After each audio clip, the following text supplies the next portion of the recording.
Hello. Um, what are we doing today? Is my mic on? I think so. What happened?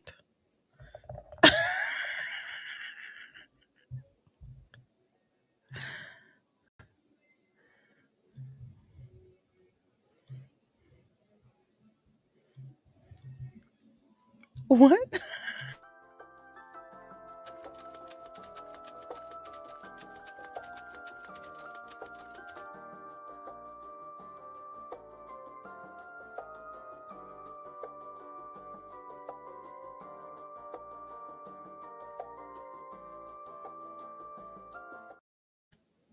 Hi. Don't know what happened. I think I touched a wire. Hi everybody. Hi. Oh my god. Hi. It's what are we doing? What is the world right now? What's the world? The world is a mess. The world is a mess. Everything is crazy. And are we all having a bad time? I think we're all having a bad time. I think we're all having a bad time. So what is the plan for the day? The plan is to do the plan is to do things. I have the sniffles. The plan is to do things, and I guess we're just going to be talking. Um we'll probably actually, now that I before we get into anything, as people are finding the stream, let me actually do a little something something. We're going to look and see what is actually happening with the Karen Reed trial. That's what we're going to do after I do little updates. So, we'll just sit with each other for a little bit. We'll just sit. Let me get into here and we shall do a little copy and pasting.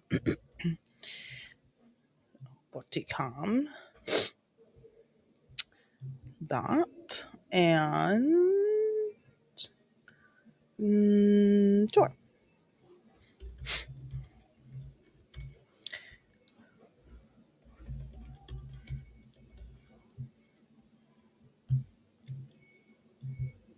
Be-do. We're just doing things together as a team, you know?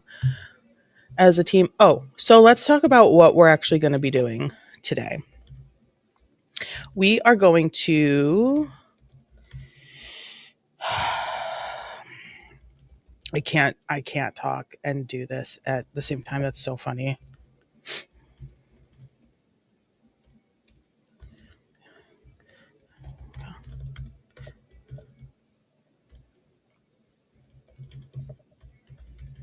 I can't talk and do this at the same time. Oh my god, that's so embarrassing.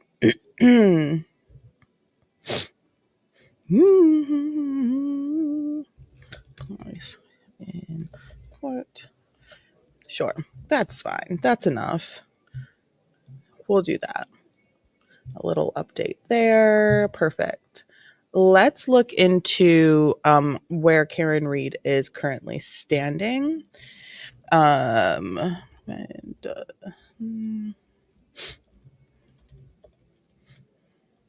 with her jurors. There you go. 15 hours ago, 6 hours ago.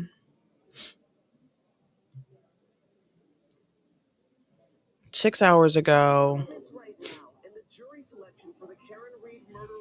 16 jurors have been selected, reaching the original goal here, but the court now looking to get 18 before testimony actually can begin. All those jurors selected will listen to the testimony, but only 12 will be chosen to deliberate at the end of the trial. Okay, so for right now, it looks like the internet is trash. So I'm gonna I'll put this on a little break as the internet finds its way back.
Okay, we are back. We're back. I think. I think we're back. Oops. I think we might be back. I think we're back. We had to reset the router. So now I'm back. Good morning, Ray. Good morning. Oh my gosh. Good afternoon. Good afternoon. Correct. It's the afternoon now. So I just did some looking and some digging. And now I need to do this again. I did some looking and some digging. And it turns out that Karen Reed trial, they are looking for 18 jurors. They have the 16. There's no court today. They will resume on Monday. So I don't believe, I just have this feeling that I don't think it will start on Saturday. I'm sorry. I know. Or on Tuesday. Did I say Saturday? Oh my God, I'm an idiot. I have a feeling that it won't start on Tuesday. Hi, everybody. Hi. Hello. How are we doing? Welcome, welcome, welcome. Um, so I don't believe that it will start um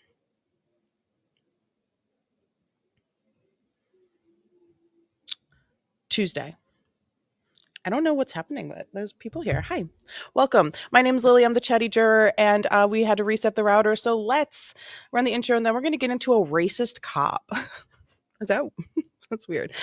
So yeah, so we're going to get into a racist cop, and then we just chat. We just talk. We just chat. We're not anything special, but we're really cool. If you're new here, feel free to subscribe. We're a baby channel, and we'd love to grow, and I'd love for you to do that with me. Here's the intro.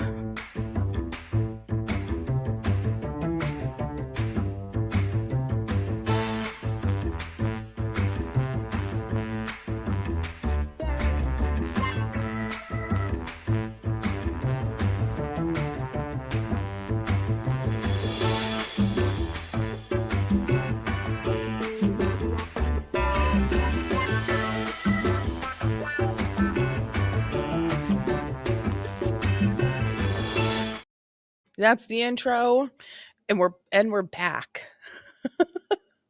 There was just like a kick up of folks here, which was really cool. I don't know how, I don't know why. I don't know if it was like a Twitch thing or a YouTube thing, but very cool. I'm streaming on both, so I dig it. Thanks for being here. And let's get into our first video of the day. Yeah, so we Karen retrial, they resume jury selection Monday. There was expectation for Tuesday as an opening statement start date, but I don't think that's going to happen. I don't think that's going to happen. I would love for it to start on Friday so that I could sit here with y'all and watch opening statements live. But I don't, again, I don't know. I don't know. But either way, even if my schedule changes, I will stream as much as possible for the trial. So we watch everything. From the we are a juror and we chat perspective. I am not a lawyer, and that is okay. You don't have to be a lawyer to share your opinions and chat. I think the LawTube is fantastic, and I love a lot of my lawyers that I watch, but sometimes I don't want sometimes I don't want a full legal breakdown of the trial. I want what is the jury thinking, because what are y'all thinking? What am I thinking? What are we feeling? Because we're not lawyers. Well, I don't know about you. You might be very cool if you are. I am not a lawyer. I am just a person, and if I was called onto a jury, I just think that it would be all good. Awesome. I just think that it would be it's really cool to kind of share it from a non-legal perspective as well, especially since we've already sat through the first one. It's like a whole different show, a whole different show, a whole different trial. So it'll be really interesting. So let's get into our first video of the day, which is going to be something called "A Racist Cop Doesn't Realize He's Being Recorded." Lovely. By the channel Dr. Insanity. We love. I enjoy Dr. Insanity. There is a little bit of chiming in with his own thoughts and stuff, but it's super cool. Let's make sure you guys can hear it good. If you can't hear it, let me know. If you want, there are like pretty good subtitles, but if you want the normal YouTube subtitles on, also let me know. And let's But first, let's look at a cop who did something so racist, it got him fined $100,000 and fired from the police force entirely. Hey, I'm black out here. boo-hoo, right? Oh, boo-hoo. I'm fired. All right, let's just go. $100,000 and I fired pause a from the lot, I'm police sorry. force entirely. Hey, I'm black out here. That's what the issue is. Yeah. The incident happened in San Diego when he approached Amari Johnson for smoking in a non-smoking area. The only problem, Johnson didn't have a lighter, cigarette, or vape on him. Even if he was smoking, do you think Great. No lighter, no cigarette, no vape. Hey, dude, you can't smoke here. I'm not. And I don't have, and I am not. But as you can see, it escalates in a way that is so unnecessary. It's just so blatant. Like, you're just so cool. Like, you're just so comfortable just existing in your racist state. Like, it's just, you're just so comfortable with it. It's so disturbing. But let's watch this. Let's see how we feel. It'll be okay. Do you think that warranted this treatment? Off me, bro. What you grabbing me for, bro? I already told you is coming straight. You look goofy as hell, bro. Stop touching me, bro. Obviously, nobody's going nowhere. Hey, what'd I tell you? I told you I was waiting for somebody to come here. They right here, bro. Sit down. Oh my God, you're tough as Hey, you tough as Stop. Hey, we don't care. Stop. Bro, you goofy as hell, bro. Hey, Mr. Dadges, you making a big ass deal out of nothing, Brody. You're the one that you just making a smacked big my ass hand. deal out of nothing, Brody. Sit down. You real big though, huh? Dude, hey, you real big. you're the one that just hey, smacked you real big. Sit down. Hey, you real tough. Okay. Thank you, bro. Thank you. I have no reason to be detained by you, bro. Sit down. Bro, stop. Stay seated! Get on the ground. What am I doing? Y'all are funny as hell, bro. This is funny as hell, bro. Hey. Hey, 11:30. That's fine, dude. At 11:30, Let me just say, this is one of the most high quality body cam videos I've ever seen. Which is, I mean, like, we're catching the racism in 4K. Like, we're catching it in 4K. I want to go back. Can we watch that again? Is that so wild? Can we watch that whole interaction again? This is at normal speed. Let's just go back and watch that entire interaction again. I was slightly trying to adjust everything, but let's just watch the interaction so we could, if you were listening to one party, listen to the other party, see what's going on, watch everything again. Let's just take it in one more time. What you grabbing me for, bro? I already told you is coming straight. You look goofy as hell, bro. Stop touching me, bro. Obviously, nobody's going nowhere. Hey, what'd I tell you? I told you I was waiting for somebody to come here. They right here, bro. Sit down. Oh my God, you're tough as Hey, you tough as Stop. Hey, we don't care. Stop. Bro, you goofy as hell, bro. Hey. I need to reiterate, this police officer approached this person for smoking in a non-smoking area, but he was not doing that.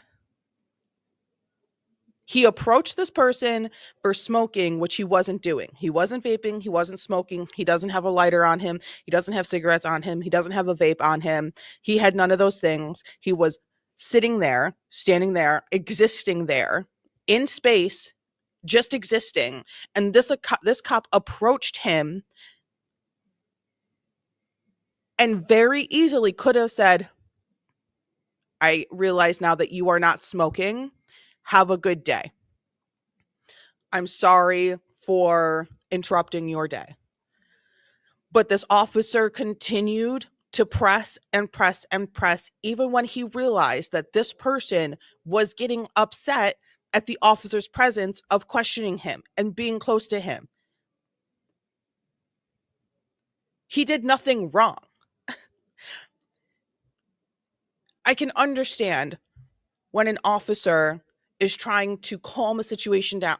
Calm. Yeah, right. This was not that.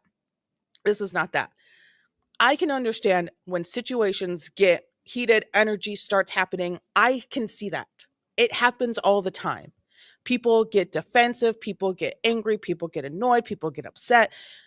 If that person has committed a bad thing, I can understand a cop saying, okay, well, I don't, like, don't make me put you in handcuffs. Don't make me do this. Don't make me yank your arm behind your back so hard that your shoulder pops. All that. I can almost understand that, right? Where they have to take it to the next level as well. If the person is going to the next level, the cops have to take it to the next level. The person goes to the next level, the cops have to take it to the next level. But this person did nothing. He was just sitting there. He was just, and it's a very easy investigation. It's a very easy investigation. Hey, this is a no smoking area. Great. I wasn't smoking. I don't have anything. I don't even have a lighter on me. I don't even have a vape. Oh, okay, cool. Why would there be a conversation past that? Even if he was smoking in a non-smoking area, you're going to arrest someone?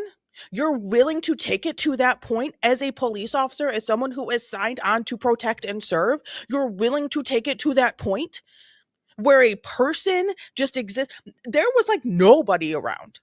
We saw there was nobody walking around. There was nobody hollering from the other side of the road. There was nobody hollering from the other side of the road. There was nobody doing any of that. It was just a person there. Even if he was smoking in a non-smoking area on the street, are you actually willing to take it to the point of, I now need to arrest this person? You're willing to do that. You're willing to put your job on the line to put handcuffs on someone for smoking in a non-smoking area. Outside. This is not indoors. This is outside. Outside. Look at the shrubbery. That's a tree. This is a tree behind the officer. This is outside. That is something you are willing to do. A normal person, an everyday human being, our rights to speak are constantly removed from us by people like this officer who think, oh, you spoke up, you're saying words I don't like, you're being mean to me, so I can take it to the next level. No, you can't. I can say any words to you as long as it's not a threat. I'm not threatening you. I'm telling you, you look goofy. What you're doing right now is hella dumb. You're making a bad decision by trying to arrest me for not doing the thing that you think I was doing. You could have just walked away. You could have just walked away. You could have said, all right, my bad. Hey, I'm Officer so-and-so. If you need anything, you know where to call us. Have a good one. Enjoy this lovely weather. He could have mentioned something about the sports team of the shirt that he's wearing, like, oh, good game, right? Make a human to human interaction. Your authority means nothing in this moment because you already started wrong. Ooh, this one. Hey, Mr. Dadges, you making a big ass deal out of nothing, Brody. You're the one that making a big ass deal out of nothing, Brody. Sit down. You real big though, huh? Dude, hey, you real big. You're the one that just you real. So the cop keeps saying, you're the one that just smacked me. You smacked me. Because it is, there's a thin blue line. There is a line that needs to be drawn within police officer training, between natural human instinct and actual threatening behavior, right? Someone grabs your shirt. It's human instinct to swat them off of you. I don't want you touching me. Get off of me. That is such a natural response. I could reach for probably 100 people and 99 of them would do the exact same thing. I would put money on that. Get off of me. Get off of me. That's a natural human response. The officer was the one who initiated contact, and the person who did nothing wrong. There was no illegal activity whatsoever. An officer's hand is now being placed on his person and he swats the hand away. And so that gave the officer ammunition to say, now I can do whatever I want. Now I can do whatever I want. You assaulted me. Battery against an officer. No, no. Because you put that segment of that video in front of a jury of 8 people, they're all going to say, bro, what are you doing? He was just sitting there. I mean, unless you get like a racist jury or something, but that shouldn't happen. So why? So the reason is, why is this cop so comfortable enacting this manner? Why is he so chill with that? Why is he so super cool? Why is his ego taking over his body? His ego has taken over his entire body, every single muscle, every single bone. Because he could have said, hey, there's no smoking here. Yeah, right. I wasn't smoking. I don't have anything to smoke. I'm just waiting for my friends. Okay, cool. Sweet. Have a good day. Even if you are smoking, hey, there's no smoking here. I need you to put that out. That I'm going to arrest you. I don't even think it's an arrestable offense to begin with. This one, like I said, this one has sent me over the edge. You real big. Sit down. Hey, you real tough. Okay. Thank you, bro. Thank you. I have no reason to be detained by you, bro. Sit down. Bro, stop. Bro, Stay seated. get on the ground. What am I doing? Y'all are funny as hell, bro. It's funny as hell, bro. Hey. Hey, let him start it. That's fine, dude. You've already put your hands on me. Bro, I didn't put nothing on you, bro. It's on camera, so you can check Okay. me. Bro, y'all Okay. hella goofy, bro. I'm talking to you, and you smacked me. Bro, nobody smacked you, bro. Where I smacked you? You did it? Where I smacked you? Sages claimed The use of words smacked. When you say the word smacked or you smacked me, I immediately think of palm to face, right? You smacked me. No, I swatted your hand away off of my body. You touched me unnecessarily. So I removed the unnecessary touch. Maybe if you worked on your grip strength, me doing this wouldn't remove you. Oh, probably because I had to like reset my router, so there might have been some issues. Also, I did get like a warning on StreamYard where they're having issues with like YouTube and live streams and stuff. So, yeah, I don't know. It's like a whole thing.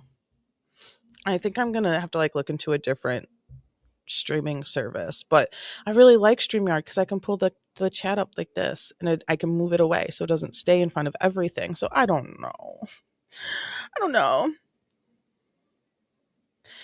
I had to have you on captions, boss man. Can't take the heat. claims that this treatment was because Johnson slapped his hand away, a moment not clearly caught on his body cam. What the f, bro? Do y'all know what's going on? I just got here, man. This fool is in the f***ing wrong. He tried to come up on him like he's not doing shit. He's waiting for me to get back from the store, right? When I come back, instead of him just apologizing and being like, oh, you're right, I get it, he tries to grab him and choke him and put him on the thing. Obviously, my friend is gonna put his hands back. This fool's in the wrong and he could just say that and let it go. And instead, he's trying to I don't know what Whoever this person is deserves the Friend of the Year award. This person said absolutely not. He's like, I already got a broken wrist. Like, I'm not playing around. I hope this person, I hope his wrist heals and he has the grip strength of RoboCop.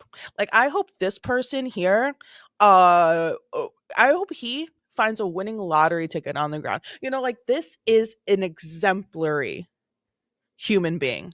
This person is not only showing strength, he is showing bravery. He is standing up to police officers who are actively doing wrong with words that they should all be able to understand. And his tone is so blatant.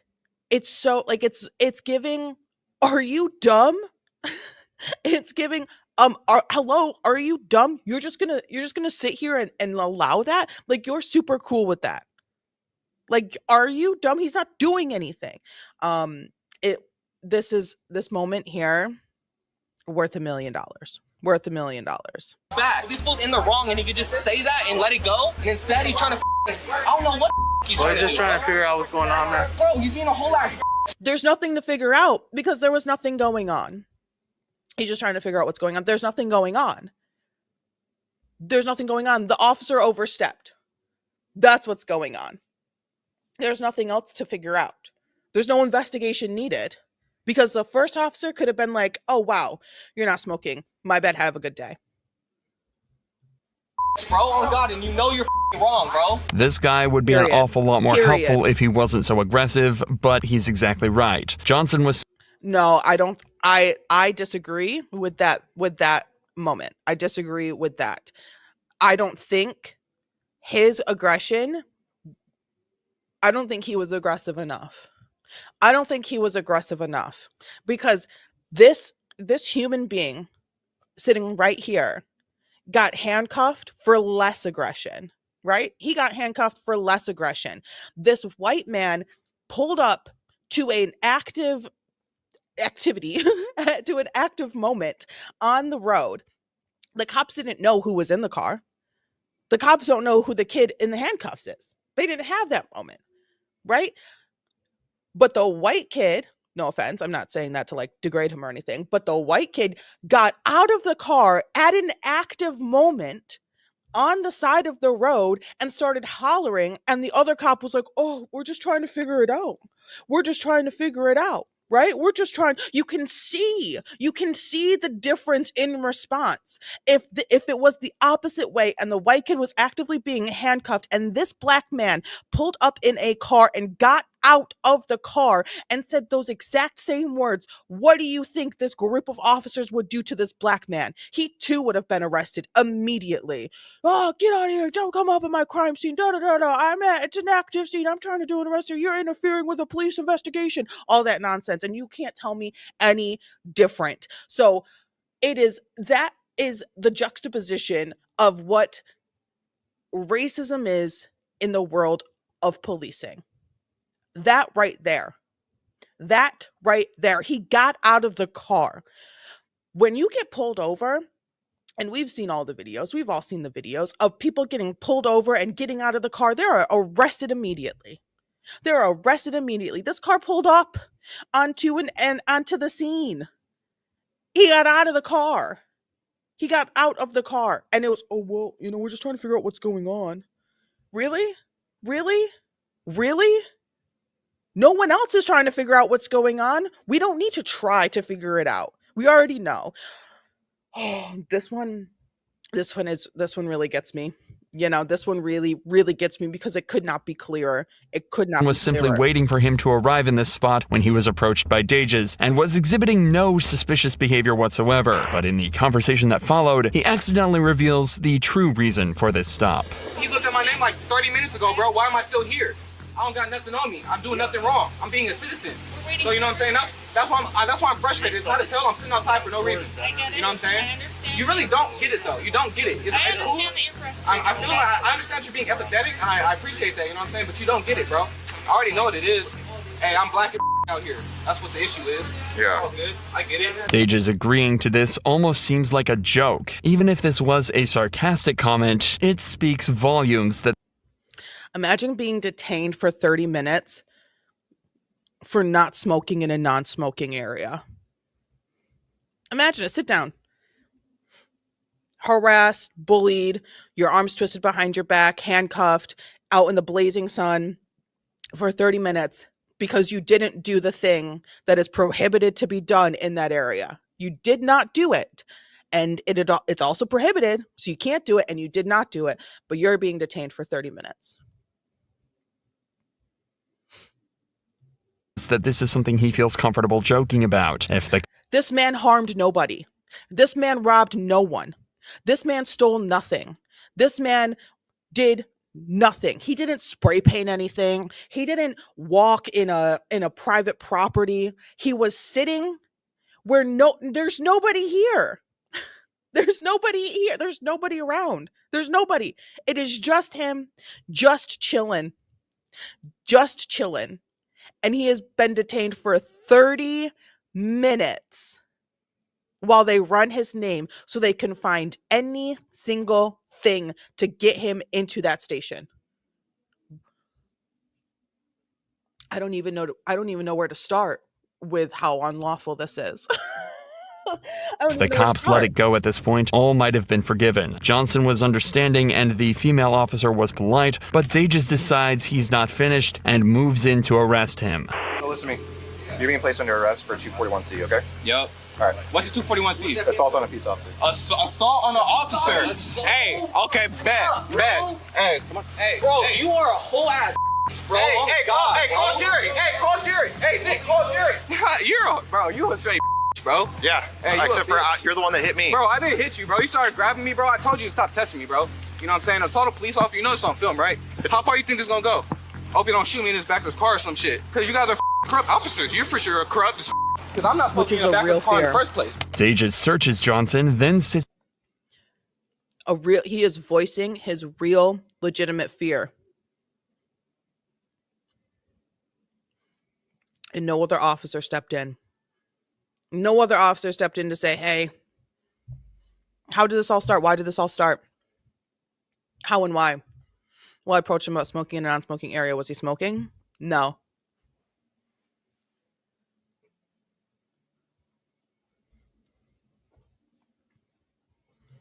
Sits him in the back of his patrol car before taking him away to be charged. He also allegedly lied on his police report, saying that he observed Johnson smoking and that he took a fighting stance when he was approached. But The fuck is a fighting stance? We're not in an MMA ring. Really? You approached him and he went like this? Are you kidding me? Are you kidding me? Are you kidding me? Did you see the height difference between these two? You saw the height difference, right? When they were standing up, look at him. Look at that. You're telling me, if needed, it's not needed. If hypothetical situation, if needed, you, the 6'2", 265-pound all muscle man who loves, I don't know, lifting weights or whatever, you couldn't have taken him down if needed. If not needed, none of it was needed. But if it was needed, you couldn't have taken him down.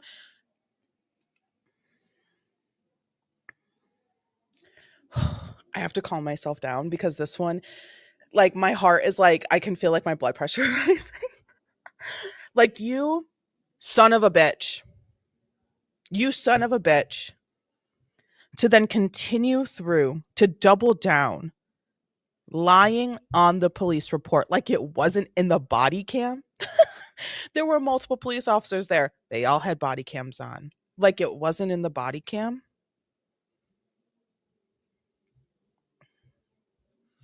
Johnson wouldn't stand for this and decided to sue the city of La Mesa and Dages himself.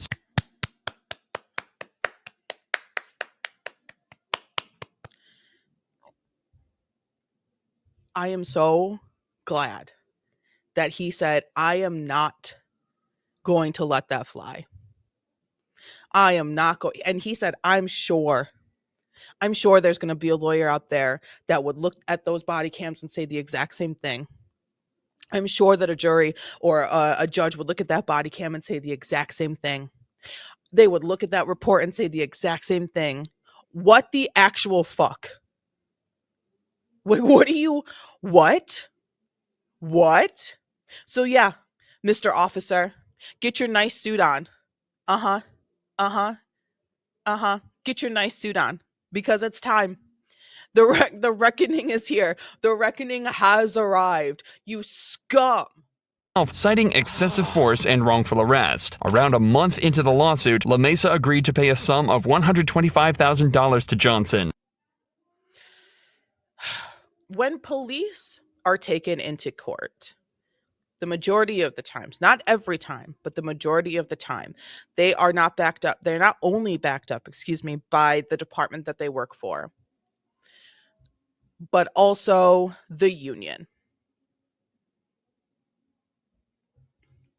But Lily, I was afraid for my life. Afraid. He took a fighting stance. Like, what do you mean? Like he didn't. He didn't. There was so not a fighting stance. They are backed up by the department and also the union. Um, and so when it comes to a settlement like this, or the department was found guilty of this and they need to pay this or find this, whatever, it's not the officer paying. Like, even though it should be, it's not the officer. It's the surrounding supporting like financial structure around them paying out the monies. That's what it is. It's not the police officer opening up his bank account, having to file for bankruptcy, and every penny that he makes, a half of it goes to the settlement until it's paid off. That's not it. That's not it. You know? That's not it. That's not the officer no longer being a cop and now driving for Lyft and DoorDash and trying to make every penny possible throughout the day because he can't get a job doing anything else. And let me tell you, you can make some good money doing DoorDash. I mean, I know people that be making some good money, right? They making some good money. But that's because they are doing it for an in-between situation, or they want a little extra here or want a little extra there. When you are a fallen police, not a fallen police officer, what do they call it? Unholy? No. What do they call it when you're removed? But it's not. What do they call it when you're removed from the military? But it's not because you did a good thing, it's because you did a bad thing. I don't know those words. Um, it's that.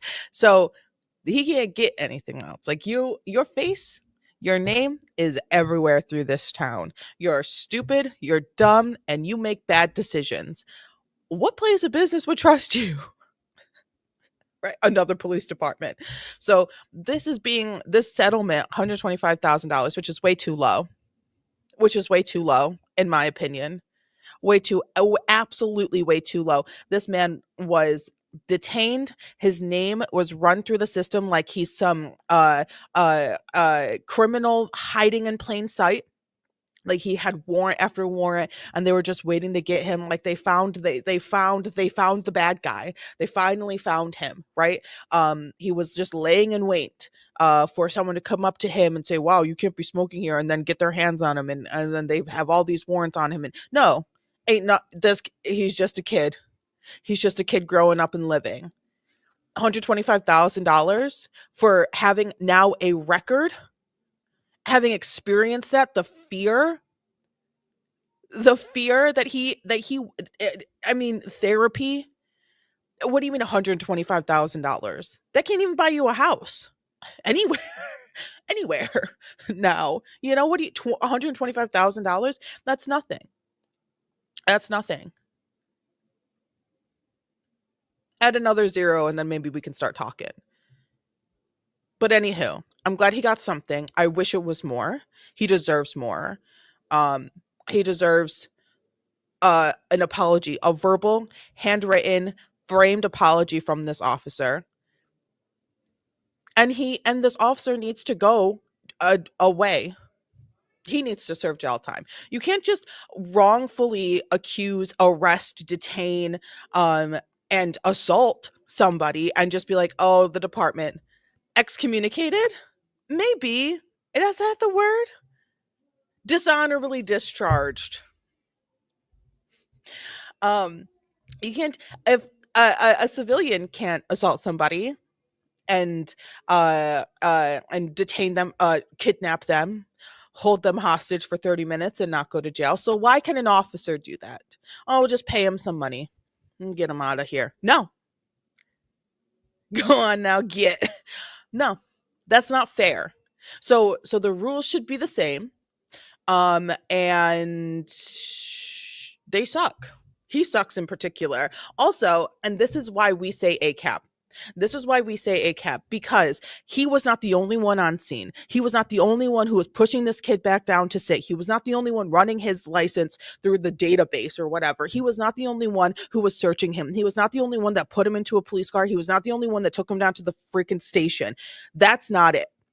That would not happen. There are multiple police officers on scene, and they could have said, hey, come take a breath. What is going on? You called us here. We have no calls about this person. What is going on? Tell me from the very beginning what happened. Well, I approached him about smoking in a non-smoking section. Get him out of handcuffs. And you, officer who put him in handcuffs, are now on 2 weeks unpaid leave, and you need to go take some anger management courses and like review the Constitution, because what do you mean? You got mad because he called you goofy and dumb? Insane. Insane. Insane. We are only 4 minutes into the video, and I am losing it. I'm gonna need a nap after this. None of this money would come out of Dage's pocket, but he was swiftly fired from the La Mesa Police Department just 2 years after he joined. Ashlyn Plouffe, It's one hell of a thing to get. You have to really do something dumb to get fired as a police officer. You got to be real dumb, right? And so I'm going to go out on the limb and say that this was not the first time other officers went, that was kind of weird. I wonder why his arrests are black men. And that's only 4% of our entire community, you know? Why are his arrests all black men or black women or people of color? They probably did some digging and was like, that's enough. We're done with you. And all of the other officers need to get it together. How can they not stand there and say, wow, this guy's in handcuffs and this guy is hollering at us, and he pulled up on the scene and he got out of the car and everyone's just like, it's okay, calm down, we're just figuring it out. Hello? Hello? Hello? How can you not see the difference?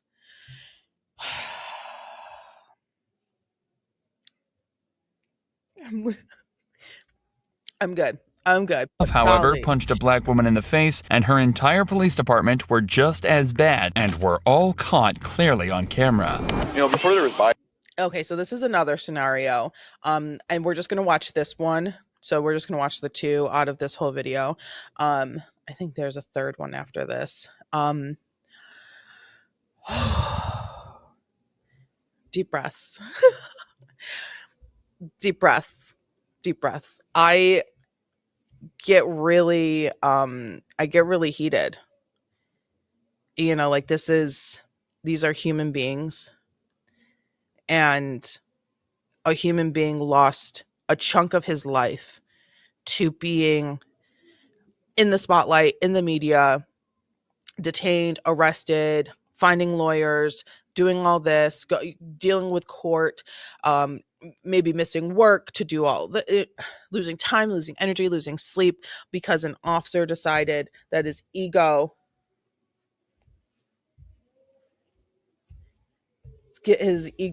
was way more important to be satiated than the actual truth. Is giving COVID the big windows kill me. Yeah. Which also, it was during COVID, you could tell they were wearing masks and everything. During COVID, why are you not in a mask when all your other folks are in a mask? I'm not talking about the civilian, an officer. Everyone else is wearing a mask. But you're not. You're already the problem, right? Like, you were so cool with that. And why are you so willing to approach somebody for such a minor thing in the first place? Did you drive up on him? Were you walking and you just I'm gonna work that no smoking sign to death. Disturbing. Hi Ronnie, how are you? Welcome. We just had a blood pressure rising video of a racist cop. $125,000 settlement. You know, it's better than nothing, but Deserved more. Deserved more. So that was that. How are you? Karen retrial. Let's talk about it. Now that there's some folks here. I think I talked about it before the internet issue too. So Karen retrial, they have 16 jurors. That's a good number, but with the possible length, duration, uh, summertime is happening, people get sick, people have vacations, people, doctors, kids, all the things. They're looking for 18 jurors, so they can have 6 alternates instead of 4. There's no court today. Jury selection will resume tomorrow. There was expectation for opening statements to start on Tuesday. I think that was, from the way that it was going, a fair expectation, but I don't think that's going to happen.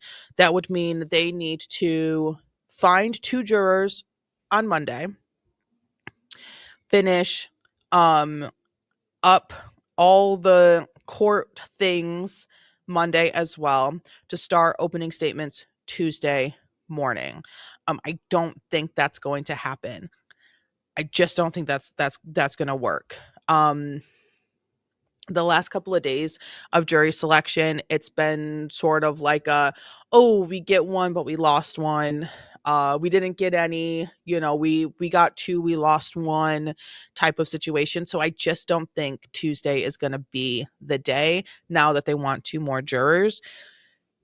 I'm crossing my fingers that it starts on Friday so that we could do like an actual, it's happening live, let's talk about it, let's watch it moment. But yeah, so that's where we're at with Karen Reed. So, I don't know. Who knows? We'll see. We'll see. We'll see. Let's watch this next one. This one is going to be a little more aggressive from the officer's point. And if you thought the last one was aggressive, it was, but it's not as physical as it could be. So, here we go. Bye cameras. I wonder how many sergeants would just light this thing up, empty this tank. Ashland's police department were dispatched to a house party in Toledo, Ohio. Guests at the house weren't causing a disturbance, and they didn't seem violent or rowdy whatsoever. So when the cops decided to move in to arrest them seemingly at random, it raised serious alarm bells. Hey, who lives here? Who's the owner I can talk to? Who lives here? This ain't got nothing to do with us. I'm asking who lives.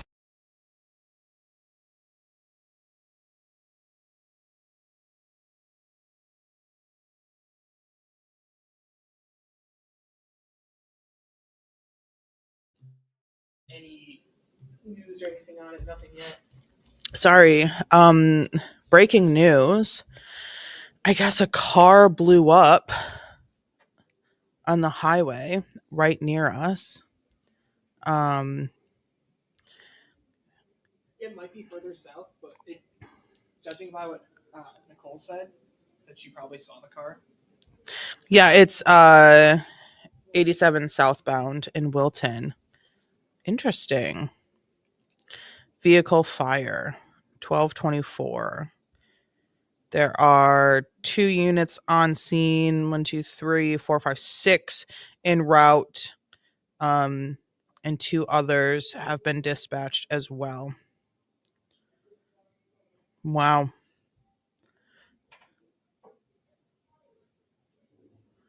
Sorry about that. I thought that was like big. Yeah, no. Here, you should download this app, and you can sometimes listen to the police radio. It's called Pulse Point, all one word. It's like a red heart. 1,200 views. Love that. Yes, and you just put in like Saratoga County. Sorry, now everyone knows where I live. I mean, Saratoga County is a big county. Saratoga County is a big county. And also, like, Yeah, whatever. I don't care. Is it a Tesla? I don't know. I don't know anything about that, but we shall. Okay. I don't know if you guys are familiar with the Nextdoor app, but can I just recommend the Nextdoor app if you love local, like, hometown tea? Because when I tell you the tea is piping hot on the Nextdoor app, it is piping hot.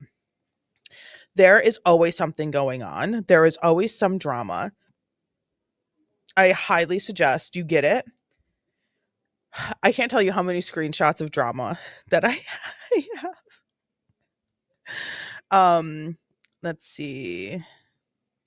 Recent. See if anyone's talking about it. Not yet. And when I was coming in today, there was also a big it looked like a bust by the look of it, on the parkway as well. It looked like a car was getting full busted. It was this massive van, like the length of a limousine van, and it was being pulled over by like 3 different cops, which I thought was really interesting. Caused traffic. Thank you. Love that. We couldn't just pull into a parking lot or something. Lives here. You do? All right. Let's get back Arrest to this him, video. him, I'll and keep then. looking. Hey, you can't go in my house. Don't touch me. Don't touch me. I ain't even do nothing to you. What do you mean? Why you pushing me off the porch? Don't stay back. Don't stay back. Failure to disperse. Failure to disperse, everybody. The cop tells them that they're getting charges of failure to disperse. And in the state of Ohio, this charge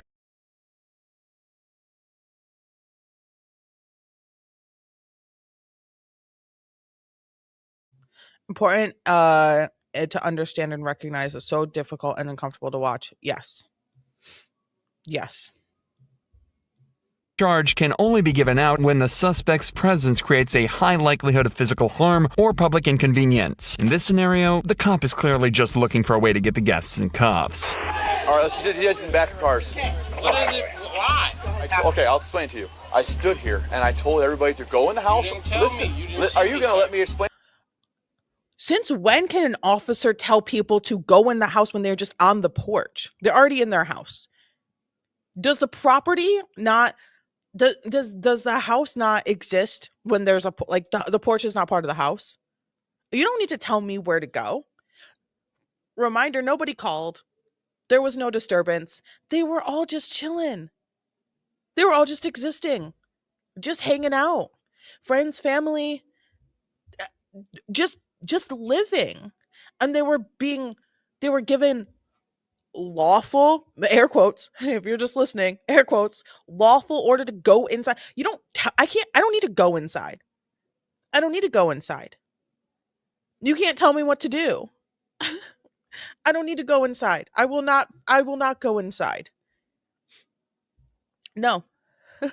No. Explain or you're going to talk over me. I stood here. I told everybody in here, either go in the house or leave. After I said that, nobody moved. I said you're going to jail if you don't move. Nobody moved. The precise reason that nobody moved might be difficult for this cop to comprehend, but it's actually because he never asked anyone to go inside the house. He simply asked who lived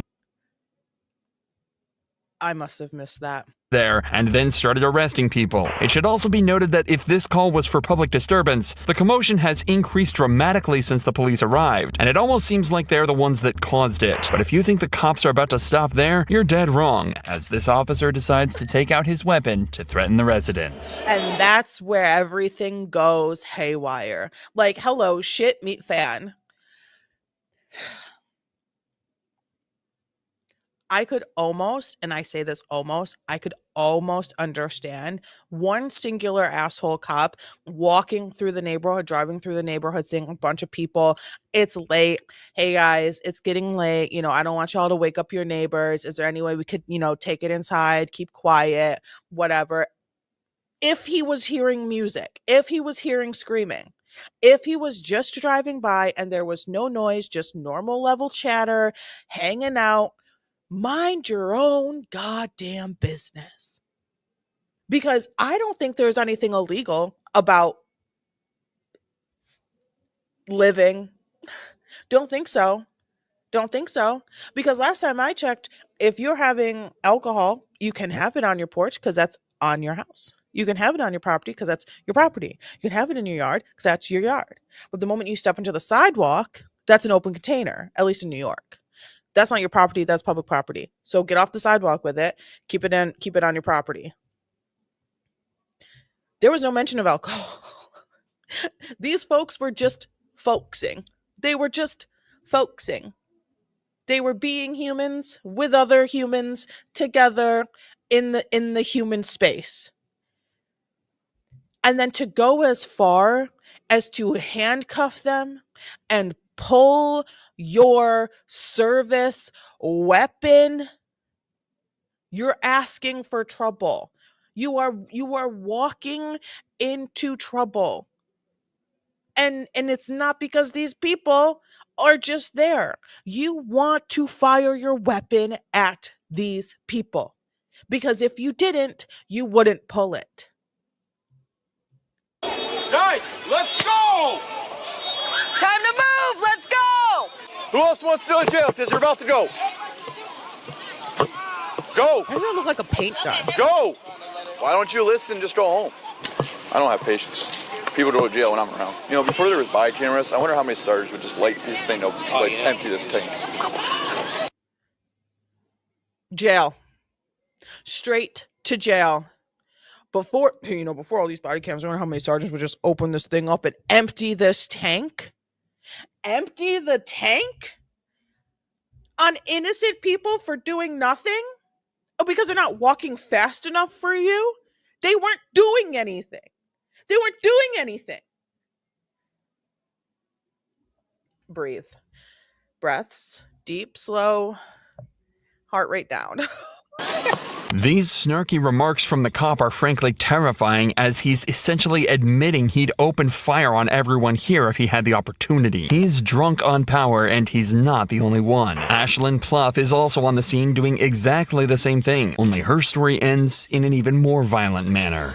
You're not walking back up to that house. Turn back around. I don't care. No. No. Go. Go then.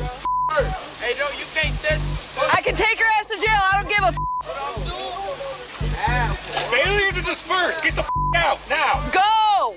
Tensions are clearly extremely high right now. However, what makes the following footage even crazier is that the girl we're about to meet is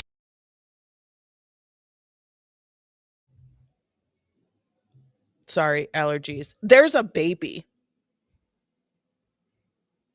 Did we see the baby? Baby. Baby. A baby. There is an officer who has his weapon pulled, and there is a baby. We live here. Where do you want us to go? It doesn't matter. I can take you to jail. I don't care. There is a baby. That's a baby. That is a baby. And there was a loaded, safety off weapon ready to be fired.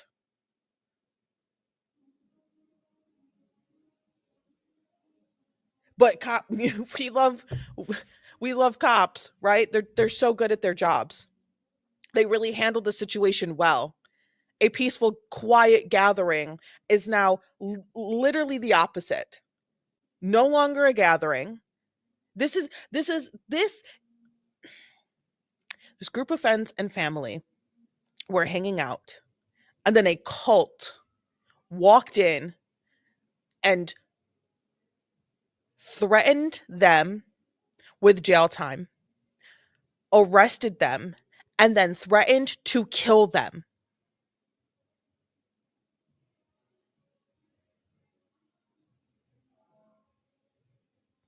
Why is the question we must ask. I mean, we don't have to ask that. We all clearly know why. But a lot of people still need to ask that question. Why? Why do we think that happened? Now, what could be the reasoning? The cops must have a great reason for this nonsense. Right now. However, what makes the following footage even crazier is that the girl we're about to meet is professional boxer O'Shea Jones, an Olympic-level athlete who should be respected and admired for her talents, but instead, she was assaulted, plain and simple. Back up! Go! I'm asking go! Now! I'm asking for his back number! Back up! I'm asking for his back! Record that, O'Shea! Give me your phone! Give me your phone! Nope! I'm not even here! You can't do that to her phone. Back the up. What is wrong with y'all? You can't do that to her phone. Back up. Okay, give me her phone. Okay, that's her phone, so you just gotta keep it. Here, I'm gonna give my phone. No, you're not giving your phone to anyone. Breaking my wrist. Then stop moving. Hey, angry. Calm down. You angry. Just stop She's twisting. angry. All I'm saying, she's squeezing my Quit hand twisting, for no quit turning. You're reason. just Will you making quit worse. moving? Stop cussing at me. She just hit me. Y'all just see that? I know. She just hit me. I know. She just hit me. Ma'am, I know.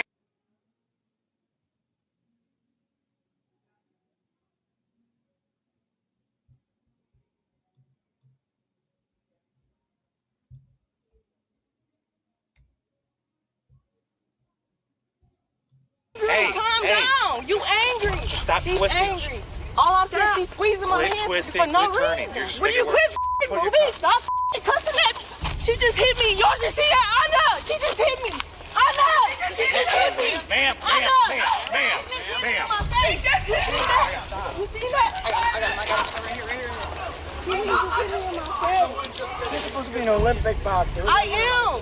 I asked for your badge number. Oh, mine? You were talking about mine? It's 355. There's no way to justify this attack. O'Shea was surrounded by officers and restrained, and Ashlyn punched her for no reason other than anger and hatred. However, unlike the Do officers take classes in gaslighting?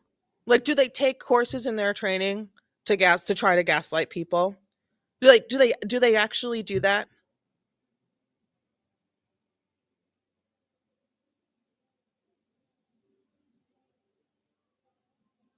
You're supposed to be a professional boxer. I am. Let's meet in the ring. Take your badge off. Do they actually take courses in gaslighting? Oh, mine? My badge number? 355. We all know your badge number now. Just so you know. We all know, and we can look it up, and we can all find your name. Because the sarcasm, disgusting. The officer walking up, hey, just don't twist. Stop twisting, it makes it worse. And then the moment she gets punched, he hops in to twist her arm even more. Deep breaths. The officer from before, it seems that Ashlyn had completely failed to consider the fact that every cop here was equipped with a body cam, and she was in plain view of all of them. But in a tragic twist of fate, prosecutors found this use of force to be justified. They posit that O'Shea was resisting arrest, and the punch was a compliance technique. Instead, she was verbally reprimanded. A punch. A sucker punch. Not a punch. Not a punch. That wasn't a punch. That was a sucker punch. Her hands were pulled behind her back. She looked over her shoulder, and then a fist made contact with her face. There were multiple officers handling her. Multiple officers. If you cannot handle her, you are not equipped to be an officer. And I only say that in the instance where she needed to be handled. And guess what? This was not it. This was not it. This was not an instance where she needed to be handled in any way, shape, or form. A sucker punch will always and forever be unjustifiable.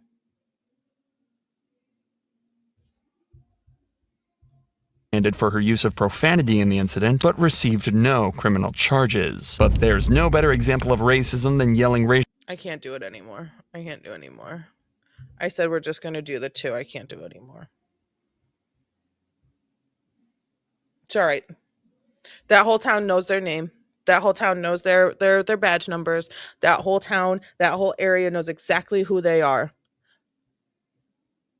And I hope that video is a reminder to everybody that guess what? All cops are bad because not a single officer stepped in, pushed that shitty cop aside and said, get out of here. Don't do that. What the fuck's wrong with you?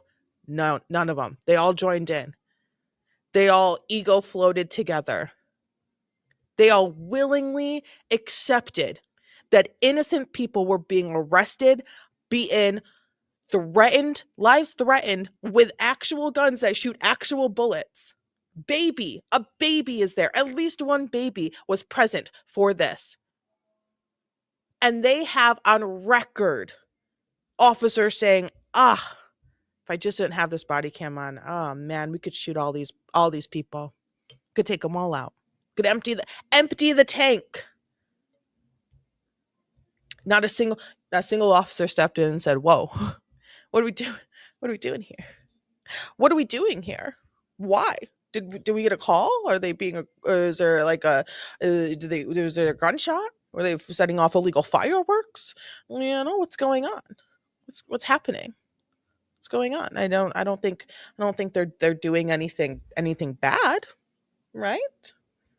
So,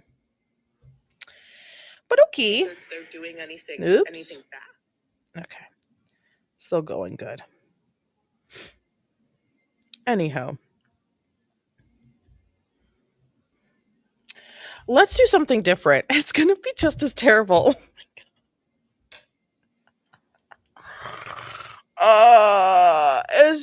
It's all just so terrible, you know? Like everything is terrible.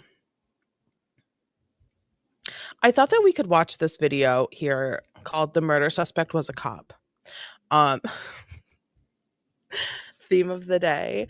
Only because I think immediately we're all going to need more information. And I think that we could probably do a quick little figure it out together. Like let's get some more, like let's Google the name as a team. But I clicked on this video. I clicked on this video this morning to get like the first minute and a half, just like the vibe of it. And my boyfriend Donovan was sitting right next to me and he kept going, "Stop, wait, what?" Every like 2 seconds. So I think you all also will have the same reaction. So I wanted to share it with you. It's not a fun or silly video. It's very much a this is terrible, we hate it, but I think we need more information because what? That's what it's like. That's what we're working with. So yeah, the murder suspect was a cop. Of course, thank you very much, Midwest Safety. I am not stealing your content because trust me, I will be pausing a ton and adding my own commentary. So here we go. Let's go all the way to the back. Dear Heavenly Father, be with this. On April 22, 2024, Washington State law enforcement issued an Amber Alert for a 1-year-old child kidnapped by his father, 39-year-old Elias Huizar. The following day... Okay. 1-year-old kidnapped by father. Pretty standard.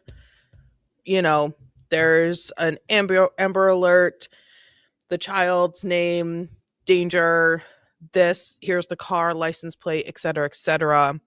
It gets crazy. Day, Oregon state officers located him traveling on I-5 and began a pursuit. Elias was a former Yakima police officer and a middle school resource officer. He was also wanted for 2 murders. One was for the killing of his... Pause. Okay.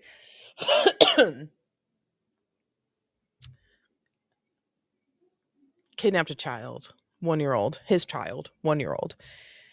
They catch him on the highway the next day. He was a school resource officer, which is a police officer. I don't know why they don't just call him a school cop. Immediately, what? At the prayer preview? Oh, I know. Yeah, the cop's saying a prayer.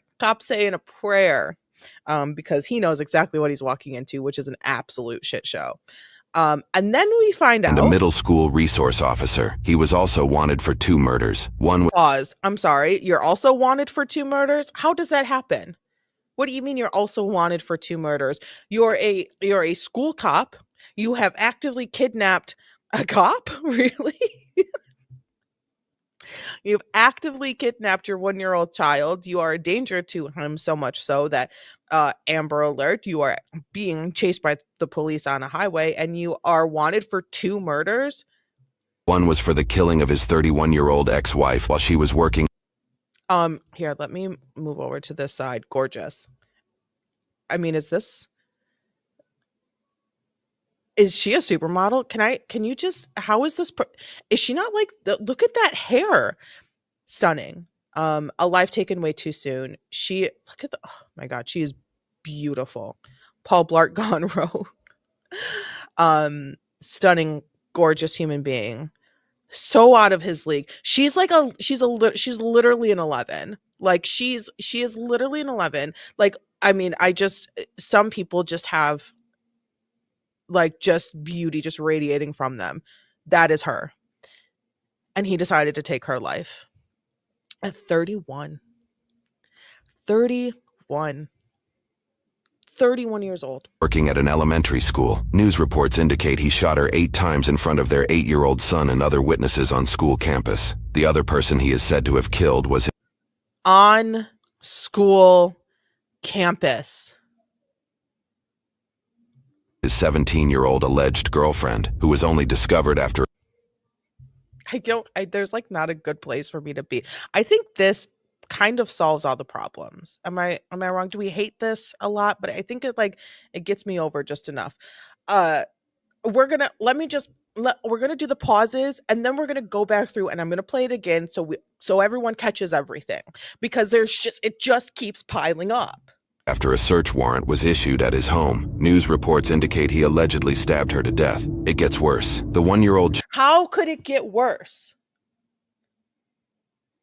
How could it get worse? How could it possibly get worse? Is what I say every time a news alert comes through from like CNN. How could it get worse? How could there be more? And stop calling it a dire wolf. It's not a dire wolf. It's not a dire wolf. They did not bring back the dire wolves. Okay?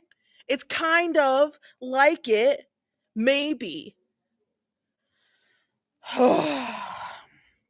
Sorry. That one is, I take that personal. Old child in his car is the result of him sleeping with his alleged 17-year-old girlfriend when she was a 15-year-old student. He met her while he was employed at the Yakima School District when she was just 11 years old.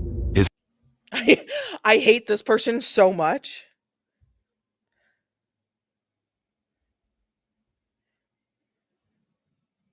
Like, what do you mean?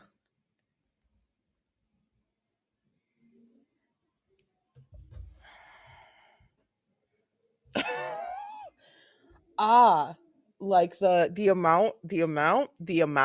His connection as the baby's father was seemingly unknown to officials for all this time. That is, until another victim came forward. When she was 17, he was allegedly living with her in the same household. During that time, he also allegedly sexually assaulted her 16-year-old friend while she was passed out at his house. Elias was caught after.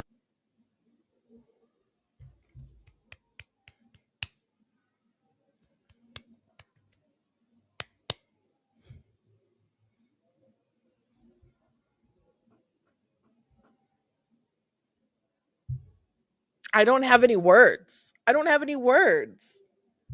After both the girls escaped by driving away in his truck. Reports share they were hysterically crying when they approached and told police what had happened. Police then forcefully entered Elias's home after a 3-hour standoff using a SWAT team. Elias was arrested and charged with sexual assault of both girls in February of 2024, but was let out on a $250,000 bail. The day he allegedly killed both his victims, he was scheduled to.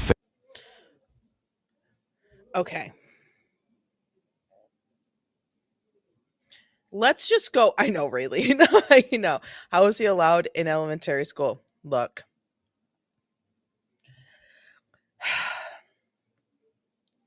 I know I just said all of these cops were bad, right?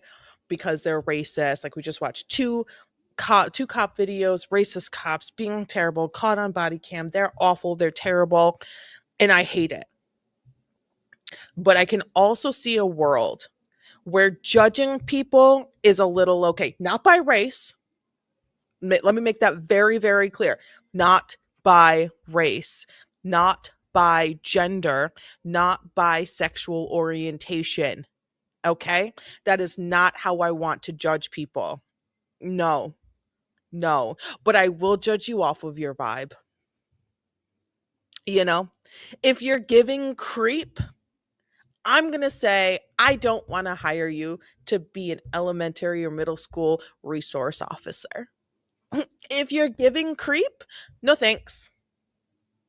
You know, if you're giving, I like underage girls, I'm not, I'm not gonna like, I'm not gonna invite you over. Okay. If you're giving weirdo, no go. Okay.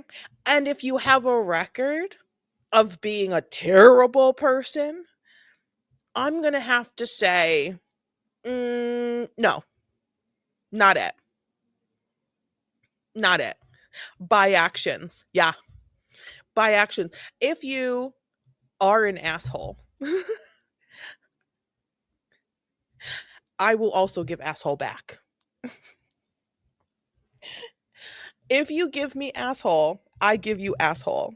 And shocker, um, I can be a bigger asshole than you. I don't want to be. I don't want to be. I don't find that fun. I find fun saying please and thank you and I appreciate you and I hope you have a great day. Enjoy this weather.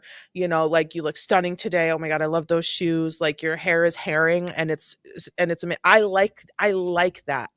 I like being kind and supportive of those random humans around me. I like that. It feels good. It makes your soul feel good, right? It makes your soul feel good. You see a purse that's really cute that someone's carrying. Oh my god, I love your purse. That's adorable.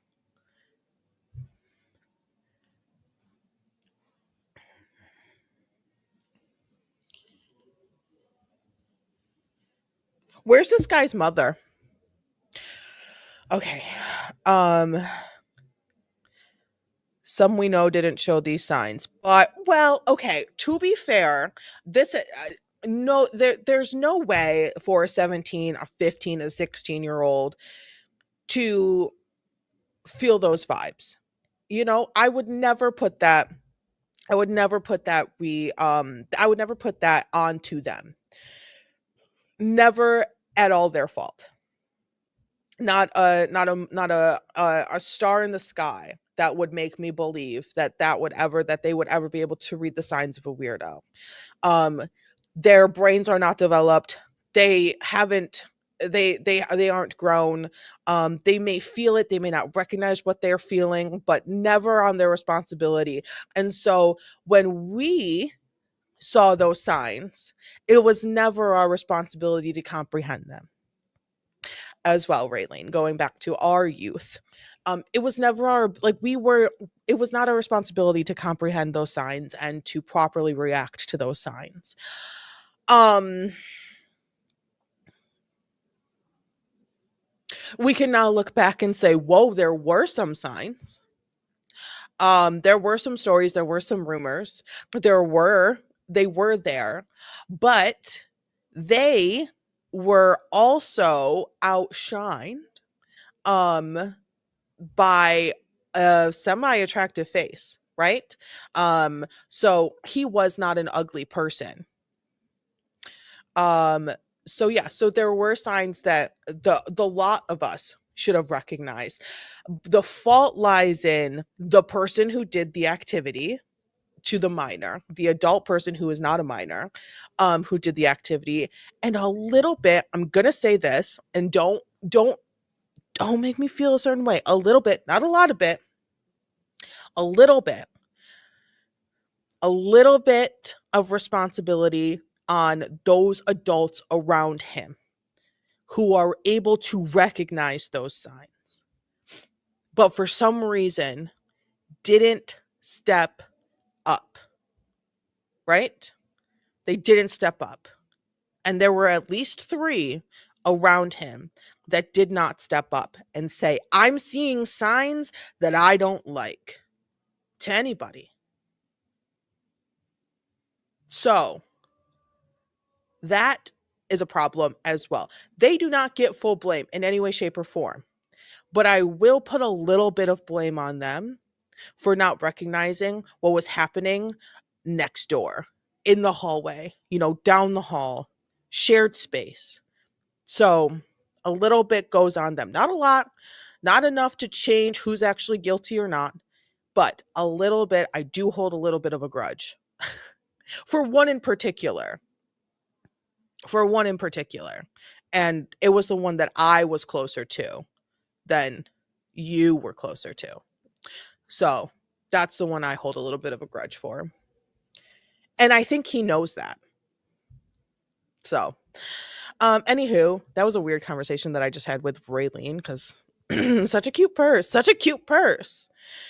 Okay, so what I want to do now is, now that we've had sort of a moment to digest, ingest, is it bad? I'm glad I was ugly in high school. Oh my God, I was so ugly in high school. It was terrible. Like, it was terrible. I hated every school. I hated every moment of school. I hated every school I went to. I hated every moment of school, all the way through college. Okay, there were some really good parts of college, but I hated going to school because I was like, I hate everything.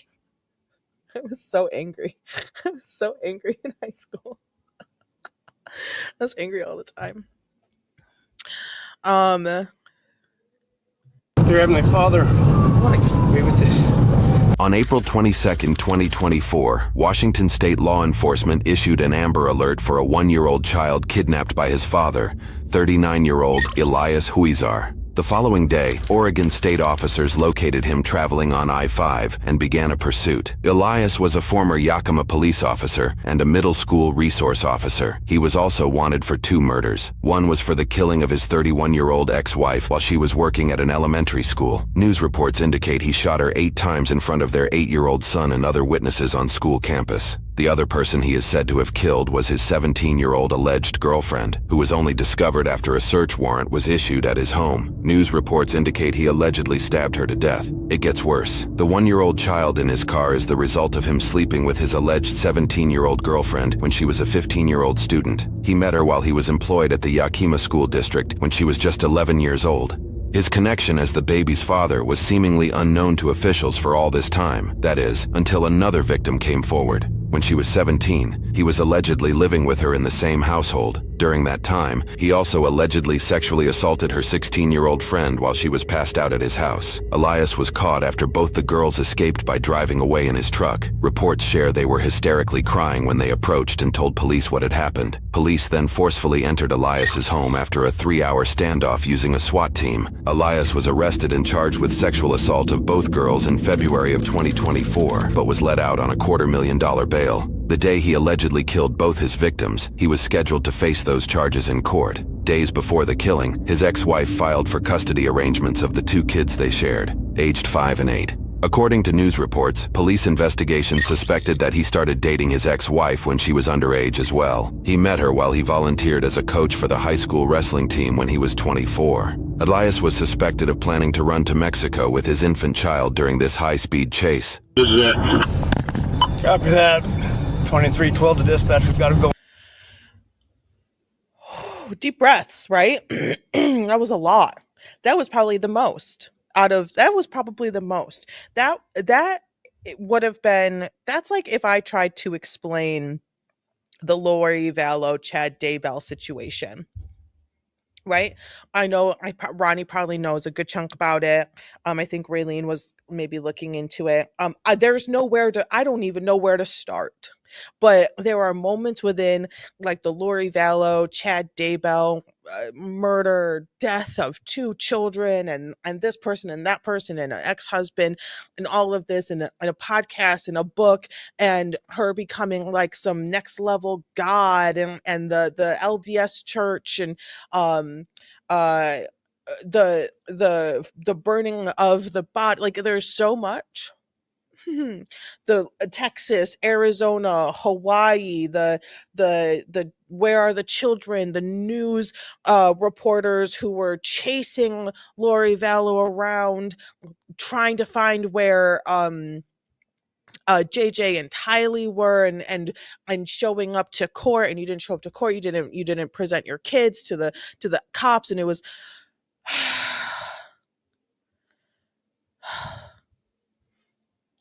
it goes into spaces that you would never expect it, but once you hear the first twist and then the second twist and you're like, oh my god, there's a third and a fourth, and there's so much more, and there's so much more.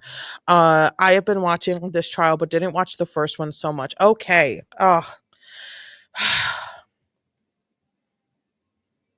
Let's watch this video. Let's watch this video and then we'll do my rant and tangent about the Lori Vallow trial. I'm watching bits and pieces. I'm not watching the full thing because I can't. I can't listen to her. I know people like probably click on this video. I'm like, I can't listen to her. And her baby ponytail, I'm dead. I am deceased. My body is being taken to the Lords. I am absolutely deceased, and her baby ponytail is absolutely incredible. Oh my god. I love that so much. I love that so much. I want that to be a podcast. Lori Vallow and her baby ponytail on Spotify and Apple Podcast. Oh my god, I love it. She is a crazy one. Her brain is broken, and I think that they're zombies. They're in the bad space. It's a whole thing. It's a whole like it there's it's a whole thing. It's like trying to the Lori Vallow, Chad Daybell, the passing of Tylee and JJ, which is um one of the the most horrific things I've probably ever heard. Um it's it's so excruciatingly sad. Tangent has started. It's so excruciatingly sad because one of the last things that we see from Tylee is her and her police in conversations, interrogations. And then we never hear or see from her again. It's so heartbreaking that her life, her maybe actions, because there's no cameras inside of this house, are being used and used to manipulate and also manipulated within a courtroom by the defense of Lori Vallow, who is representing herself. So she is her defense attorney. And it makes me so frustrated. Like I want to just like reach through. I just want to reach through those cameras and just actually smack her upside the head. Because maybe it will shake a little sense into her. Maybe it'll shake a little sense. Oh my gosh. It's like the Lori Vallow case and the Adelson case are two of the most involved cases that I have seen in the past couple of years. The Adelson case has been going on forever. The Lori Vallow case has been going on for a good chunk of time. I think less time than the Adelson case. Like the Lori Vallow stuff has been going on forever. But the actual case of it, when people started catching on, when all these dead bodies started piling up, and like they had similar what do they call it? With the fractions, the top one and but the bottom one. When they had the same bottom number in a fraction is a denominator. I don't know why I couldn't think of that word. Denominator. They all had the same denominator, which was Lori Vallow. You know? Oh my gosh. And the Adelson case as well. Okay. We can talk more.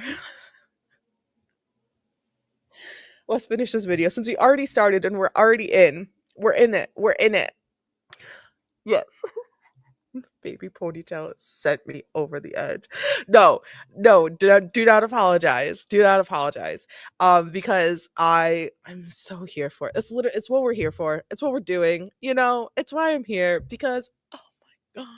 The interview with the girl who went on a date, which, oh my God, I can't. We'll talk about it. Let's finish this video, then we'll talk about it. I put it on like 1.5 speed and we're like, all done. This video is crazy. And we did get into it a little bit, so let's finish it. I'm not going anywhere. I got time. I got time to. I'm going southbound at about milepost 221. I got 23 King 35 with me. What do you want to do, 35? Let's go ahead and pull 33 this channel. Patch us to SPO. Heavy southbound from 220.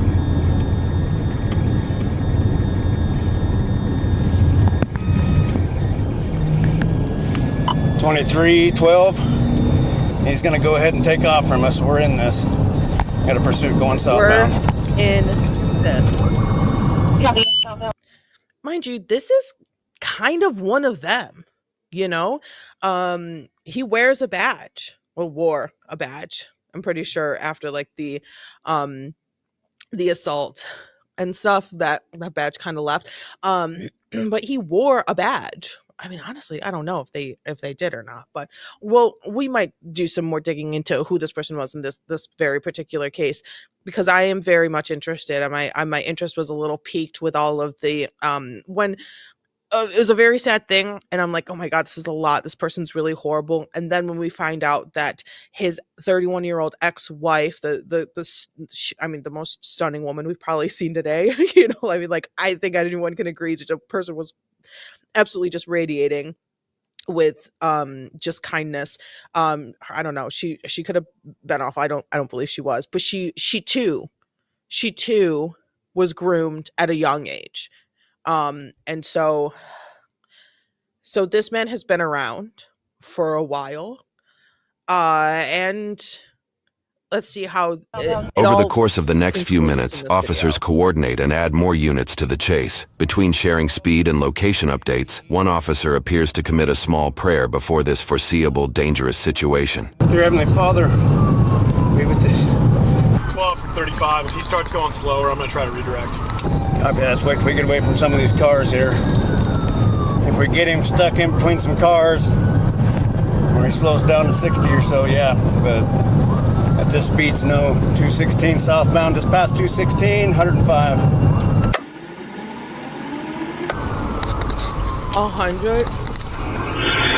105 miles per hour. I'm sorry. I start getting nervous when I'm touching like 76, 77. You know, and that's when I'm just need to pass someone who's going 50. I don't they weren't going 50. It's just a dramatic you know what I'm saying? Like, sometimes you just got to book to, you know, kick it up a little bit. I don't think I've ever touched 80. 105?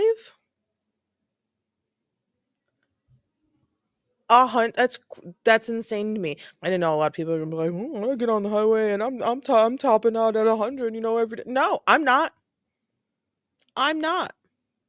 Not me. You won't catch me doing that. Why? I like breathing. I like using all of my limbs that I was blessed with, you know? I like that. I like it a lot. Oh my God, I could never. 75, so like if you're not going 85, you're in the way. Because here 65, I'm going 75 in the middle lane and people are flying by me on the left like I'm causing them delay or something. Like, I don't get it. I like my flesh. I like my bones. I like them where they are. They all work, thankfully. I mean, I know not everyone's out there does, but mine do, and I would like to keep it that way. Cars are so dangerous. I mean, I am on like full, I will put a podcast on if I need to get on the highway for like 20 minutes, and I will get to my destination and I'll be like, well, I have to restart it on the way back home because I wasn't even paying attention. The only thing I was doing was just driving. Like, nothing, a sound didn't even penetrate my brain because I was just driving. Like, I cannot be the type of person, and to pick up the phone while at that speed, not a chance. Not a chance in hell. Not a chance in hell. Absolutely not. No. Nope. Mm-mm. If my phone's not already plugged in and the call isn't coming through the actual car, sorry. Talk to you later. Sorry. Don't care. I could never. I could never. I just like, and it's not even that I like rules. I just like not dying. I also like not having to, go get my car fixed or deal with insurance. No offense, Ronnie. But or like I don't want to do that. Nobody wants to wake up and be like, "Oh, I need to file an insurance claim. I need to call the police. I need to take pictures. I need to do this. I now don't have a car." Da, da, da, da, da. You know? Like I don't like no one wants that. So why are you going not this guy in particular, this is a different situation, but why are you just normally casually driving at 95 on the highway? Don't. But we do love insurance. We love having insurance. 2312. About 100 miles an hour. Still southbound. Get somebody's Springfield unit set up with some spikes. 12 from 35 for info. Unconfirmed, but I cannot see any sign of anybody else in the vehicle. Copy that. Everyone involved. Yeah, he's got tinted windows. I couldn't see him as they went by. Just saw the plate. Oh, and then Vicky, yeah, 80 is the new 55. I mean, I will not be ever driving in Florida. Nope. Nope. Nope. I had to go to a convention in Florida a few years ago. Thank God. Thank God I got a room at the hotel where the convention was because you were not going to catch me driving. No. Oh, well. Yeah. That's to be expected. Can we talk about how big these trucks are getting? Why? Because I know you 5'4" motherfucker ain't hauling nothing but that ego. Why do you need a car that's 8.5 feet tall and 2.5 damn cars wide? For what? Do you like being broke? Because you fill in the tank every damn day. I don't know. I can't. We gotta we gotta go. He's about to get stopped up in some traffic. Springfield units, if you guys get set up your spikes, let us know where you're at so we can back off. Let's get someone at 197 in the median and I'll be up to it. Copy that. 2312 still southbound, 105.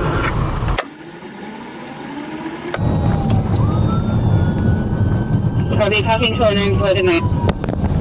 Do it. Do it. Do it. 2312, we got him redirected down the freeway. Turn around and pin him. Turn around and pin him.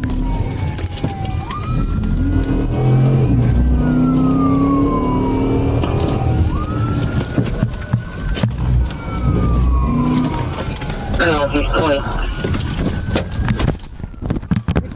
He's fired! He's fired! Whoa. He was firing? Not with his service weapon, I hope not, because that's crazy. Because why would someone who was arrested for the R word still have access to a service weapon? So if it was a service weapon, that would be very, very strange. Ever.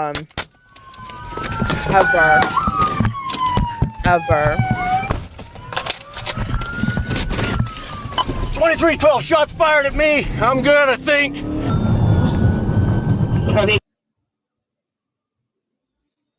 That moment right there, that one got me. I'm good, I think. I honestly couldn't tell if I got grazed or something, made it through the car, or if the car is not okay, or if I'm bleeding or not. I'm good, I think, because the adrenaline is so high, because this is different than just an Amber Alert. This is different than just someone missed his court date and they're chasing him down the highway. This is different than just he's a really bad dude and he's a murderer and they, and this and that and this and that and he has a gun and this is different. He's also a cop. So the adrenaline is different. The reaction of these cops is also different. Zoom. They're caught Cassidy, and like I'm not a big Disney girl. I'm not really into it. I'm not a Disney adult. I do do they have Dole Whip down in that Disney in Florida? Which one is the one? I don't know. We can't do it. I didn't ask the question. We can't do it. Are they talking to an But employee? what is Dole Whip? Do it. Always wanted to try it. Do it. This car's still going. 1312, we got to redirect it down the freeway. Turn around and pin him. Turn around and pin him.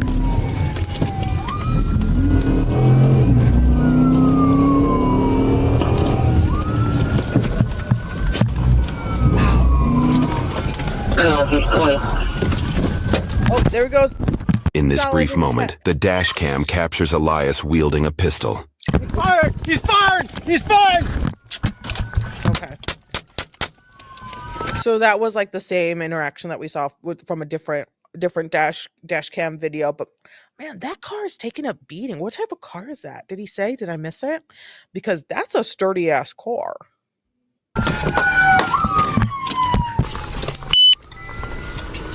Looks like a Honda, right? 2312, shots fired at me. I'm good, I think. We're back in this southbound. Good, I think. We got spike set up. We're back in this 96 going southbound.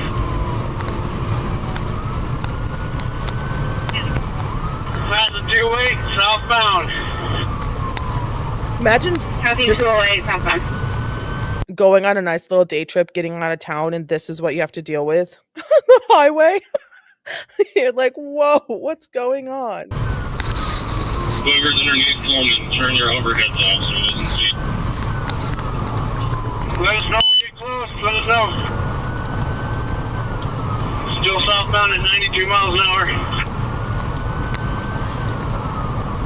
Okay, southbound 92 miles an hour. As the pursuit continues, pieces of Elias's car appears to fly off. 2312, we're passing. It's still going. Rest area right now. 98 miles an hour. Copy, passing about 98 miles an hour. I think we flanked it to it.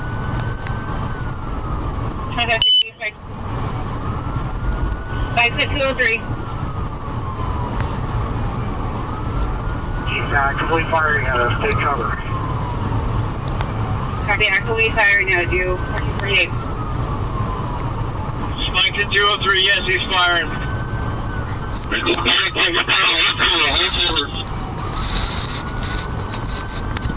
205, he's muffled.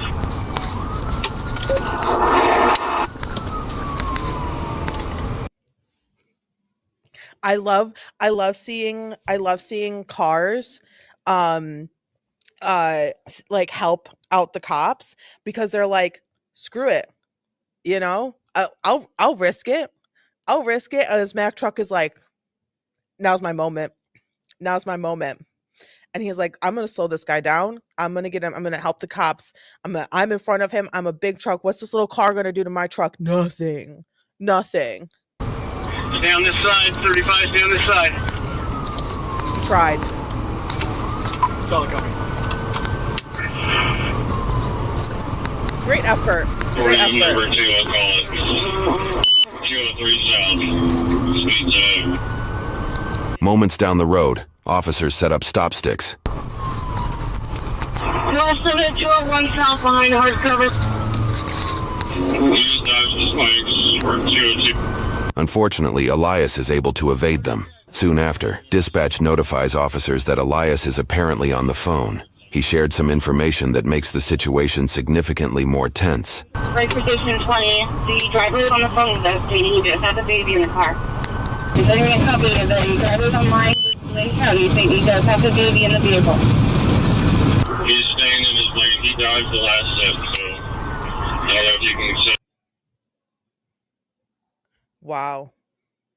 That cop like slapping the steering wheel like made me really emotional. All the things today have made me really emotional. There were moments where I couldn't speak. But like there's a baby and a 1-year-old baby in the car. And now they have that confirmation. I'm sure they went into it. That's why they haven't like completely destroyed the car. They've had opportunity to. They went into it thinking, believing that there was going to be a baby in the car, but now they have confirmation that there is a baby in the car. I mean, they're going off of what he's saying. Also, the dispatch probably heard the operator at dispatch probably heard the baby. I'm sure the baby is crying. It was just in a car wreck, essentially. So yeah, it changes the entire think wave of how to get this vehicle to stop moving. There was a baby in the car and a loaded weapon. And this man has killed before. So Set up 2 sets, but we're 199 south, speeds of 84. We're coming up on this truck traffic from the crash.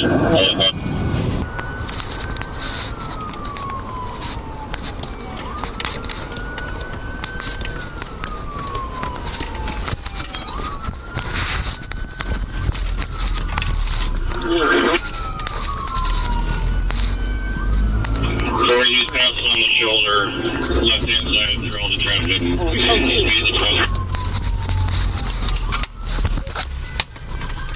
he lost control of the car.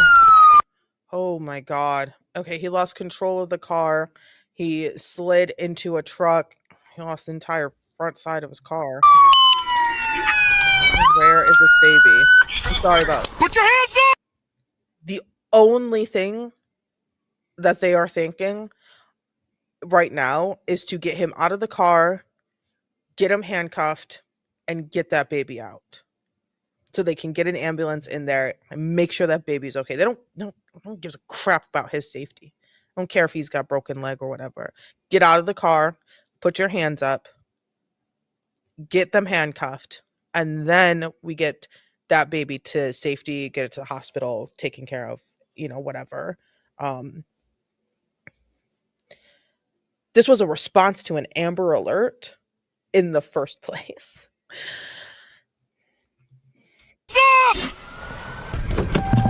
The majority of these drone officers probably have their own kids. Get behind hard cover! Get behind hard cover! Put your hands high in the sky, driver!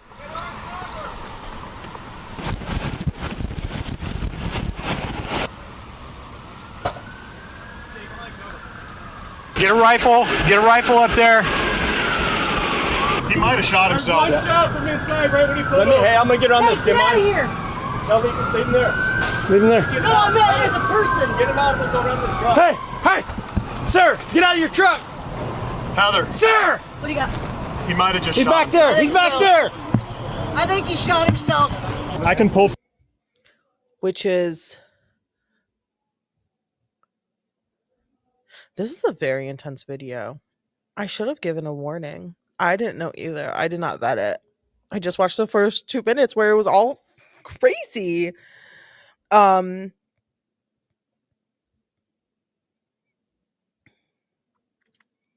If he did, I mean, we already knew that he was a terrible person in the first place.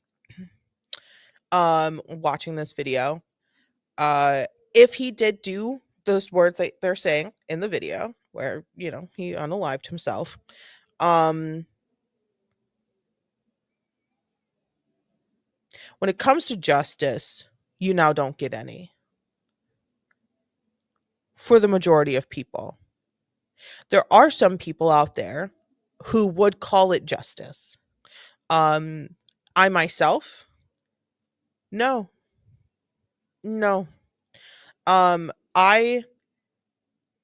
If this man did, evidence supports there's no other suspect. It's him and only him who did murder his 31-year-old ex-wife, who did murder the 17-year-old mother of his daughter, who did R-word that 16-year-old girl, who did steal his 1-year-old daughter or 1-year-old child.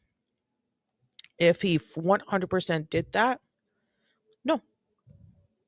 You don't get the easy way out. No. You go to jail. You go to prison and you suffer every single day for the rest of your life. And we are going to make sure you are healthy so that the rest of your life is as long as possible.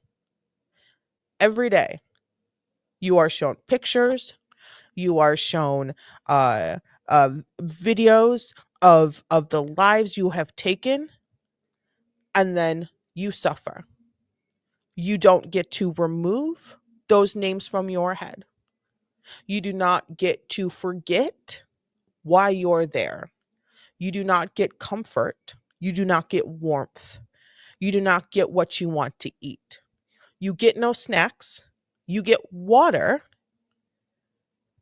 and nutrients. That's it. You get no joy. You suffer. You think you can try to repent or whatever, say all the words, whatever you want. No, it's not eye for an eye for me. It's you took an eye. Okay, well, you suffer for the length of time that the owner of that eye deems necessary. And if that's for forever, then that's for forever. That's how I think. And it may be dramatic, but it's like, what do you mean? You took the lives of multiple people. You have been awful and gross and terrible for a long time. You R-worded a girl. At least one that would consider it, that. I'm sure the two people that you've murdered also experienced that from you as well. And how long is the list of victims? Is it just those 3 people? I'm going to say doubt it. So you get to suffer. You don't get an option to end it. No. No. No. You don't get that. Pull forward with my car really slow. Heather should do. I've got a shield, boss. I got a shield. Grab a shield. I got a shield. Hold on. We can wait for a shield, or I can just roll my car up. It's bigger than a shield. Yeah, we're gonna do both. Cool. Anyone got eyes on the gun? I do like to see that safety is of the utmost importance in this situation. You don't have to wait for the shield. My car's big. No, we're going to do both. We're going to do both. So that's what we're going to do. We're going to do both of them. Got it. Got it, boss. Got it. Because there is no confirmation at this point that he did unalive himself. Right as I got out. I'm pretty sure he shot himself. I heard it. Yeah, so did I. Did you see the gun in there? No, he was on his phone. Okay. I could see him on his phone, and he put his phone down, and I heard that shot. It was like pretty close to him. You guys ready? Yep. All right, let's do it. So he's still moving. Put your hands up! Hands up! Put your hands up! Hands up! I'm back, boys. Whoa. Whoa. They said he's still moving. Somebody stop traffic northbound. Get your hands up! Get your hands up! Hands up, Get sir! your hands up! Do it now! Hands up! Hands on the steering wheel! All we did was move his head a little bit. Yep, just moved his head. Where's he at? Sitting in the driver's seat. It's like the baby's in the back. Hands up, sir! Put your hands on the steering wheel! We want to get you some help! The baby's head's gonna be right in line with where his. Yeah, that baby's right in line with where you're at. So. Copy that. See the handle? Yep, I'm going down. He just moved his head over to the side. Yep. Just hold. Just hold and cover. If there's a movement. So I'm gonna just aim at the steering wheel area. I feel like I wouldn't with that window being closed. Hey, bud, put your hand on the steering wheel! Baby seats in the passenger. Elias! This is very tense. And these officers, their faces are blurred in this, because they didn't do anything wrong, right? we'd like to call out bad cops. Well, I like to call out bad cops, and I like to call out cops who are allowing bad cops to continue to be bad. Um, the amount of teamwork here is commendable. They are also concerned about this child, but they also recognize the danger that is still sitting in the driver's seat.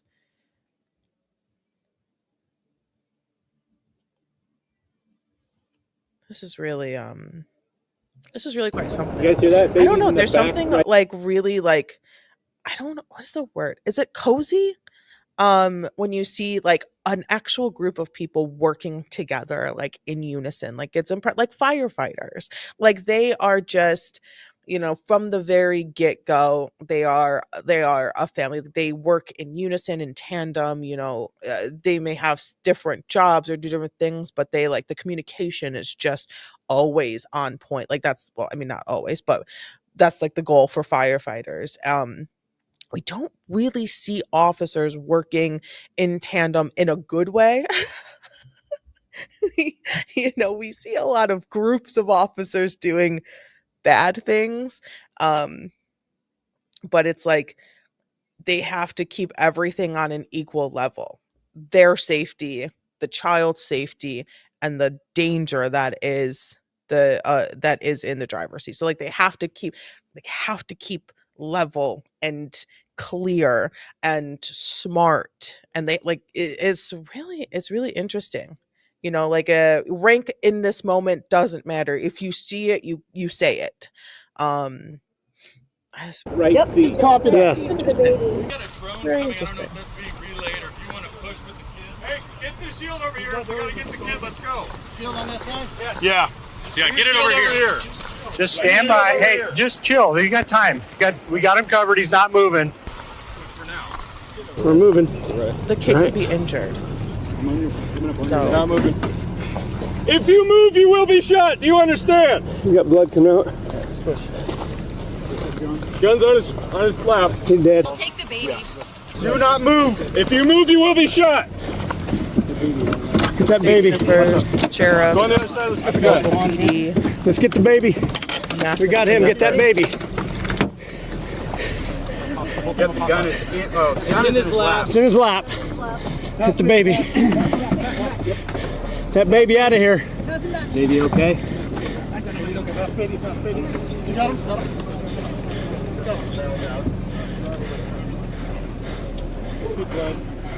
Yeah. Oh no, his whole lap is plumb full. Get out. Glad we're on a 10 crunch for any reason. There's the baby. Oh, there's the baby. Oh, they have the babies. Like we have. Oh. That was adorable. That was the cutest thing. Traffic is stopped. There's no one moving. So there's humans in the cars. The cars are driving. Wow, that was really cute. That was probably a real sight for them to see. Just they're those people stuck in traffic at the very edge of this scene were probably just pumped full of adrenaline for not knowing what's going on or why. They may not have gotten the Amber Alert. No. Gun secure. Gary, check pulse. I'm taking pulse. Go ahead. No pulse. Is the kid okay? Yeah. Yeah, kid's good, OJ. You're good everywhere? I think so. I don't know. Let's just do a quick check. Yeah. That was pretty close quarter stuff.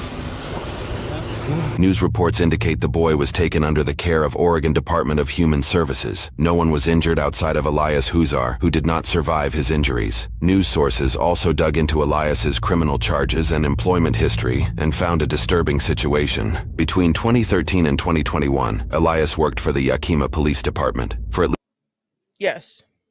2013 to 2021. So 8 years, 8 years. at least a couple years during that time. He reported as a school resource officer for Yakima District. He was also a wrestling coach for the school's team. While the school seems to share that no complaints were received concerning his conduct, he was under investigation for sexual misconduct during that time. In 2019, allegations Like I said, how long is his list of victims?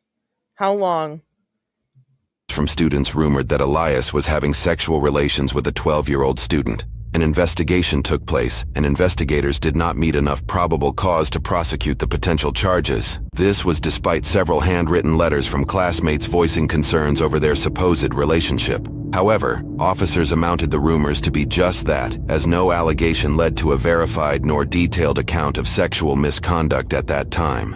When questioning the 12-year-old girl about the messages she sent her friends about the relationship she supposedly had with Elias, she said she never sent them and that her phone must have been hacked. It was discovered later that the student in question was the same underage victim he allegedly stabbed to death at his home 5 years later, at least according to a restraint order request from Elias's ex-wife in 20.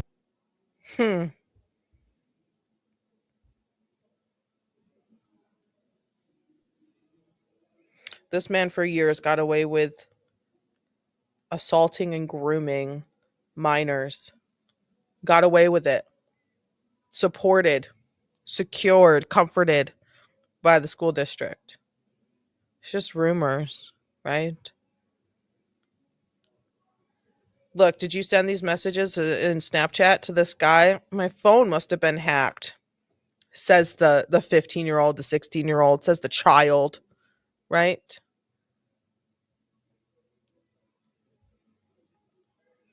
And no adult said, that's odd that there's, if everything else is okay, all your other accounts are fine. It was just Snapchat that got hacked. And they started having a random, with only one person having an above, an over 18, explicit conversations with what this grown man thought was a minor. Just that, just hacked to just talk to him. And no adult said, maybe we should dig deeper. Maybe we should ask more questions. Maybe we should have him on a tighter leash. Why would he even have contact information for a 15, 16, 17-year-old student on Snapchat in the first place? It was butt dials. Oh yes, so very Karen Reed of you was butt dials.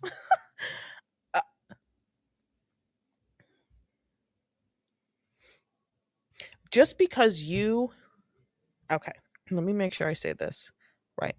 Especially if you are a person who would never in a million years, never in a billion quadrillion, all the money that every single billionaire has in the world added up into years plus eternity, would never even think about having explicit conversations with a minor. If you are that person, you should be making sure that when another adult in your realm, in your view, is being pointed at for doing that, you need to make sure it's now your responsibility to double check the work, right? It's now your responsibility to say, this is being brought up.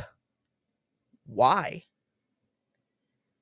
Because I've never done anything like this, and no one's ever even pretended to bring it up. So why, if you're claiming you didn't do it, why are people bringing it up? Why are people writing letters? Why are people phoning us? Why are people sending us emails? Why are so many different people doing this? Why is there a conversation between you and a student on Snapchat? And the student just so happens to say, oh, I was hacked, but just for that singular conversation on Snapchat. You need to follow the evidence, and you need to be an investigator yourself. Use common sense. Rumors don't, sometimes they do, but they don't usually just start out of nowhere. It's usually a little bit of something's overheard, a little bit of something is seen, and end up like a television movie, or a television movie, like a television show or a movie. There's there's a character catches, two people kissing, but he didn't see the beginning or the after, and it turns out that one person kissed another person and the one who didn't want it like pushed him away, right? But that wasn't seen. So the rumor turns into these two people are kissed. When in reality, it was unwanted, unwarranted, and unasked for, and it ended up with being pushed away and scolding. That thing. So you're getting a 1% of a big story. So that's usually how rumors start. So expand that 1% and look into the whole story. Please and thank you. It could save a life.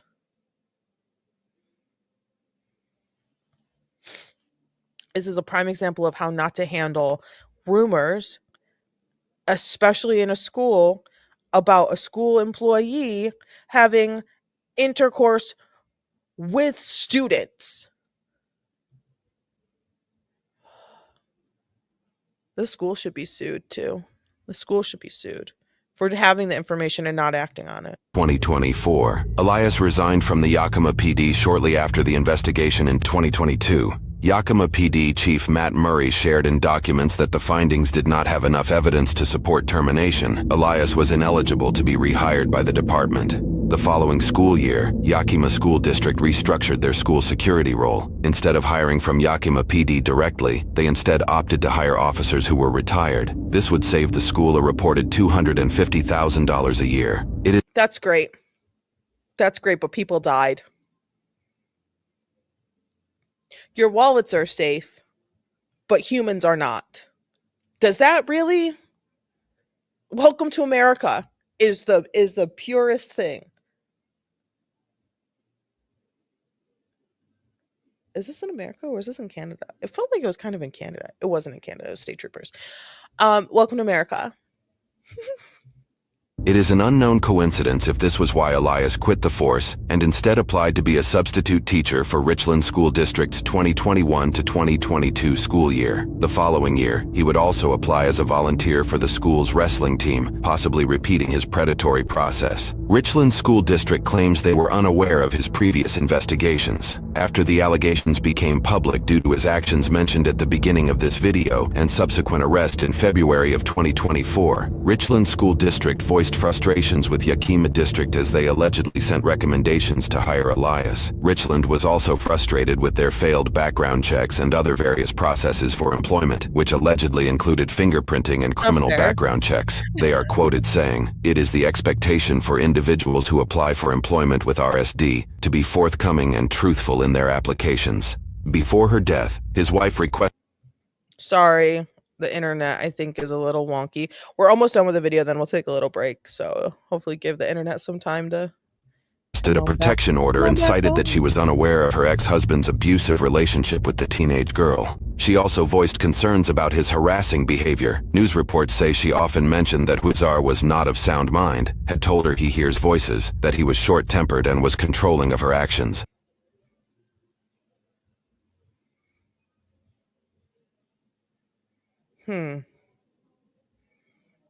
We don't know much. This is the only video that we have seen. I keep speaking for y'all on stream. When I say we, I mean on stream. Y'all might have seen more of this. Y'all might know more about this than I do. But on stream, we as whoever is here actively right now, and in the past, on this particular channel. I'm an idiot. Oh my god, shut up, Lily. Oh my god. I've never seen or heard anything about this particular case. And it is now very much triggered inside my body to learn more. There's clearly no trial. Yeah, I was fingerprinted to work at the elementary school. Yeah.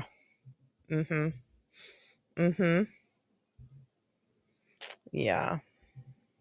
In a request for a restraining order his ex-wife made to officials months before her death, she shared her 5- and 8-year-old sons, told her Elias had them take care of the baby he shared between himself and his teen victim. Her sons told her that Elias would get violent with and hit the 17-year-old victim while she cried. He and the teen victim also performed certain inappropriate acts without any regard if his sons were present or watching. She handwrote a section detailing that Elias was diagnosed with PTSD, major depressive disorder, insomnia, alcohol use disorder, and unspecified personality disorder. She writes that he would cause harm to her children and herself. In another section... And this is why protective orders are good when it comes to court and police and um, your own personal case.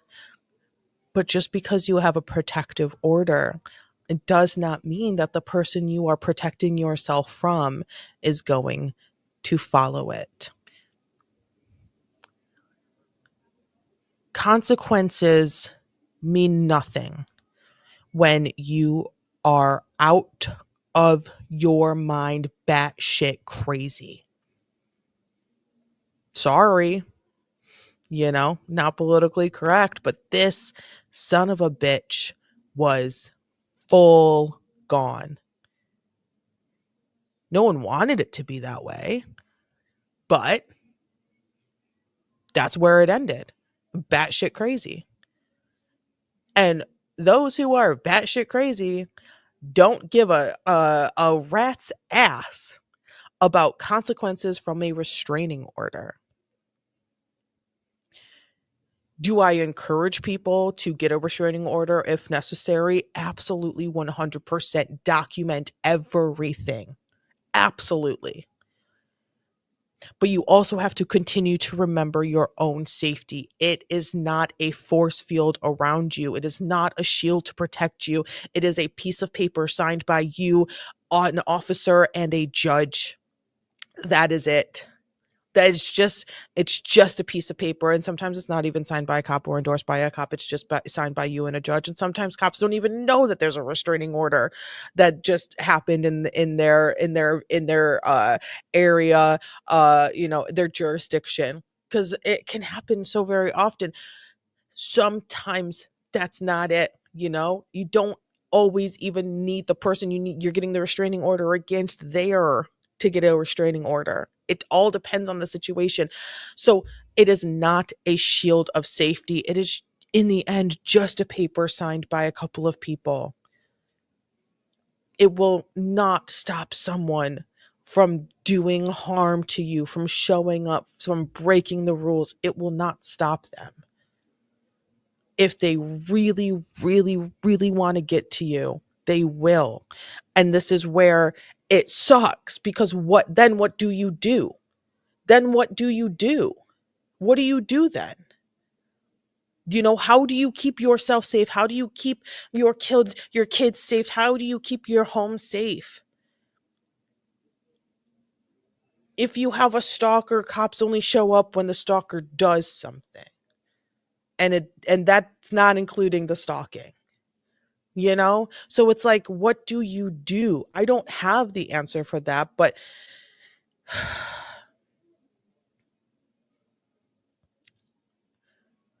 it sucks that it has to be, what do you do to make sure this person can't get to you, instead of what can the police do? What can the justice system do to make sure this person doesn't get to you? Because there's so many gaps, there's so many holes. It's Section. After she noted he made bail, she added that he was a flight risk and recalled a time when he took her children for a period of 3 weeks in 2021. The restraining order was issued, and Elias was barred from owning firearms or coming anywhere near his ex-wife or his toddler children. But that legal restriction wouldn't stop him from pursuing more horrific crimes, leading to the events in this video to unfold after he was let out on bail. Captain Kyle Kennedy with the Oregon State Police held a press conference shortly after the chase took place. A journalist mentioned that a lot of troopers have families and asked, how do emotions like that play into a situation like this? Yeah, well, I'll just say the troopers who are involved in this are still processing this. Even for me to go down and get to see my coworkers and people I'm very proud of and just pass them in the hallway real quick and just have the, hey, are you good? And yeah, and then you go to work. So the processing of these events is significant. However, I'm thankful for the investment that the state police is putting into the welfare and resiliency of our troopers, and they're currently there providing resources for them now. So all this is coming together is the way we would like it to, and our hope is that we can continue to support them. So that concludes this for the evening. Thank you. Little tiny baby. Oh my gosh, sweetness, sweetness. Deserved none of this. Deserved none of this. I'm glad that the troopers have um supplied um support for them for these types of situations. That's awesome. It's really good. It's really necessary. I think cops who go to therapy are probably better cops than those who don't. Because the cop who's going to therapy willingly has said, I think I could benefit from therapy. And the cop who's not going to therapy says, I don't need therapy. so, there's not every therapist is perfect, but I think it's really good to have a space where you can let go of some of the things you are hanging on to inside of your brain, free up a little space, talk situations out with someone who is, trained to be on the other side of that conversation. It's really important. I think it's absolutely, really, really important. I'm gonna go take a break because I got to pee, and that was a lot. We did a lot right then. That happened. Let's see. I'm thinking maybe like 20 minutes. 20 minutes. So what is it? 2:20. Be back at 2:40. Back at 2:40 p.m. And then maybe we'll just talk about wild cases that we know, like the Lori Vallow case, because there's so much going on. Maybe we'll watch like a snippet or two also. We could do that. Okay, I'll be back in a little bit. Bye.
Okay, I'm back. I just needed a snack and a pee break. We need a snack and a pee break. So why don't we have the hello, my headphones aren't working right now. Can you chat instead? No, sorry. No typing here. But nice to meet you, Catherine. I hope you're well. Um, I hope you're doing good. Which game do you stream the most? I don't stream any games. I just chat. We just talk and we watch videos. And we watch body cams. We watch trials. We had a full morning of body cams, and now we're moving on to the Lori Vallow Chad, the Lori Vallow Daybell trial. And I thought, mystery solving board game. Yes, that is fair. That is fair. I need to do that again now that the internet is not absolute trash. I don't know what that was, and it made me really sad, and I did cry a little bit. So I thought we could watch the opening statements from the Daybell trial. Chad, no, not. Oh my God. See, this is the problem with Lori.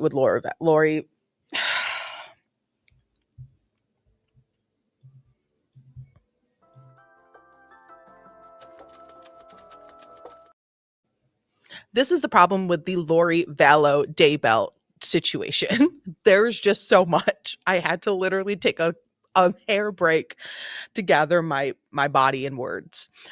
There's just so much that goes on. But why don't we? I'll put her in 1.25 just to boot scoot and boogie it a little bit because it's about a 45-minute opening statement from the prosecutor who was prosecuting the case, and then we can listen to the Lori Vallow Daybell opening statement made by Lori Vallow herself because she is pro se. She is representing herself in court. Is that a good decision? Nope. Never is. Does it work sometimes? Yeah, it does. It does work sometimes. Is it a good decision? No. Would it worked better and faster if you had lawyers? Probably. Mm-hmm. Probably. Probably. I have a little bit of snack left to finish, so I will probably be popping off screen to finish that as well. It's just a little bit, so it won't take me very long. So if I disappear, it's because of that.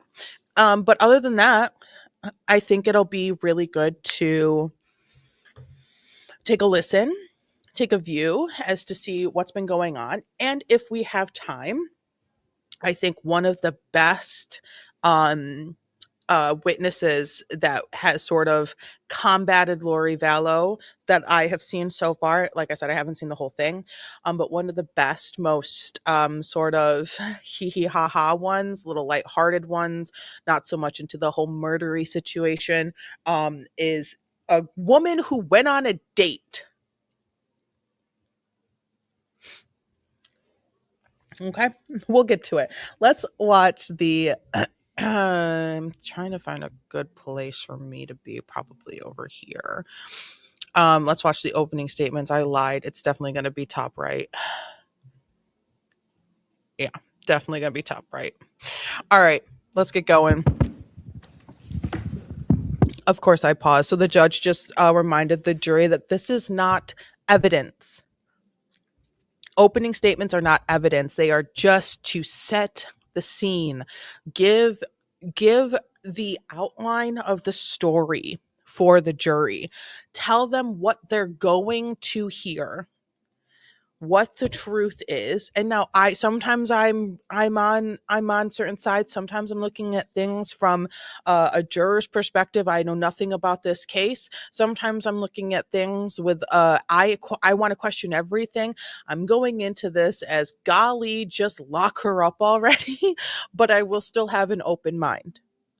Still will listen. I will still have an open mind. But yeah, so go into this. If you don't know much about the case, really give it a good listen. Do we want closed captions on as well? We'll see. You let me know if you don't. Cool. Let's just see what the prosecution is going to do throughout this trial. So I'm going to need you to stay close to me the next couple days. Mel, too. She can't go to Utah. They're planking some kind of intervention, but want Mel out of the way, so I'm left alone. I need to come get the stuff at your house tomorrow and secure it. Lots to do. Thanks for standing by me. It's all coming to a head this week. I will be like Nephi, I am told. And so will you. Lori Daybell, the woman seated over here, wrote this to her brother, Alex Cox, on July 9th of 2019, 2 days before they killed Charles Vallow. But to understand why this is so meaningful, why this is relevant, you have to understand the context. So let's talk about it. In July of 2019, Lori Vallow was married to Charles Vallow. Lori Vallow lived here in Arizona, Chandler. Charles Vallow lived in Texas. In July of 2019, Lori Daybell was Lori Vallow, married to Charles Vallow. In July of 2019, Lori Vallow wanted to be Lori Daybell, wife of Chad Daybell. And in July of 2019, Lori Vallow wanted to keep the same lifestyle that she had with Charles. And she could get all of this if Charles was dead. She could marry Chad Daybell and become Lori Daybell. She would get a $1 million life insurance policy from Charles Vallow. She would get Social Security for herself and their son, JJ, as a child of a dead spouse. And all of this would be true if Charles Vallow was dead. So what about Nephi? Well, Lori Vallow, Chad Daybell, and Alex Cox all believed that those who disagreed with them were dark, possessed by evil spirits, sometimes called Z's or zombies. Sometimes they had names for these evil spirits, like Ned. Lori, Chad, and Alex used religion, the Church of Jesus Christ of Latter-day Saints, and a story of Nephi, a prophet, who was directed by the Holy Spirit to kill Laban, to obtain brass plates and secure the long-term prosperity of Nephi's descendants. Lori used this religion and the story of Nephi as justification to kill Charles Vallow, just like Nephi killed Laban. On July 9th of 2019, Lori Vallow invoked Nephi when she messaged Alex to provide them with that religious authority to kill Charles. After months of trying to get rid of him, they were finally ready to be like Nephi. So how did this begin? We go back to 2018. Lori Vallow met Chad Daybell. You will learn that in November of 2018, that Chad Daybell came to Arizona for a Preparing the People conference. And he and others stayed at Lori and Chad's house. Charles was actually out of town with JJ. Lori and Chad acted as if there was nothing between them, but nothing could be further from the truth. If you knew nothing about this case, how many questions would you have right now? Mine would be, what the hell is Nephi? Ned, definitely an ominous name, for sure. The only Ned that I can think of is the Try Guys. Ned Fulmer, who had the affair in a Tesla. All the questions. The church, the be like the other names that she just said. Who the hell is Ned? Who is Ned? No, stay. So yeah, I would definitely have a lot of questions. There was an unfortunate sort of tongue twister that this prosecutor had at the very beginning of the Lori Vallow Daybell, all the things. We went to school with a Ned, did we? Girl, you know I don't remember. You know I don't remember. I'd have all the questions, but I'd also be so freaking intrigued. Like, I would be at this moment 4 minutes into her speaking to me. I would be like, I'm sorry, I'm going to start taking notes now. Because what do you mean? What's going on? Like, it just saying all these things is a great nod to just Lori Vallow's insanity, right? Nothing, the church, the Z's, the zombies, the dark people, Ned, all of it, the Bible, the stories, all. I'm immediately like, damn, bitch is crazy, right? By January of 2019, Lori Vallow claimed that Charles Vallow was possessed by an evil spirit that she called Ned. Guilty. You will see text messages where Lori and Alex refer to him as Ned. During this trial, you're going to hear from some women who initially were close in Lori's circle. These women will tell you they met her through the Preparing the People conference. They are spiritual women within the LDS Church. Preparing the people for what? Another question. Welcome to Preparing the People Conference 2019. Preparing me for what do I need to be prepared for, right? This if 3 or 4 people on the jury are anything like me, which I'm pretty unusual. I'm pretty unique. Gross. I would be on the edge of my seat. Like, please, for the love of God, give me all of the information immediately. The second coming, right? The second coming, which would definitely be like a thought, I'm sure, but behind a few of the jurors. But like, second coming, zombies, Ned, Bible. It's all the sugar spice and everything nice to make a crazy bitch, you know? Like this prosecutor doesn't need to be wild with her words. She doesn't need to be big and shocking. The words are enough. I think if she was big and shocking, like a big fancy LA defense attorney likes to be, then it would be too much because there's already so much happening. 5 minutes and we're like, what the hell is going on here? Like in 2019, we were just chilling, going to school, eating snacks, going to the beach on summer vacation, living lives. And this bitch is out here zombieing people and preparing for the second coming of a thing and the LDS church and this and that and Ned's, you know? God, if there's a juror named Ned, I hope there's a juror named Ned. That would be hilarious. And initially they found Lori's spirituality infectious. But the more they listened to Lori, the more they started to find concern with what she was saying. One of them called it red flags. Shocking. Lori began saying things like she didn't need to repent, that she was beyond that. And you'll hear from these women that goes against everything that their religion follows. Everyone must repent. You will hear from Serena Sharp that in March of 2019, she attended a girls' weekend with Lori and some other women. They went to the temple, they had lunch, weekend. They did volunteer activities, and then Lori asked them to do something a little unusual. She told them that her husband was possessed by an evil spirit, and she referred to that as Ned. She told them that Charles was no longer in his body. She asked them to come together and try to cast out this evil spirit. Serena will tell you that she didn't ask Lori what would happen to Charles if that evil spirit went. She only knew that she had said Charles was already gone. She didn't know if he would come back or his body would just die.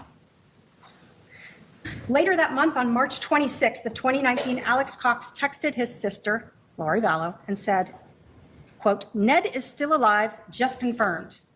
Lori responded, "It's not Ned. It's a new one. Ned is gone. No one has seen him, right? Just talk to him, question mark." Alex said, "Correct. Charles' body is alive." "What did you learn, question mark?" And Lori responded, "A lot. Still working on it. We'll call you later." This is why I can't watch this trial, because it's going to piss me off on so many different levels. Karen Reed trial pisses me off, but it's like I can touch the things of and I can show you and I can point and I can pull it up and I can say, this is why this pisses me off. This is a real thing that freaking exists. This pisses me off because this is also made up. My brain is just shaking around, rattling around my head bullshit, you know? Like, this is, I got hit in the head and I didn't recover from a concussion properly level of bullshit. It pisses me off to a whole other level. Racist cops terrorizing children pisses me off. We're on a different mountain here. We're on a different mountain of pissed off. It's like like it makes my lips dry of type of being pissed off, because I can't pull up a piece of paper and say this is what you did wrong. It's all in her head. It's all in her head. And that pisses me off. And people were cool with the things that were in her head. Well, okay, well, I mean, I don't know what's gonna happen, is he gonna come back? Bro's still there, he's still alive. You know what I'm saying? As the different type of being year went by, Lori and Alex became more determined to get rid of Charles Vallow's body, whatever they wanted to call him. You will hear from Christina Atwood that she attended a gathering on June 9th of 2019. Again with Lori and some close friends, but this time, Alex Cox attended. This was the first time she had met him. Christina will tell you that she heard Alex say that he just wanted to kill Charles. In fact, she heard him say this a couple times. And she heard Lori say, in response, that she had been drugging Charles, crushing up JJ's pills and putting them in Charles's protein drinks. Christina will tell you she was so disturbed by this that she actually went and confronted Lori the next day and told her that if Charles ended up dead, she would have to go to the police. That's how disturbed she was. Now, Lori, of course, said it was all a joke. What else could she say? Because, like, if someone dies, I'm gonna need to go to the cops. Go now. Go now. Go to the cops now. You're hearing someone talk about the very future death of their husband. Go now. I'm not putting any blame on anyone who didn't actually do the murdering. But go see something, say something. Hear something, say something. You know what I'm saying? Let's keep going. But 1 month later, Alex and Lori created that situation be like Nephi and killed Charles. What about Charles? You're going to learn that Charles and Lori had been together for a long time. They had adopted one of Charles's family members' children, JJ. JJ was everything to Charles. Rest in JJ peace, was the little reason guy. Charles and Lori Rest in were peace. still together. You'll learn that Charles knew about Lori's beliefs, that he was called Nick or Ned or some name. You will learn that Charles told a lot of people about this. And on February 26th of 2019, Charles made a big decision. He had $1 million life insurance policy, and his wife, Lori Vallow, had been the beneficiary. He changed it. He changed it to his sister, Kay Woodcock. You will learn he did not have to notify Lori about it, and she had no idea. Nope, you're out of here, crazy one. You'll learn that Charles desperately wanted to bring Lori back to the Church of Jesus Christ of Latter-day Saints. You will learn that he was close with Lori's brother, Adam, and he was reaching out to him during this time period. You will hear from Adam. Adam will tell you that he himself had heard the defendant say things that were outside the LDS religion, that she was translated. Charles was possessed. He knew she was no longer following the LDS faith. Then, June 28th, Charles found out that Lori and Chad were having an affair. Bum, bum, ba-dum. You will hear that he reached out to Lori about it. And the amount of time that she gave me was perfect. I appreciate it. It just keeps going. It all just keeps building. There's more, but wait, there's more is basically the subtitle of this trial. Lori Vallow trial, but wait, there's more. But wait, there's more. There's more history you need to know. There's more text messages you need to see. There's more statements that were made. There's more books that were written. There were podcasts that were made. There's more this. There's more. But wait, there's more. And always more. Chad's wife, and out to Adam Cox about it. Now, you're going to hear about a lot of these things because the police executed numerous search warrants. You're going to hear that they executed search warrants on cell phone records, cell tower records, and iCloud accounts.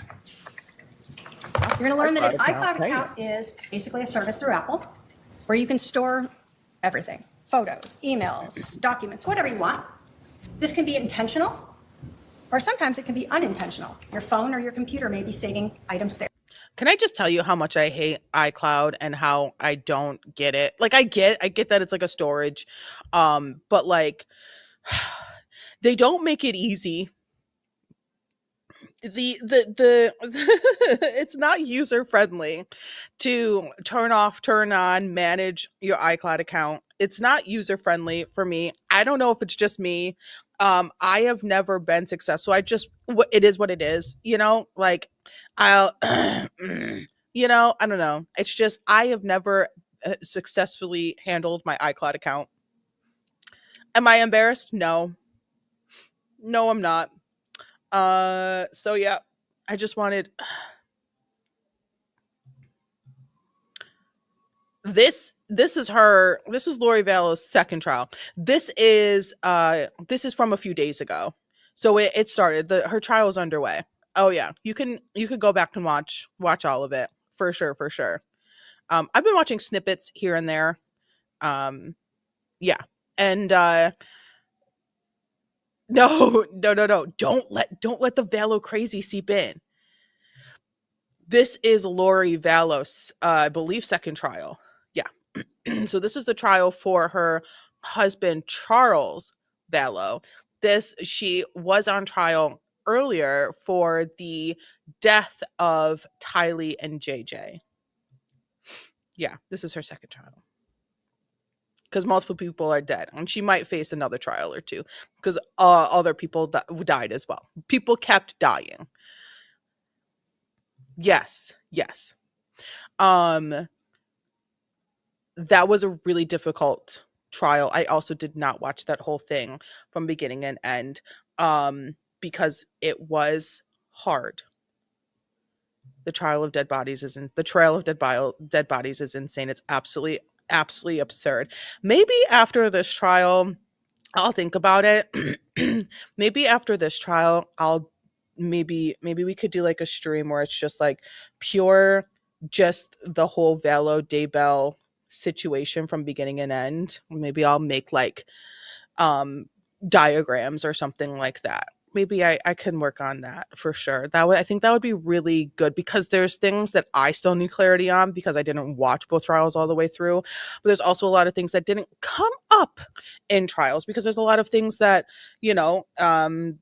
judges have to rule, motions in limine, things that cannot come up in trial for certain reasons here and there. And it's okay that they don't. Sometimes it sucks that they don't. Sometimes it'd be a lot easier if they could. Depends how they were obtained and who are they talking about and will induce, hearsay and all the things. It's for so many reasons. It could be things could not be able to come up in trial. So yeah, so there's a lot of things. So maybe in the summertime I'll do let's from the very beginning to the end do a full sort of like timeline situation of this Lori Vallow thing because it's hard. It's hard. There without you even realizing it. You'll learn that for years Lori Vallow had an iCloud account that was Lori for Style at iCloud.com. Or maybe Victoria, that could be a return to possible outcomes as a team. But after Charles learned about Chad Daybell on that June 28th, she created a new iCloud account, Lollytime at iCloud account. Many of these text messages between Lori and others that you're going to hear about at trial were recovered from those two iCloud accounts. You're also going to learn about Charles's cell phone. The police eventually recovered it, and they were able to extract the data, look at the messages and things that had been in there. And you're going to learn about those text messages with Adam Cox from July 9th through the 11th. You're going to hear from Adam that they were talking about an intervention, about maybe recording Lori, saying these things and taking those recordings to the state president, or just confronting the state president about it. They didn't have an exact plan. But on July 9th, Adam agreed to fly to Phoenix to help try to talk to his sister, talk to the state president, get her back into this faith. Ultimately, Adam flew to Phoenix on the 10th, as did Charles. Adam will tell you that he actually, when he got his reservation on the 9th from Charles, reached out to his brother, Alex. He asked to stay with him. And Alex said, sure. You'll see phone records. They had a conversation about it. But when Adam flew into Phoenix on the 10th, remember, that's after that message by Lori that he needed to stay close to her. Adam tried texting his brother. Adam tried calling his brother. And Alex didn't respond. Adam didn't know that his brother Alex had been summoned to help his sister Lori be like Nephi, that it was time to kill Charles. The text messages from Lori to Alex about that intervention that she knew about and being like Nephi show that by the evening of July 9th of 2019, Lori knew that Charles was trying to have an intervention. An intervention. In that text message, remember, she said they are trying to have an intervention. She knew it was Charles and others. She also told her brother he had to stay close for the next couple days because she knew that she was going to be seeing Charles on the 11th when he came over to pick up their son, JJ, to take him to school. She told him, it's all coming to a head this week. I will be like Nephi, I am told, and so will you. A few minutes after Lori had texted Alex that message on July 9th that they were going to be like Nephi, Alex called his sister Lori, and they talked for over 56 minutes, planning how they were going to get rid of Charles. Alex would stay close with his gun, and he and Lori would be like Nephi. July 10th of 2019 is a day before Charles was killed. We know from text messages that by 7:18 p.m., Alex was already at Lori's house. He brought a garbage bag with some clothes and an orange duffel bag with his .45 caliber handgun and 2 extra magazines of ammunition. He was prepared. We also know that the evening of July 10th, Charles sent a message to Lori letting her know that he would be over at 7:30 a.m. the next day to pick up JJ, to take him to school. Lori and Alex knew exactly when this murder would happen and where it would happen. They just had to make sure that Charles stayed in the house. You'll hear that on the evening of July 10th, Charles spent his last night alive on a date. He had been on several dating apps and appeared to be moving on. You will hear from his date, Nancy Jo, that she and Charles had met on an LDS dating site a few days before. You will hear that she had talked to him and texted him for hours. Sometimes they would talk for 3 hours on the phone. Nancy Jo will tell you that Charles told her about everything of his relationship, his wife's beliefs, everything that was going on. And he had told her about this change to the beneficiary of his life insurance. She will tell you it sounded like a lot of drama, but she still was interested and wanted to meet this person, and so they met that evening for dinner. She'll tell you that she understood on the 11th that Charles would be picking up his son, that he was actually going to meet a realtor about finding a place to rent here so he could be closer to JJ, and that he was going to try to get in touch with Adam to meet up. And then they were supposed to meet later in the day. She will also tell you that she actually told Charles, kind of joking, but in a way to end the drama, why don't you just tell Lori that you changed the life insurance policy so she knows it's not her? Nancy Jo will tell you the next day, she texted Charles, she called him, and she actually thought he had ghosted her. She didn't know he was dead until a few months later when she saw something on the news, a photo of him, and actually learned that he had been killed on July 11th. So let's talk about July 11th. That morning, Lori Vallow was up early and she was texting with Chad Daybell. You'll learn that we do not have those text messages. They were not saved in the iCloud, but we have them from the phone records.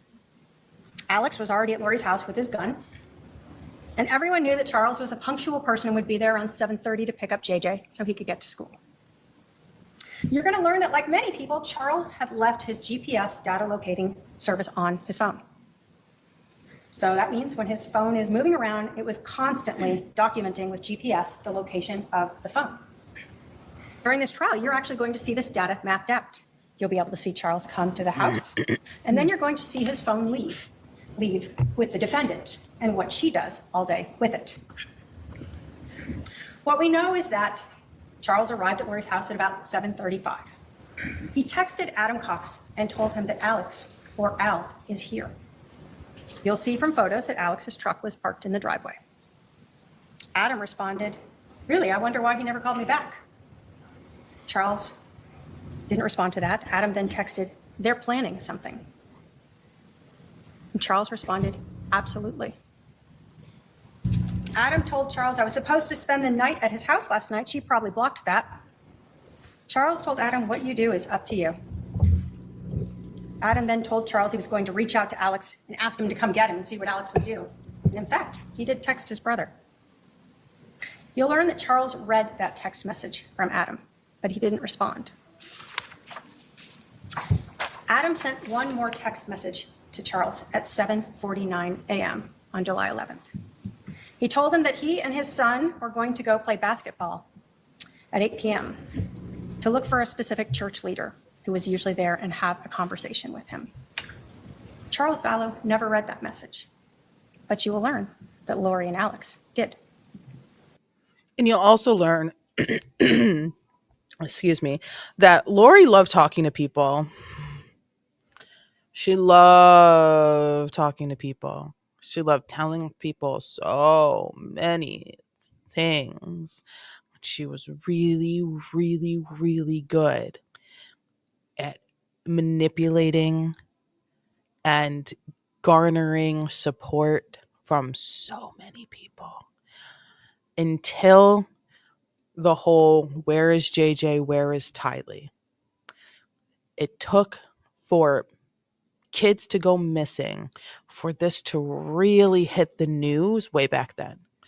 So she spent many, many years, many, many years just talking, just keeping crowds of people happy, you know. And when I say crowds, she's not like standing out on the street or anything, but everyone that she crossed paths with, it was like manipulation. You're on my side. We're a team. No matter what she said, it could be one thing, it could be another thing, it could be this lie, it could be that lie, it could be this crazy thing, it could be this crazy thing. Even if it was so batshit crazy, she was still able to manipulate people and believe her and be like, "Oh man, okay, yeah, let's go get this Ned bitch." Charles went to the front door of 5531 South Four Peaks Place, a house that he had rented for his wife, Lori Vallow, a house that he paid for. Charles would have had to knock on the door, alerting Lori and Alex that he was there. He got JJ, put him out in the car, and then Lori Vallow created the reason to keep Charles from just leaving with JJ. Lori Vallow wanted to stop this intervention. Lori Vallow wanted to stop Charles and Adam from trying to take her Temple Recommend away. Lori Vallow, who wanted to be Lori Daybell, and Lori Vallow, who wanted Charles's money. So Lori took Charles's cell phone, and she refused to give it back. Lori Vallow, or Lori Daybell, whatever name you want to call her by, is why Charles didn't just leave with JJ that morning. Lori Vallow is why Alex was able to shoot Charles. Lori Vallow is why Charles is dead. I want to tell you a little bit about the scene.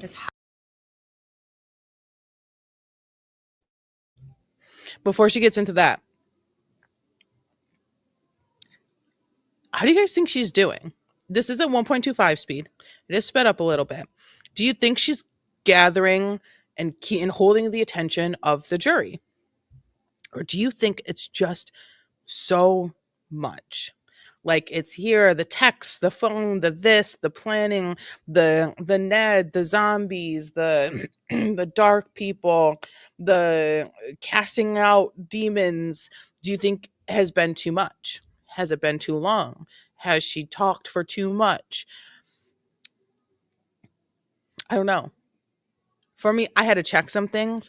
I've also heard this. So I did sort of split my attention for a minute there, but I was double checking some things to tell you guys as well. But I don't know. I think the jury is still sort of into it. Like, I think she's holding the jury well. She is not big. She is not boisterous. She is not, She's not holding the room because of her volume. Like I said earlier, she's holding the room because of the words. This is a story and it's intricate and it's detailed. So I need you to pay attention. And I'm going to tell you what I'm going to do. You'll see me do it throughout the trial, but this is what I'm going to do. This is what I'm going to show you. And this is how it's going to happen. There are a lot of names. There are a lot of people. There are a lot of A names. There are a lot of CH names. There's Charles, Charles Vallow, Chad Daybell, Lori Vallow Daybell. There's a lot of names.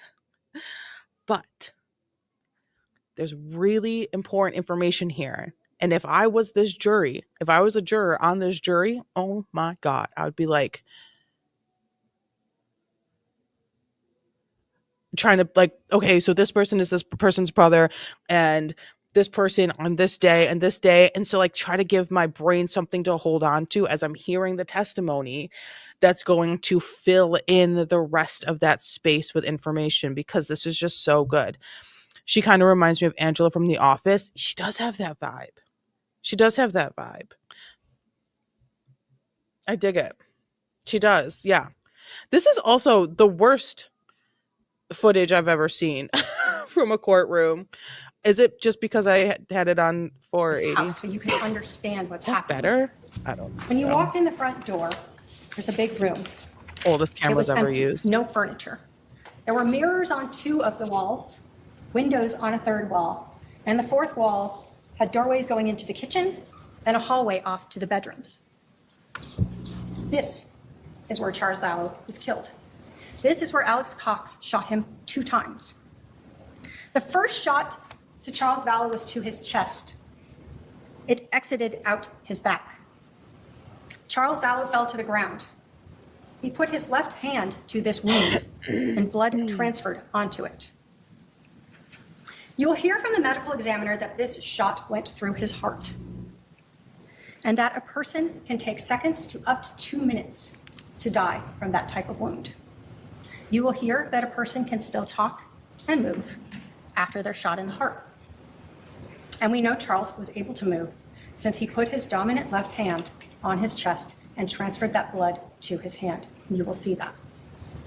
As Charles lay on the floor Remember, of dominant 5531 left hand. South Four Peaks Place, Alex Cox stood at his feet and fired a second shot. Yep. That shot entered his abdomen and it exited his left shoulder. The angle was significantly upward. Dr. Baumgartner, who is the medical examiner, will tell you that this wound was shored. You will learn that shored means that there was something hard behind that wound. So when the bullet exited, it caused a different tearing pattern than the other wound that exited Charles's back. It is this shored wound, this exit on Charles's left shoulder, that shows us that there was nothing accidental about this second shot. You will learn from the cell phone that at 7:49, Lori left Charles's house, or left her house with Charles's cell phone, his wallet, his rental car, and JJ and Tylee. She drove to Burger King, Walgreens, dropped JJ off at school before she and her daughter Tylee drove back to the house. During this time, while Lori is driving around in Charles's car with his phone, she spoke with her brother Alex twice. The first call was at 7:52 a.m., 3 minutes after she left. The second call was at 8:06 a.m., 17 minutes after she left. You will hear that when Alex and Lori are talking, neither of them had called 911 yet. In fact, you will hear that Alex didn't call 911 until 47 minutes after Lori left. Charles Vallow lay dead on the floor of that house for 47 minutes before he called 911. During this 47 minutes, there is police body cam footage that hit the internet, I think 2020, maybe even late 2019, of police arriving on scene at that house.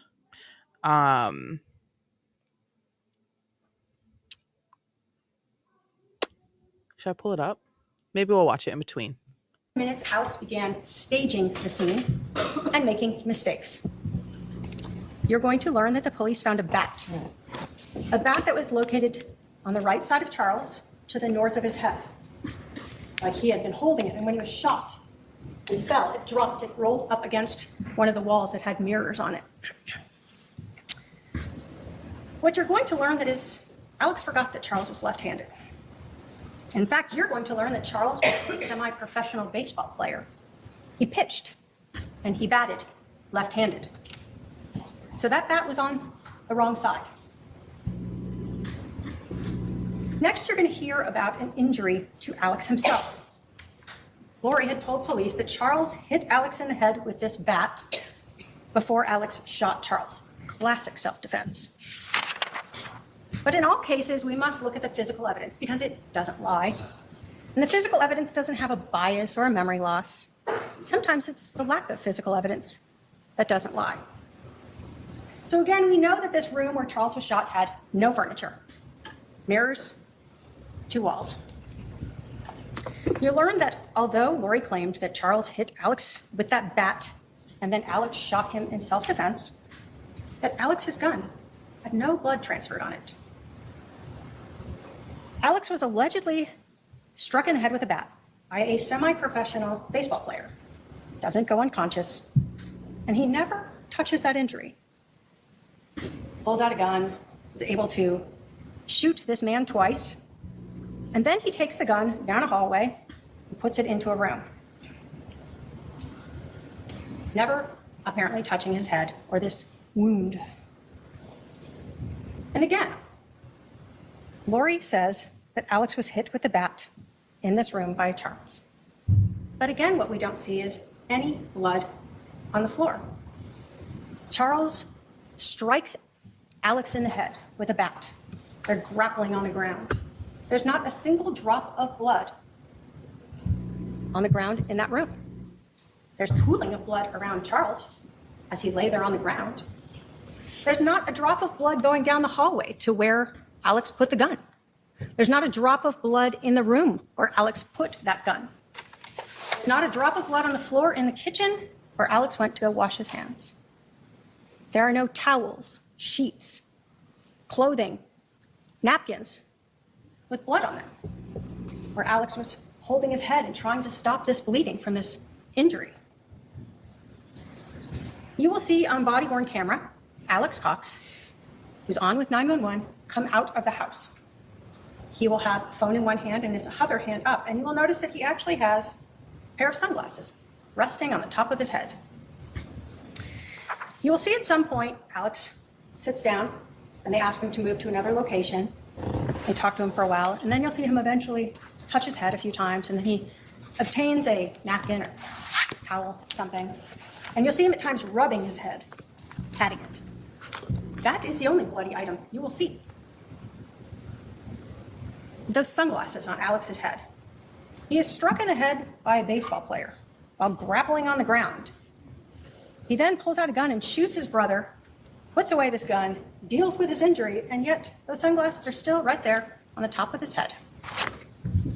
No blood on the floors, no blood on the gun, no damage to the mirrors, bat on the wrong side. The lack of physical evidence to help support this self-defense claim. We all love physical evidence.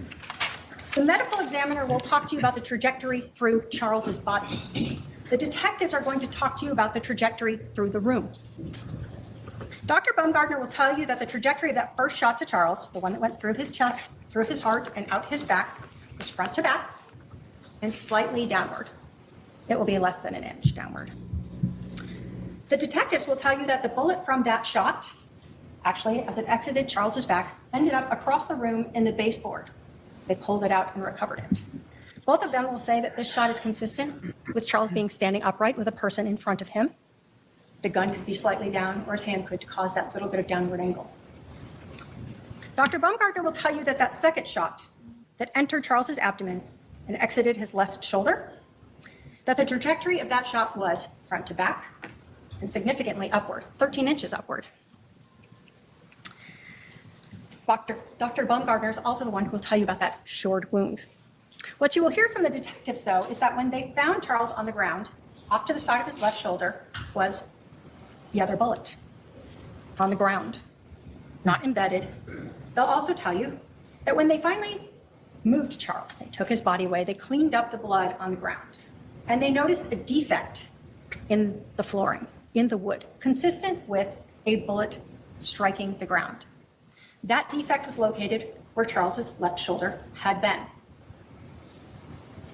You will hear that both Dr. Baumgartner and the detectives found the trajectory. The wounds were consistent with Charles laying on the ground, Alex being at his feet when that second shot was fired. The physical evidence does not lie. Charles was on the ground when Alex Cox fired that second shot. Lori Vallow Injuries lies, to Charles, but not the the evidence. location of the bullet strikes, the trajectory of the injuries both in Charles and in the house all show this was not self-defense. This was a staged murder scene. I told you that Lori Vallow left the house at 7:49 a.m., and we know this because of Charles Vallow's cell phone. The 911 call was placed at 8:36 a.m., 47 minutes later. The police arrived at 5531 South Four Peaks Place at about 8:41 a.m. The evidence doesn't at all.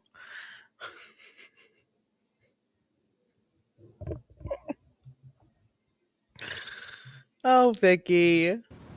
Lori Vallow and her daughter Tylee returned to the house at 8:48 a.m.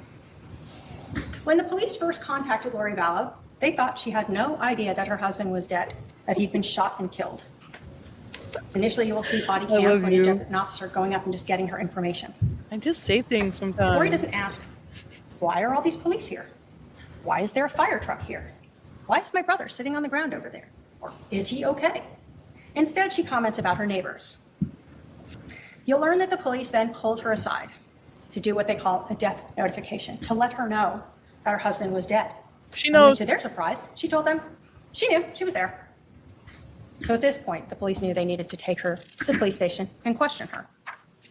We'll watch that video. You'll learn that Lori Vallow was interviewed by the police. She was treated very kindly. The police asked her what happened. Lori Vallow told the police that she took Charles's cell phone. She admitted that she was the reason that Charles didn't just leave and take JJ to school. She told police in no uncertain terms that Charles was demanding his phone back, and she refused to give it back. She told the police that even as Charles screamed at her for his phone, she walked away from him, wouldn't give it to him. No matter what happened or what Charles said or did, she would not give his phone back to him. Lori told police that her daughter, Tylee, came out of the room during the screaming with a bat, and that Charles took it away from Tylee, and Tylee fell on the ground, and she told Tylee to go out to the car with JJ. She still didn't return the phone. She told police that Alex came out, that he and Charles got into this scuffle with the bat, that Charles hit him in the head with the bat. She still didn't give Charles back the phone. What she did instead was take his phone and go around that wall into the kitchen. Left the situation. Time to let brother Alex be Nephi. While she's in the kitchen, she said she heard the gunshot, came out, saw Charles on the ground, and her brother standing at Charles's feet. Then she told the police she left. You'll learn that the police actually had no idea that Lori still had Charles's phone. Even when they're interviewing her, she still had it. Police are processing the house, looking for it. Where is it? They can't find it. Later in the afternoon, you'll hear that the police actually called Lori and Alex and asked them to come back to the scene. And when Lori arrived, they told her they couldn't find Charles's phone. And she told the detective that she found the phone in the car. Found it in the car. She gave Charles's phone to Detective Enclan and then provided her with Charles's PIN number to get into the phone. You'll learn that after those interviews in the morning, Lori and Alex went back to Alex's house in Santan. And there they went through Charles's phone. You'll learn that Alex actually took photos of some of the messages between Charles and Adam, including Adam's flight reservations. And he later sent those to his sister, Lori. July 11th. Lori didn't tell any of Charles's family he was dead. She didn't tell Adam that Charles was dead. She certainly knows they'd been talking. The next day, Lori texted Charles's sons from his prior marriage and told them, "Your dad is dead." Charles's sons reached out to their Aunt Kay about this, and you'll learn that Kay and her husband had to Google this to see if it was true. They found out that Charles had been shot.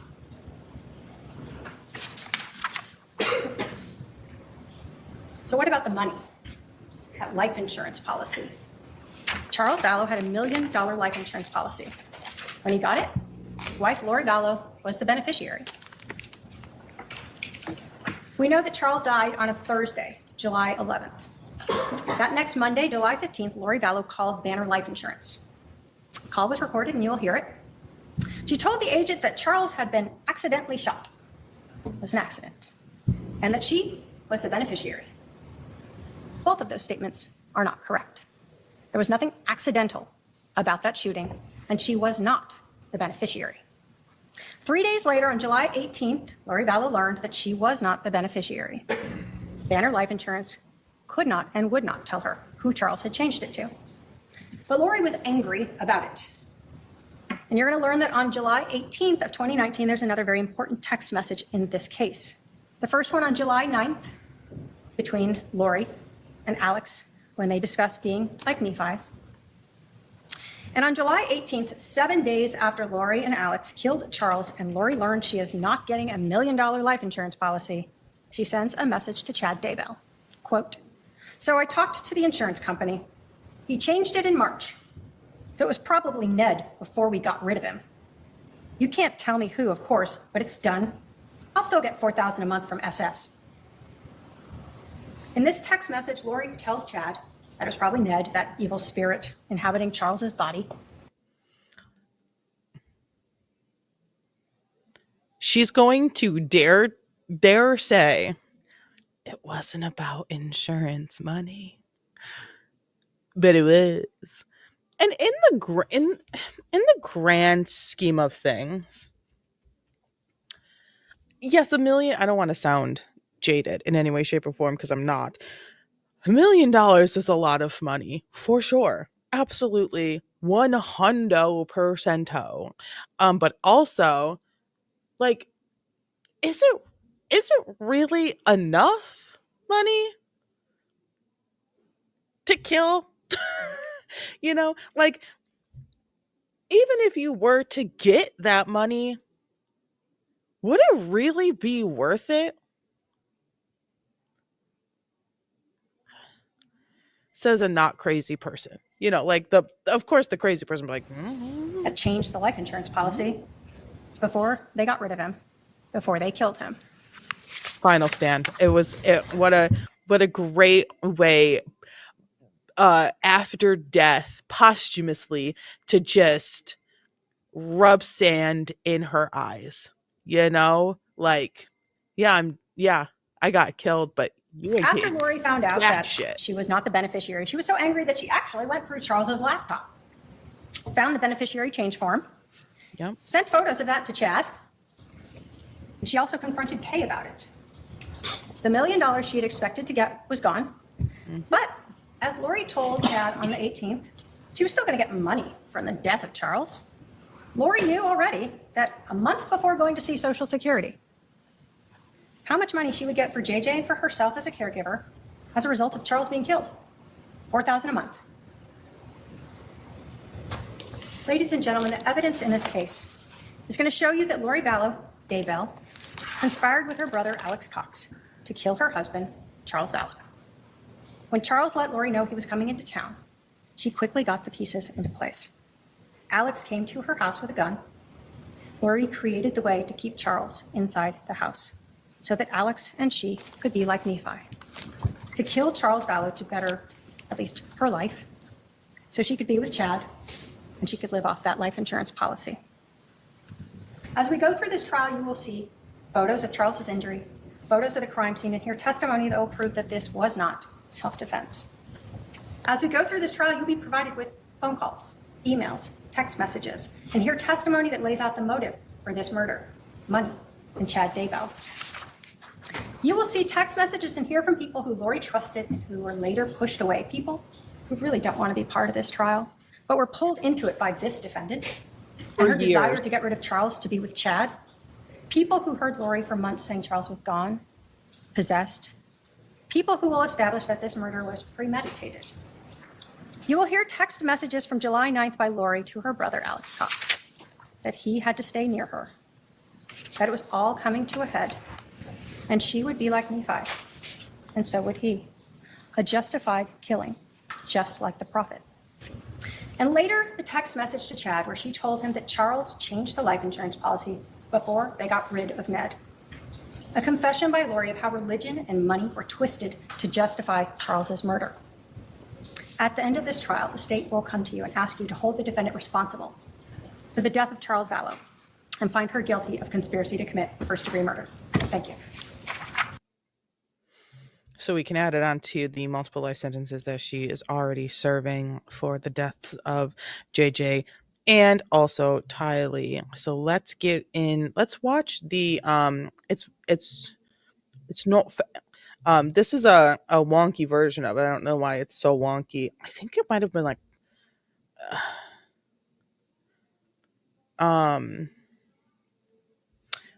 this is a wonky one. It's the only one that I can find right now, but it's 4 minutes. So let's watch that before we watch. It's Lori Vallow's opening, which is actually pretty short. Let me.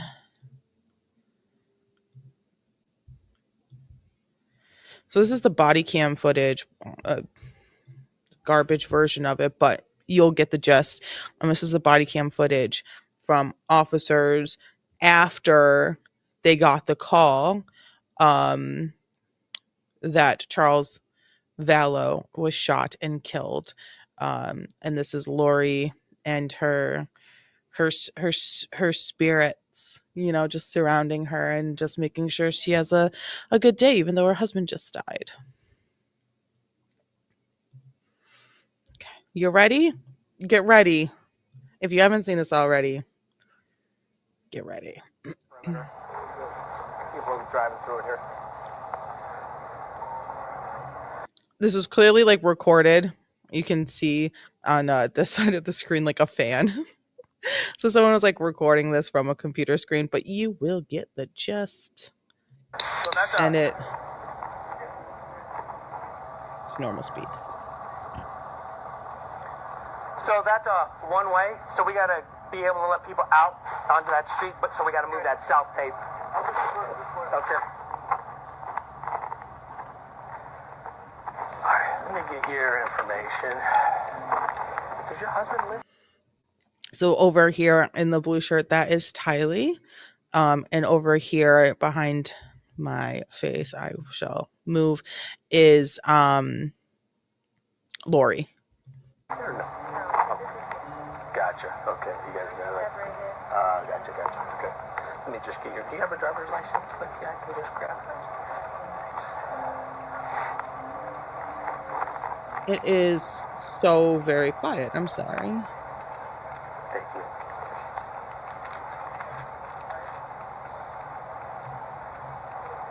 L-O-R-I. What does your middle initial stand for?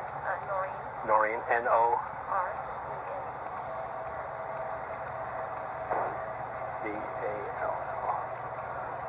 What's a phone number for you, Lori? It's okay. She doesn't have that phone anymore. Because she's in jail. You know, not in Santan. This is your home. Right. Gotcha. Right. Okay. We just moved in here. Gotcha. How long have you guys lived here? Sorry? How long have you lived here? Like 3 weeks. Oh, geez. Yeah. Okay. That's why Okay, so she's lived in this house for about 3 or 4 weeks, she says. Gotcha. Like, hi neighbor, sorry. Are you working at all? No. And she's laughing and giggling as cops are at her house. Hi, neighbors. Sorry. You can see how she could very easily manipulate folks, right? Like she's smiley, she's soft spoken, she's she's a white woman. Okay, and you're still about 5'6", 120.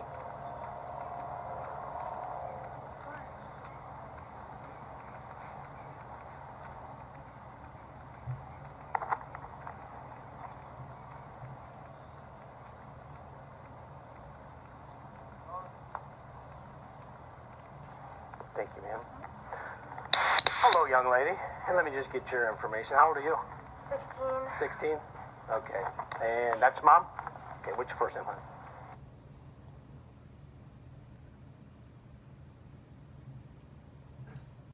When this was released, this is not the first time police have ever interacted with Lori Vallow and her family. But when this was released, she's a minor. Tylee was a minor, so everything is protected, information protected when it comes to her. How old are you again? Hey, someone's getting pizza. Do you have a driver's license? I do, it's inside. Nice. So you're a new driver, huh? How do you like that? Well, almost 17. Almost up. So you're an old hat then. Yeah, I drove here from Texas by myself, so I'm pretty used to it by now. Okay. What's your birthday, hon? She drove up here You from live here with Mom? Texas Yeah. Okay. Do you know how by tall yourself. you are? What do you think you weigh? Probably like 5'1" maybe. Mm-hmm. What do you think you weigh? 160 maybe. Okay. Red or oh, that's brown for sure. Oh, blonde too. You guys, I'm gonna list you as a blonde young lady here. You got, and then blue eyes. Yeah. You have very blue eyes. That's not under debate. Do you have your own phone number? I do. Some people might not like it, but I do like how the officer is speaking to her as if she is a child. And he's trying to keep things in a peppy sort of mood. He's making lighthearted jokes. God, it just sucks to know like the near future for Tylee in this situation is. Oh my god, this whole thing is terrible. This is all terrible. But I do appreciate how he's speaking to her. How this officer's demeanor towards Tylee is completely different than it was to I almost called her Karen, Lori, because it's okay. She's just a baby. She's 16. Okay, hang tight, guys.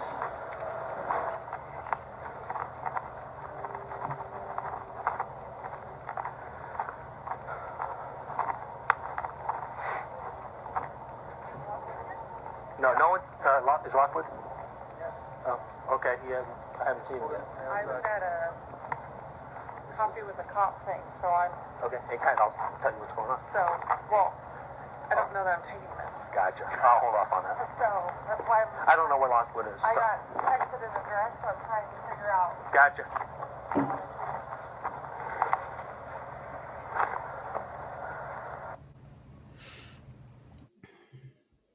All right, so that was some of the Lori Vallow body cam after Charles was killed in her home. She's so bubbly. She's so bubbly and smiley. Let's get to Lori Vallow's opening statements. I think it's over here. Yes.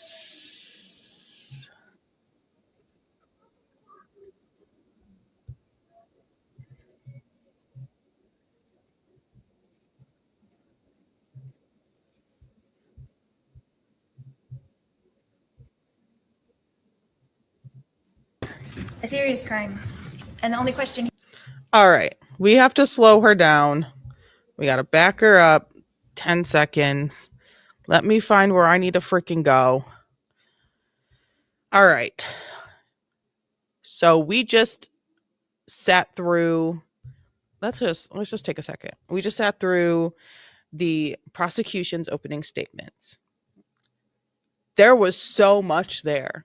From, and remember, this jury knows very, very little about this case. Yes, this was a big case. Yes, this was a big situation. Yes, this was, a death and another death and the kids and another death and the kids, and all the things. But I could very easily say, even more than the Karen Reed trial, that there are going to be a lot of people that know nothing about this case. Even though this was so big, it really, really did not break through the true crime realm of bigness. Yes, it hopped onto the news every now and then, but it never really broke through the true crime world on the internet. Or just like in general, it really stuck to true crime, people who talk about true crime, who listen to true crime, who learn about true crime, who follow the happening now stories. It really didn't break through until their first trial, the Lori Daybell, Chad Daybell trial. Oh, I don't know why I put that back. When it came to the suspicious deaths, of JJ and Tylee, that trial. And it really didn't even break through until the jury came back for that trial. So yeah, so it really didn't break through. So I could definitely see why there would be a good chunk of people that know nothing about this case. Did anyone else know Martin Freeman is a racist?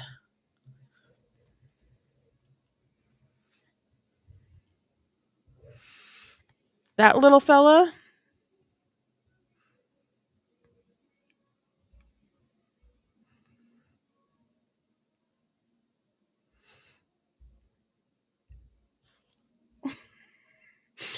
Damn, what did he do?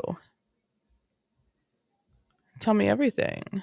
Martin Freeman, 53, makes rare comments about family life with his French actress girlfriend, Rachel Vanessa.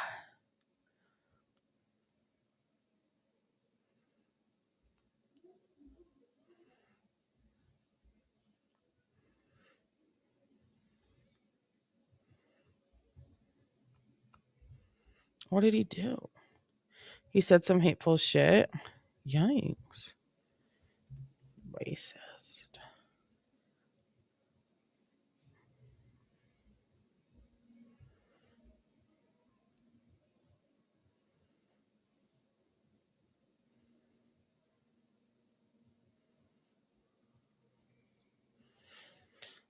Oh, that tweet is gone. Okay. Send me a link or something. Send me a link of something.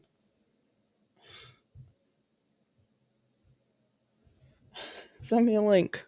Link me. Link me. All right.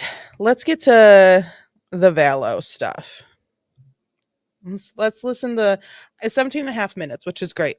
So that's good. We're on.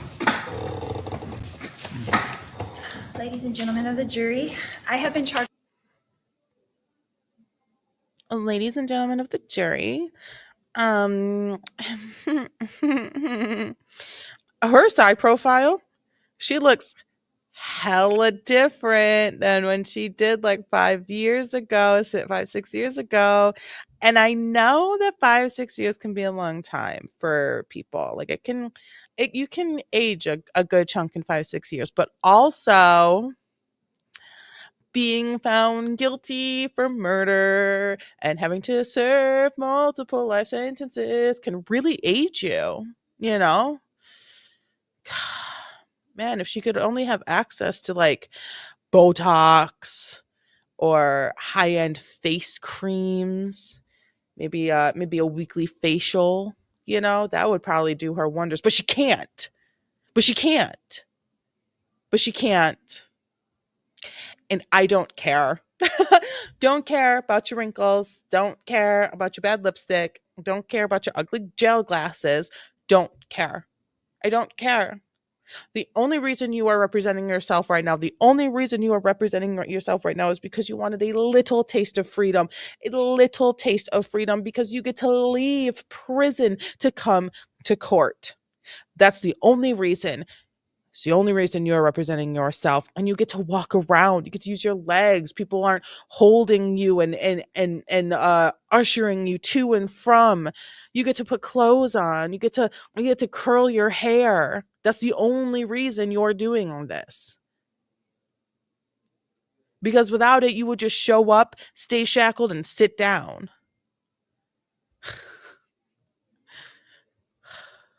In charge of the crime, a serious crime. And the only question here is, did I commit this crime? Yes, you did. Shut up. Conspiracy is an agreement between two or more people to commit a crime. Okay, see. Okay. There has to be an agreement. There has to be a plan.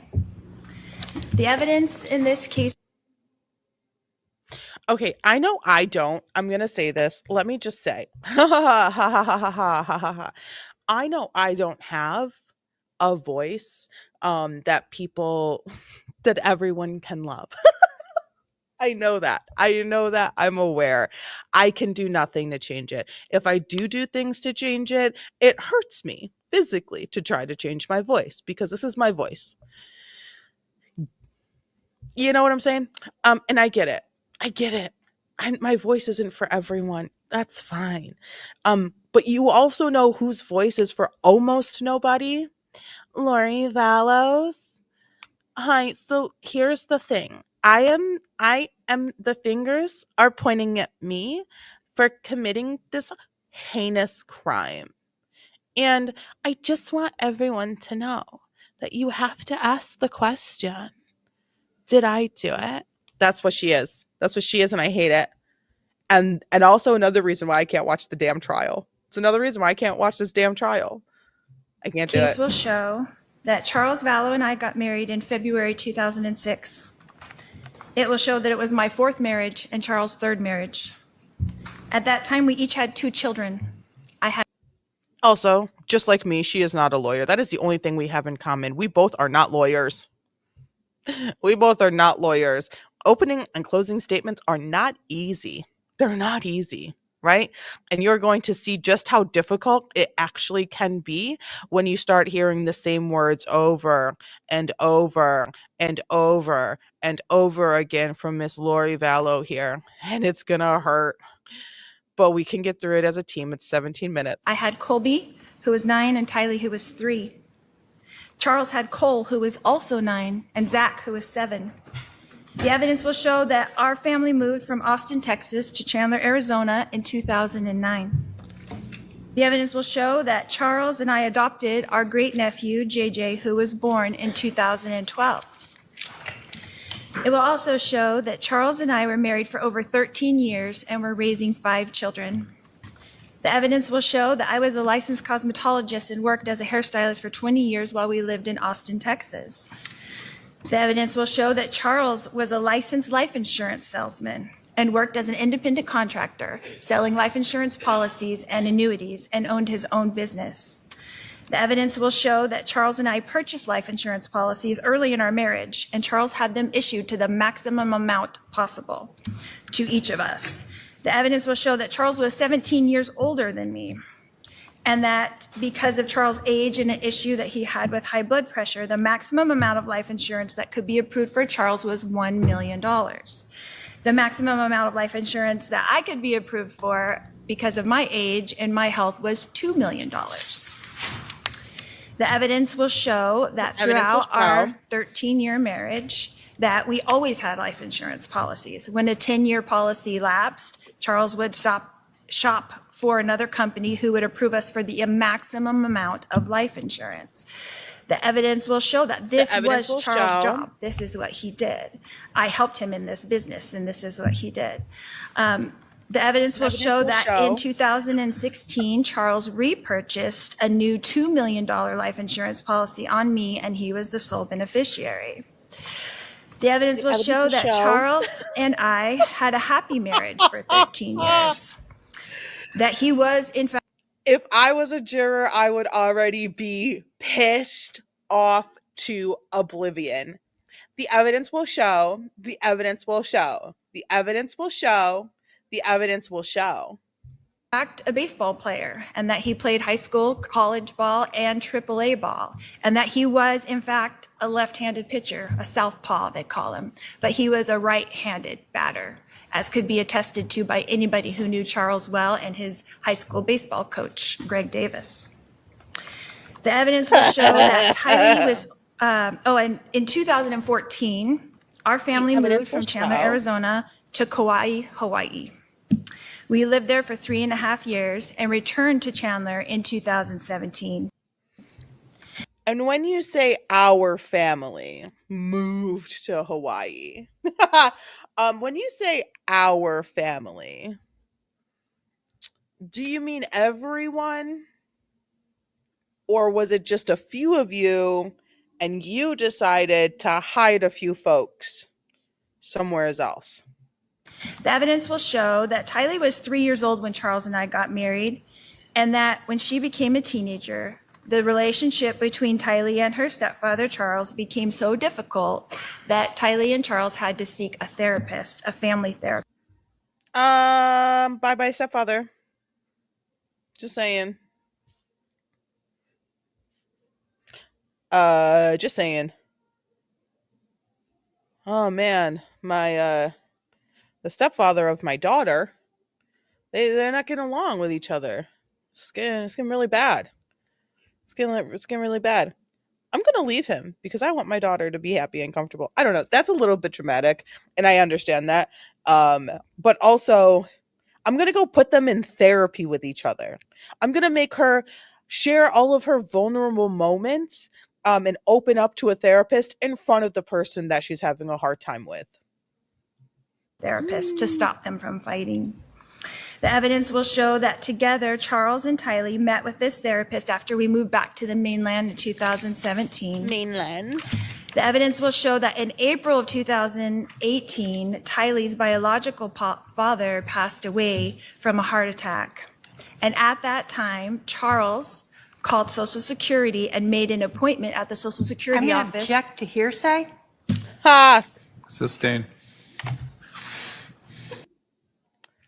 Even though opening statements are not evidence, you cannot speak for someone else.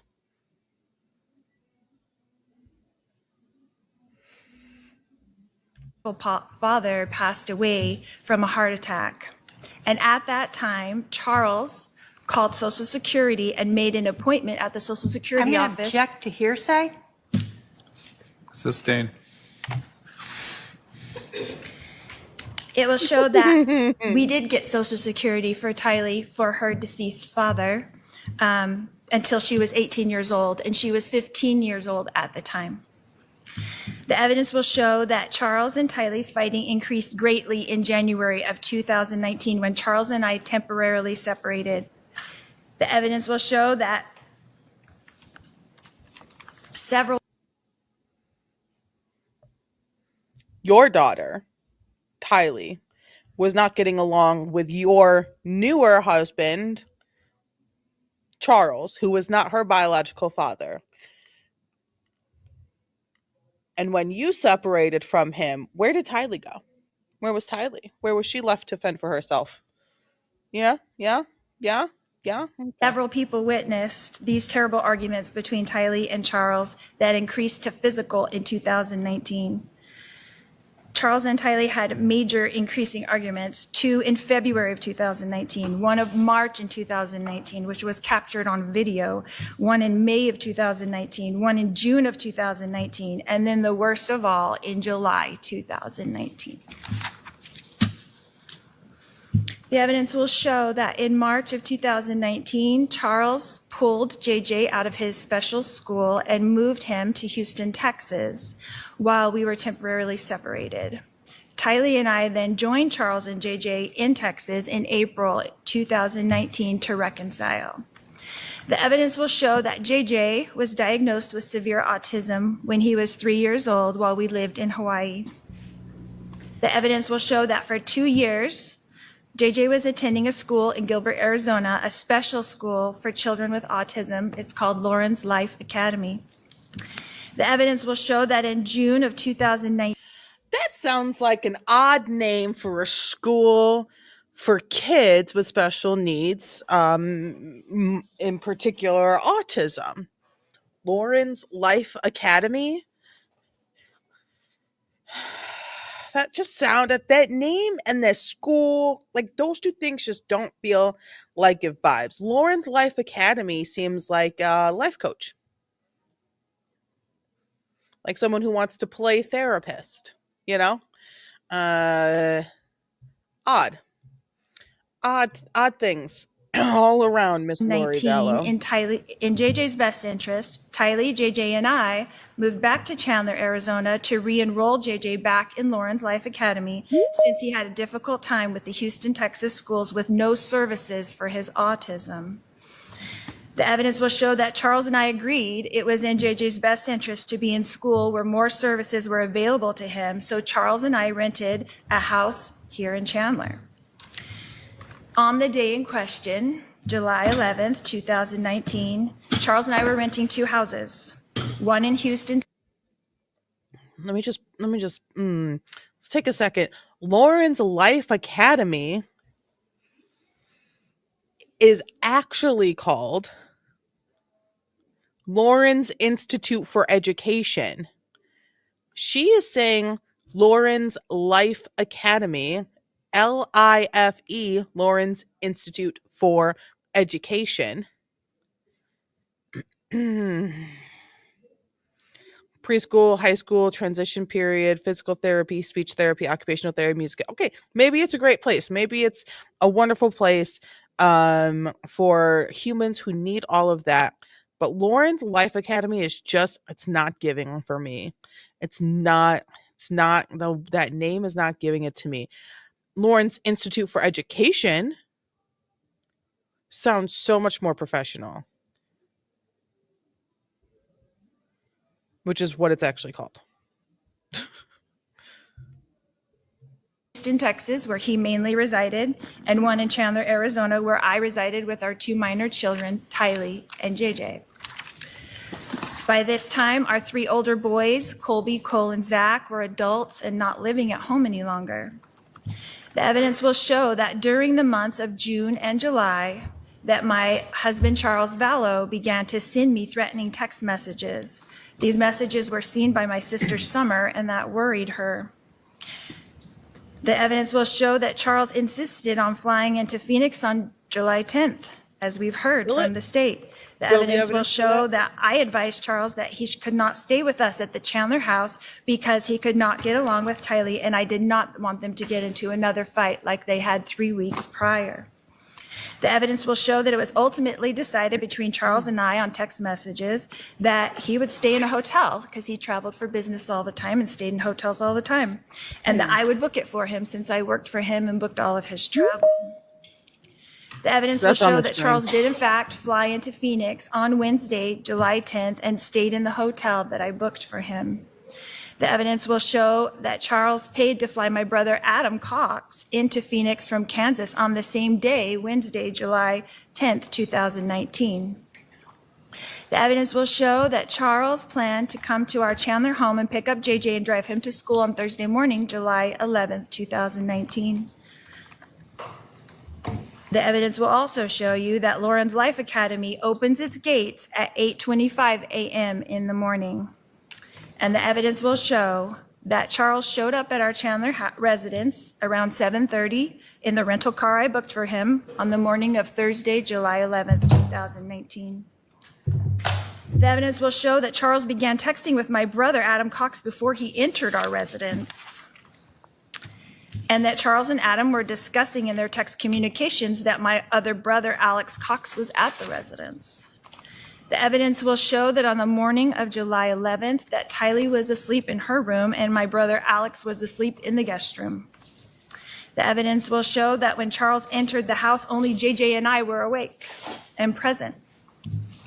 The evidence will show that after we put JJ in the rental car, that Charles came back into the residence to receive his phone, leaving JJ in the front seat of the rental car with the engine running. He was 7 years old. The evidence will show that Charles began to scream at me when I refused. Ma'am, Yes, of course. A 7-year-old in the car of a rental car, engine running. Yeah, that's not great. But you planned a murder and you are ruining every chance you could possibly have with getting off, being found not guilty by not being able to even make a proper opening statement. Every single sentence, the evidence will show. The evidence will show. The evidence will show. We are bored. We just listened to a 45-minute opening and we were on the edges of our seat the entire time. And you are telling me you can't get through 17 minutes without saying the evidence will show 50,000 times? Because you can't tell a story without including hearsay, because you are not trained, you have not learned, you do not have the education, you do not have the history, the past, the failure, the successes of being a lawyer and writing a opening statement. You're losing us. Used to hand him his phone. The evidence will show that Charles screaming woke It'll up be worse Tylee afterwards. and Alex. We've seen worse. The evidence will show that Tylee came out of her room with a bat to protect me, her I mother, believe that. from her stepfather, Charles Vallow. I believe that. The evidence will show that I hate- Tylee and I hate Charles this so fought much. over the bat, and that after a struggle over the bat, Tylee fell onto the ground. Emotion. The waterworks are starting. Oh my God. It's so emotional for her. You're not fooling nobody. I mean, you might be fooling a juror or two, but by the end of the trial, you're not going to be fooling anybody. I mean, honestly, after like the first couple of witnesses, I think we're all pretty much good. But like, is this the worst opening statement I've ever heard? No, it's not. I mean, a hair of credit where a hair of credit is due. Do we know that? Did you all know that Daryl Brooks wants to represent himself in appeals court? Did y'all follow the Daryl Brooks situation? He was a pro se defendant. He represented himself. He was the guy who was driving the car through. Excuse me. He drove a car through a parade and killed and injured a lot of people. Dear God, not Daryl again. Yeah. Yeah. Yeah. Yeah. And just like Daryl Brooks' lawyer, giving him ample opportunity to for everything that he did wrong, he was given ample opportunity to fix, rephrasing questions, to calm down, to not oh my God, his judge made it very, very, very impossible for an appeal to actually be successful in any way, shape, or form, not even come close to it. That judge made sure that her temper was tampered, that her patience was, I mean, I think she deserved like an all-inclusive, like 3-week trip to whatever fancy island she wanted to go to after that trial. That judge was the epitome of patience. Like when you look up the word patience in the dictionary, it is just a video of her trying to get through the Daryl Brooks trial. Absolutely incredible. It was annoying for those of us who watched it. Yeah, it kills me. It was pulling teeth, but for her she had to, because it was more than just a conviction on the line. It's potentially her job. It's potential sanctions for her if an if an appeal gets granted, if he's able to even make it to appeals court, if any appellate court finds any issues with her and how she handled the entire trial, or moments here or there, or she made a wrong decision or knowingly made a decision or made a remark that, wasn't all the things, she could be at risk as well. Pro se defendants get way more leniency, way more patience, way more time, way more handling from judges than a normal attorney, because they are not lawyers. Should they? No. In my opinion, especially Daryl Brooks. But just like that, Judge, we are going to see those types of moments where it's like pulling teeth, like, what do you mean you're overruling? Like, that was a really good objection. Like, what do you mean? Why are you explaining things? Don't do that. Like, just let, she's in the shoes of a lawyer. Just let her lawyer. She is herself. She is the defendant, but she is also her lawyer. So we're going to see some of that. Definitely not to the same extent that we saw in the Darrell Brooks case. But yeah, Darrell Brooks wants to come back and represent himself in appellate court, which I think is a dumb idea. But also Darrell Brooks is dumb. So. And Charles lifted up the bat to hit Tylee with the bat. Should we make a shirt? This is Darrell The Brooks evidence is will dumb. show that Alex then intervened to protect Tylee from being hit with the bat. Because he's dumb. He did not have a gun. He was not wearing a shirt. He was pulling up his jeans because he just woke up and came into the room where he heard the screaming.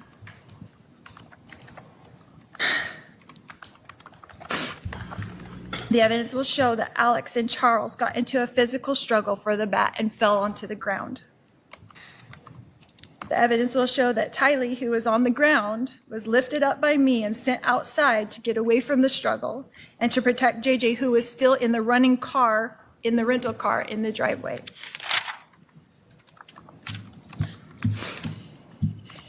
The evidence will show that after this struggle on the ground between Charles and Alex, that Charles prevailed with the bat and began to come towards me with the bat as I ran away from him into the kitchen.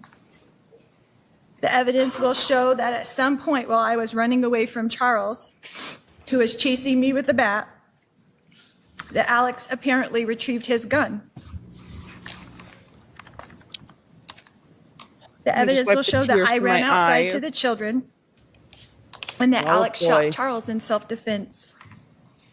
The evidence will show that Tylee and I had both run outside without shoes. The evidence will show that JJ was still in the front seat of the rental car with the engine running and struggling to get out of the car. Tylee was trying to keep him in. He was traumatized because he didn't know what the hell was going on. The evidence will show that Tylee and I got into the rental car with JJ and drove away. About him at that moment. Like, no one cared, you know, like, you didn't care. The only person that actually cared about JJ was Tylee. The evidence will show you that I drove the children away from the residence towards JJ's school.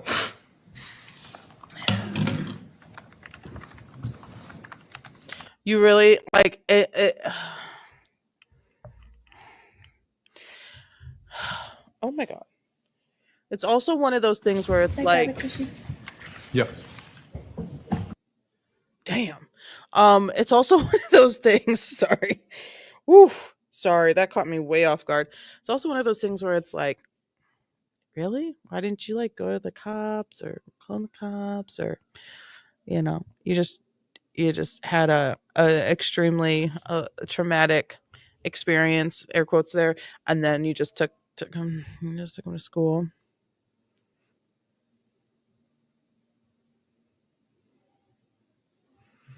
She ran so far. Yeah, because she does have an advising attorney. So Darrell Brooks refused any advice from anyone. Yeah,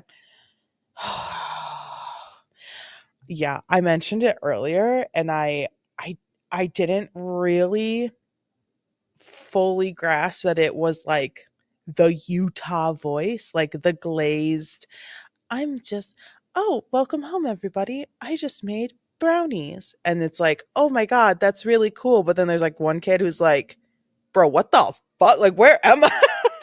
Like, I don't want none of that, you crazy person. Like, it feels, some people, it just feels so comforting. You know, it's like, oh my God, oh, thank you. Oh, you're so kind and you're so gentle and you move so slow and everything's meticulous. And oh my God, I can see my reflection in the tile. And then there's other people who are like, hello? Like, is anyone home? You know? JJ or oh my God, the shoe. Poor thing. This is traumatizing for you in so many other ways. I'm so sorry. Oh, you poor thing. Yeah, so Lori Vallow has an advising attorney. And you saw her earlier in her opening statements, like get her closer to the mic. Um, I believe that was her advising attorney. I could be wrong. It could have just been like a court clerk or something like that. But yeah, so she does have someone who is helping her.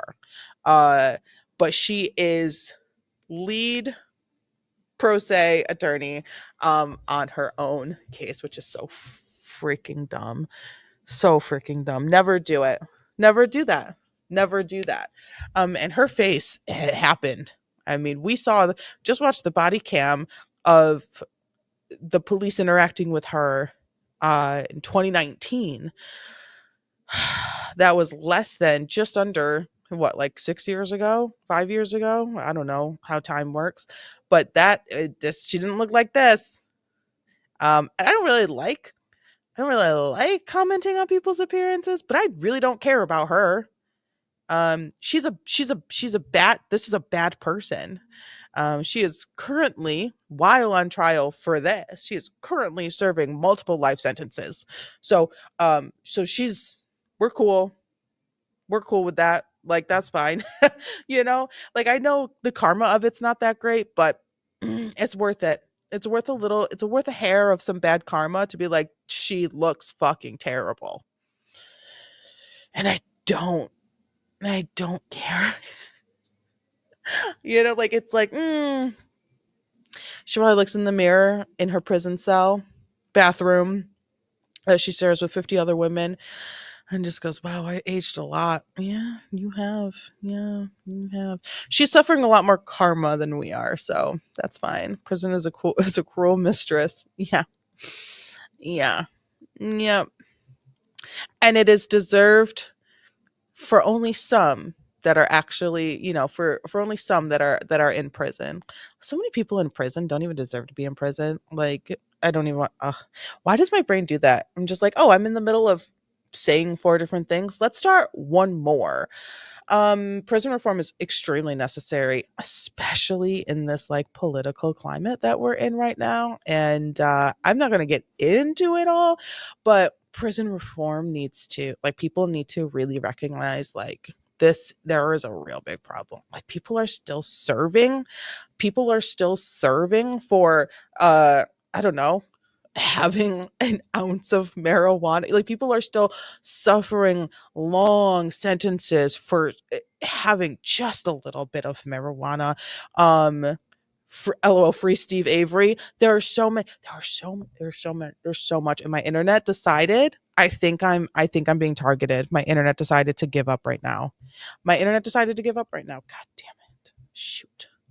Hold, please. We still have 6 minutes left in Lori Vallow's case, or opening oh opening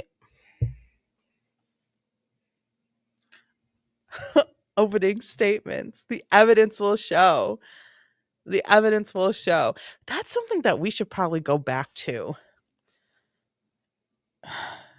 So it really triggered a massive um wave into um true crime. It really set the like it really like we were already getting into true crime, and then the Making a Murderer happened, and it was like, whoa, it like revived things inside of people. We're like, wow, we need to look into things.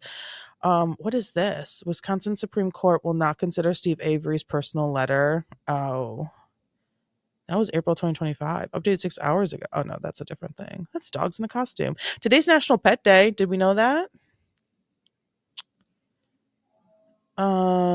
Interesting. Wow. Okay, I think my internet's back. That it's still there. Okay, sorry. And when I say I don't like commenting on people's appearances, I will say when someone's like gorgeous, because I mean, everyone's thinking it, right? I think complimenting is okay, and I try to stay away from like, "Oh, you a ugly fella," but this woman, I have no qualms about making comments about her appearance because she's cared about it for so long. She was a cosmetologist. That's all she cared about. She just loved her appearance. And that's gone. I mean, just some. I'm sure some people still would look at her and be like, "Oh my god, what a beautiful older woman." But to me, I just see the devil. The evidence will show that I drove the children through the Burger King drive-thru that Charles had promised JJ. The evidence will show that we continued to drive towards JJ's school and that the gate was not yet open at JJ's school. So we drove a block west of the school to a Walgreens where I ran in to purchase flip-flops for Tylee and myself so that we could walk JJ into school on the hot pavement. JJ. The evidence will show that Tylee and I returned directly to our residence where we met with police in our driveway. And she is also The evidence will show that we were spoken to by the Chandler police officers. And the evidence will show that Tylee and I were told by the Chandler police detectives that Charles had passed away. I'm so sorry, you poor thing. The evidence will show that we were put into a police van and driven to the Chandler Police Department. It is the evidence will show that Alex was taken by police in a police car to the Chandler Police Department. And that we... It's like whiny. It's such a hard, like, deep-rooted accent that is also mixed with her like trying to keep her voice like really high, you know, like complete opposite from Karen Reed. If you watch the Karen Reed interviews and the specials, and she's just like, well, and then we went to the park, you know, and then here I am, and you know, I parked the car, and then we get out and we go have a beer, and then that was it, you know, and she's like, oh my gosh, and then we go to Burger King and JJ. In DJ, it's so odd. It's so weird. Ronnie's like making me really listen to it too. We were all three separated into interrogation rooms and we were each interviewed. But it's not like a full like... The evidence will show that next, Tylee and I were like, brought back together into a room at the Chandler Police Department and were introduced to a victim's advocate who was very kind to us. Okay. So it's a Midwestern, like Wisconsin sort of accent, but it's cut short. The mouth isn't moving as much. The tongue isn't doing as much work. So you're doing like the Wisconsin accent, but you're not like, you're cutting it like short. Vicky, what do you think? Like you're not, Ugh. Hi there. Hi, Lynn. Linka? Linka Vlad? What's going on? How are you? We're watching Lori Vallow's opening statements to her second trial, and we are discussing her accent and how it's very Utah. It's not it's not really nasally. Like it's like the high. Yo. It's in like the high. It's like in like your falsetto, but it's not like nasally, right? It's like yeah, I don't know. It feels... Vicky, what do you think? The evidence will show that after speaking to the victim's advocate, that Tylee, Alex, and myself were put back into the police van and driven back to our residence. Your name is Vlad. Hi, Vlad. We were directed by the Chandler detectives to take the rental car and return later to the residence after we picked up JJ from school. I hope you like unprofessional human beings covering true crime. And when I say unprofessional, I try to have a good time while still validating and acknowledging the traumas within all of this true crime stuff. I am not a lawyer. We cover trials from a we are just normal people sort of standpoint. So we call ourselves the chatty jury. So I love it. So, you know, if you are into it, welcome. We're a baby channel and we're growing, and I love seeing new names pop up in the chat. So if you have any questions, just let us know. We pause a lot, so I do apologize about that. But we have so many things to say. Our brains just keep going. So welcome aboard. The evidence will show that we did as instructed by the Chandler detectives.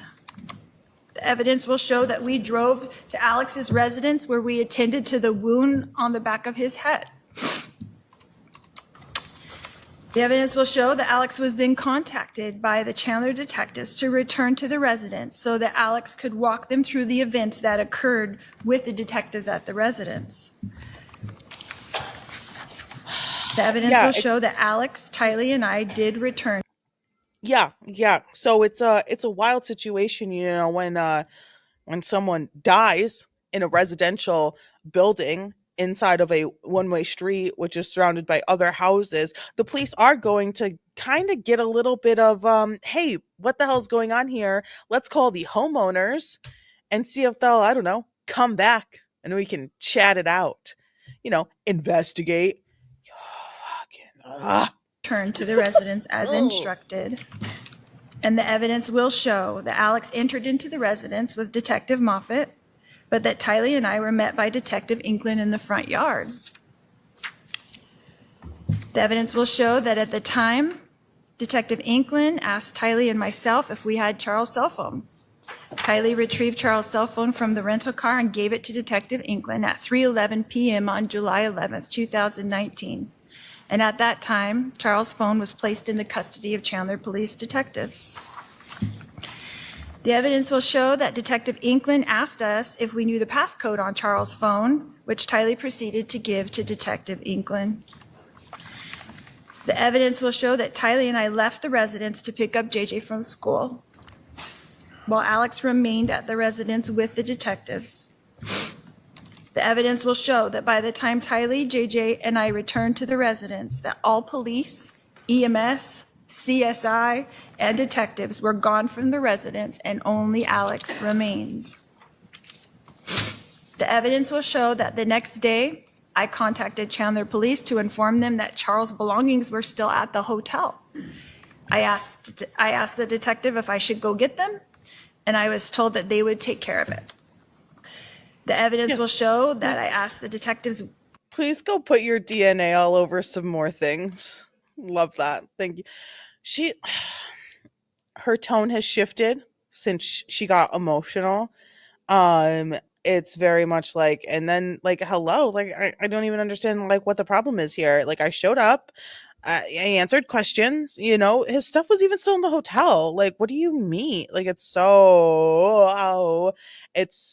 she's annoyed. Like, she's getting herself annoyed at doing all of this, which is another reason why you don't do this yourself. You don't do this as yourself because you need a lawyer, because you are too emotional. Even if you are a stone, a rock, you are too emotional. You need an attorney who it did not happen to. They are just defending you. That is, I want there's so much, but this very particular trial, this is this person that you're watching talk right now, her name is Lori Vallow. And you got me right where I love being. I love just saying more things. So this is Lori Vallow. She is right now on trial for conspiracy to commit murder against her then husband, Charles Vallow. And so we are watching her making her opening statements within the trial. Now she is defending herself, and she is also the defendant. She is representing herself in court, which is not a good thing to do. We just watched earlier in the stream the prosecution's opening statement, which is the state prosecuting Lori Vallow. Pressing the charges against, it's absolutely insane. And there's so many details, there's so many names. If you are new to the Lori Vallow Daybell Chad Daybell situation, get ready because there's a lot, and it's it is a lot. It is a massive case. It's been like it's been, I would say, brewing since 2019. But her life and her wildness and her extremities are just everywhere. Everywhere from Hawaii all the way to Texas and everywhere in between. She has had some sort of impact when it came to religion, zombies, dark people, writing a book, podcast, all that stuff. Um, this is Lori Vallow. She's the goddamn worst. Yes, very dumb. It is very, very dumb to not get a lawyer, and she could have had a lawyer. She does have a lawyer assisting her, so helping her prep for trial and get ready for trial. But a little bit of a twist: she is currently serving multiple life sentences for the unaliving case. And that's how I have to say it on the internet, unfortunately. Sometimes we can get away with saying the other words. The unaliving case of her children, adopted and birthed, adopted and birthed. Did she give birth to JJ? Or excuse me, Tylee? I think it is her biological daughter. I'm not, I, my details even get slipped up. Her children, Tylee, Tylee, I believe, and JJ. So those two humans, their remains were found on a property that belonged to Lori and Chad Daybell, which was a different husband of hers.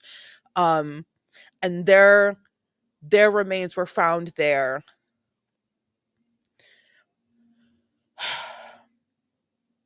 Dismembering was involved. Fires were involved, buryings were involved. It was a whole situation, and that the discovery of those remains was one of the big moments that hit like national television. Well, she has life sentence. Why does she fight in court? She is already done. Literally, it's literally the most in on point question of everything. Like, it's literally, it is the question that is, well, welcome to the juror. The jury has assembled, and we have all settled on the ultimate question when it comes to Lori Vallow. Why is she even fighting this so hard? Why is she even doing this? And I think that she is doing this. Exactly. It's exactly what I said. I said earlier, and I will say it again. I will preach it off the rooftop. She is doing this for a sense, a little hair, a little sliver for freedom. So since she is currently serving so much time, the entire rest of her living, breathing life in prison, she can get out of jail to do this. She gets to curl her hair. She gets to put lipstick on. She gets to put some clothes that fit on that aren't little jumpsuits, covered in orange or stripes. She gets to wear nice shoes. She gets to get those cuffs off. She gets to get fresh air. She gets to drive around. She gets to see other people. She gets to talk to other people freely. So she gets a little sense of freedom for this. When it comes to fame, I don't know if that is her ultimate goal, is to have all of this fame. She could write books in prison, sure, but none of the money from any of the sales of the books could go to her. She cannot benefit off of her crimes in any way, shape, or form. So even if she is famous, she's not making any money to make her stay in prison easier. That would go to commissary, anything. You get snacks, you get blankets, you get a nicer pillow, you get a nicer mattress. Like, so there's nothing that's going to be benefiting her. Um, Even though why she is on trial right now is the bait, like it's fueled by potential money. So her husband at the time, Charles Vallow, had a life insurance policy that she thought stayed in her name. So if he died, she got $1 million. But Charles Vallow knew what was up, and he had a sneaky suspicion that she was a crazy bitch and wanted to unalive him. So he changed the what is it called? The receiver information of that money to somebody else. I believe it is his sister. So, but does she deserve it? Um the life sentences? I want to clarify. Does she deserve the life sentences? Absolutely. Beneficiary, thank you. Vlad, also sometimes I talk and in my brain, my brain and my mouth work at different speeds, and then I forget normal words that everyone would know. Like I forgot dishonorably discharged this morning. Don't know how I did that. So that happened. So just prep for that. But you're asking such good questions. I love it. I love it so much. Does she deserve the life sentences? In my opinion, yeah. Yeah, for sure. Absolutely. Um, oh, getting free, does she deserve it? No. No, in my opinion, I think that she should. I mean, I think that she deserves her day in court. That is part of the American judicial system that I will stand by. I think if someone is charging you with something, you deserve your day in court. Absolutely. But I think she deserves to show up in her orange jumpsuit, shackled, wrists and ankles together. She shuffles in, she sits down, she shuts up, she stands up when the judge enters, she stands up when the jury enters, she sits down, day is done, goodbye. Go back to the cell. I think that's that what she deserves. But when it comes to the judicial system, there are ways that you can get a little bit more. And she has been able to find them. And she's taking the risk. Now, if another life sentence is added to her, is that anything at all? No. She's already going to be in prison for the rest of her life. So, guilty or not guilty, it does not matter. Is she appealing these convictions that she has from her first trial? I'm sure. But she's been a little tied up working on this trial. So she's got so much going on and it all bit her in the ass at the same time. I don't think she deserves to see the light of day ever again.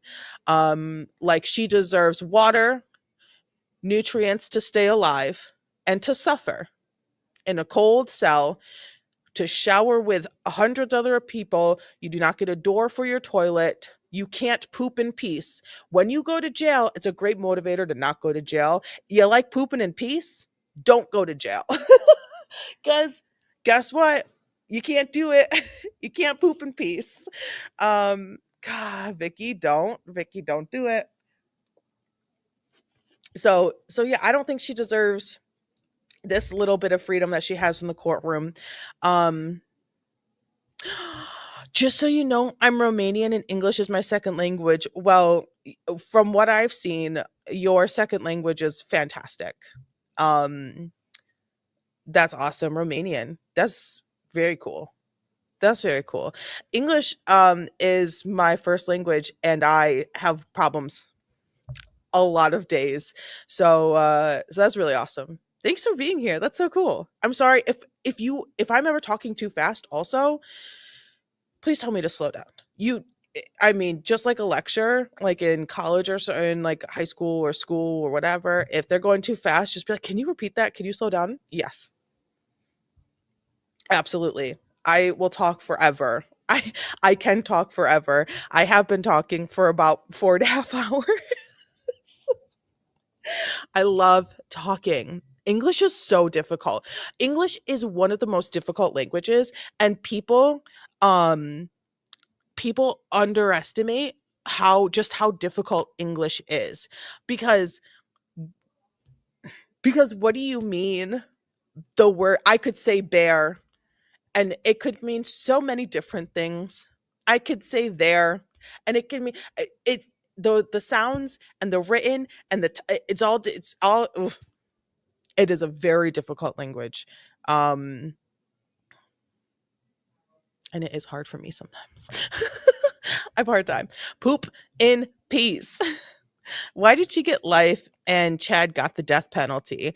Um because I think he's the one who went through with it because she's too much of a delicate flower to not do it. I mean, listen to her speak.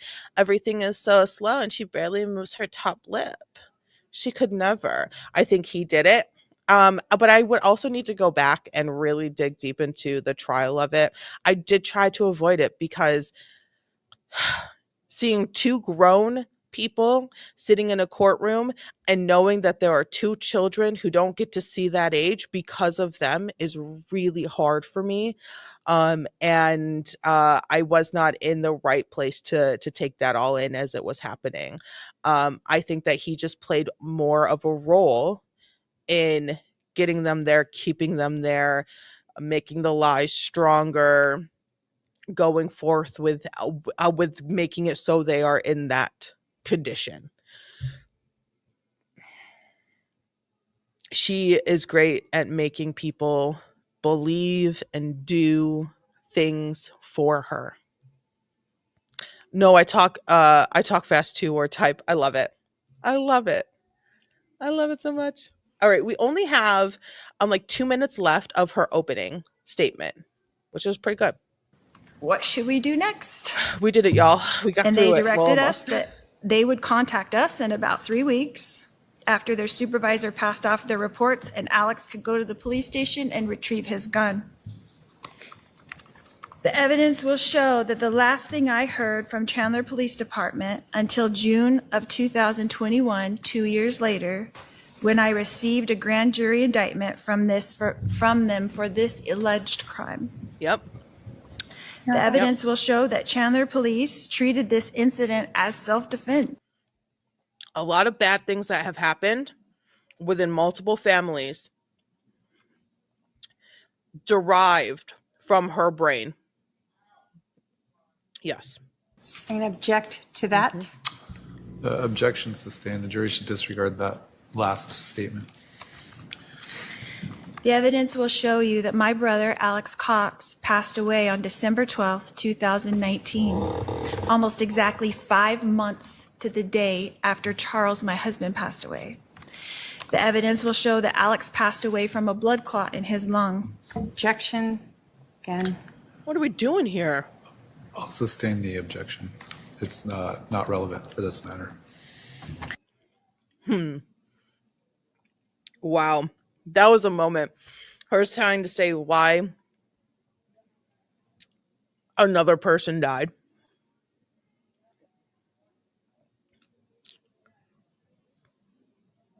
That was interesting.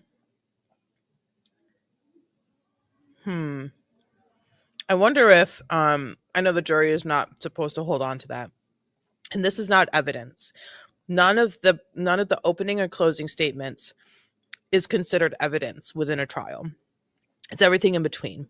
The physical pieces of evidence, the videos that people watch, the testimony that they have, that they say, that's all evidence of the trial. This opening and closing statements are not evidence. The trial hasn't really started.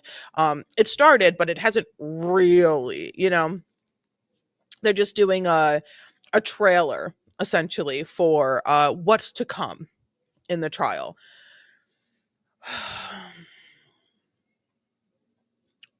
She's trying to set little seeds in the jury's mind of, I'm not a murderer. This guy died from a blood clot in his heart or something like that, which is exactly how my best friend died, and I take that personal. If that isn't true, I take it personal. The evidence will show you that I am the only person being charged with this crime. Okay. I object to the relevance of that. Sustained. You're the only person you're the only defendant, correct? But it does not mean you're okay. For the jury, speaking as the jury, the only defendant that we see is you, Lori Vallow, in this courtroom. I am not a bye. I love you. Be good.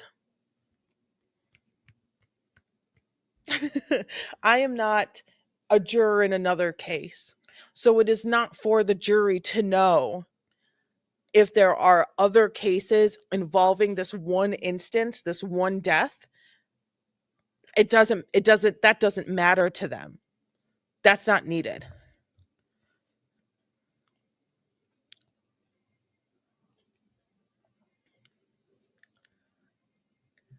Yeah, she's terrible at all of this. She's not a lawyer. Lori Vallow is not a lawyer. I don't advise watching the actual trial. It's equally as hard to watch. Yesterday was objection already answered, and it's objection asked and answered multiple times, which is the grounds for that objection asked and answered. It was sustained every time. Yeah, so I've watched a couple witnesses of this trial. It's extremely difficult to get through for sure. 29 seconds. As the state has mentioned, they're alleging that insurance money was my motive. Exactly, Vlad. Social Exactly. Security was my motive. Insurance money, Spouses having Social insurance Security, yes. policies is not a crime. Collecting Social Security is not a crime. No, but killing someone for that money is a crime. You see where we're going with this, Lori Vallow? I don't know if you're quite grasping the whole concept of why we're here. Defense is not a crime. A family tragedy is not a crime. It's a tragedy. Very easily could also be a crime. Exhibit A. Is there a Mr. Eaton here appearing? No, stop. Don't. Ooh. Hi. Okay. So let's just it's almost 5 o'clock. So what I'm gonna call it a day. I'm gonna call it a day. Um, I've been having a hard time getting in here on Sundays. And I again will not be here on Sunday this week because of stuff. I got stuff going on. Which is really cool stuff that I got going on, and exciting stuff. But it's not, I mean, it's not like time consuming, but it's just stuff that I gotta do and I gotta go, you know. So I believe I'm off on Monday. I know my schedule is gonna change a little bit, but if it does, whatever days I'm off is when we're gonna be streaming morning to night Karen retrial once that starts. Okay, let me center my words. Let me get back to my words. So, next day I have off, which I believe, oh, thank you. It's quite a mess right now. I'm so sorry. It is actually quite messy, but I left my bats up because I love spooky season. Halloween for me is the season. Thank you. I have Lego things everywhere. It's very messy. It's been a rough week. I haven't had time to clean it. But I got, I like my vibe. Some flowers, some spooky, some pusheen, Legos, just a little, you get little sneak peeks into my drawers, which is funny. It's just like sifting through holidays. um Next day off, which I believe is Monday. I need to verify because no, it's not tomorrow, and it might. I can't on Sunday. Monday. You have the Lego Titanic. I want that one. I want that one. I also have you seen?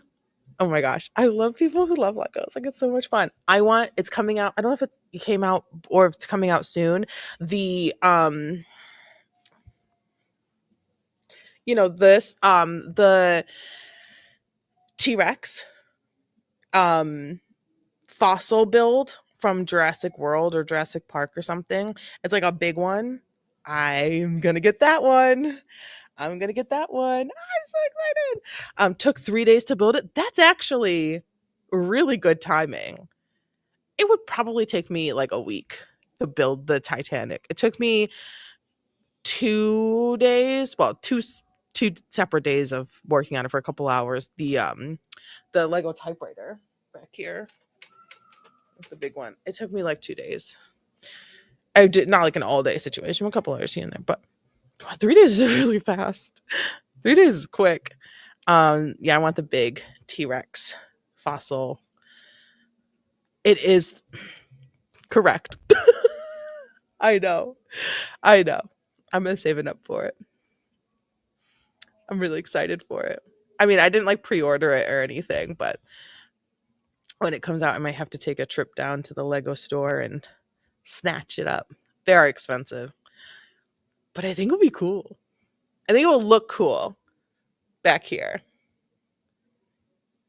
Um, Next day off.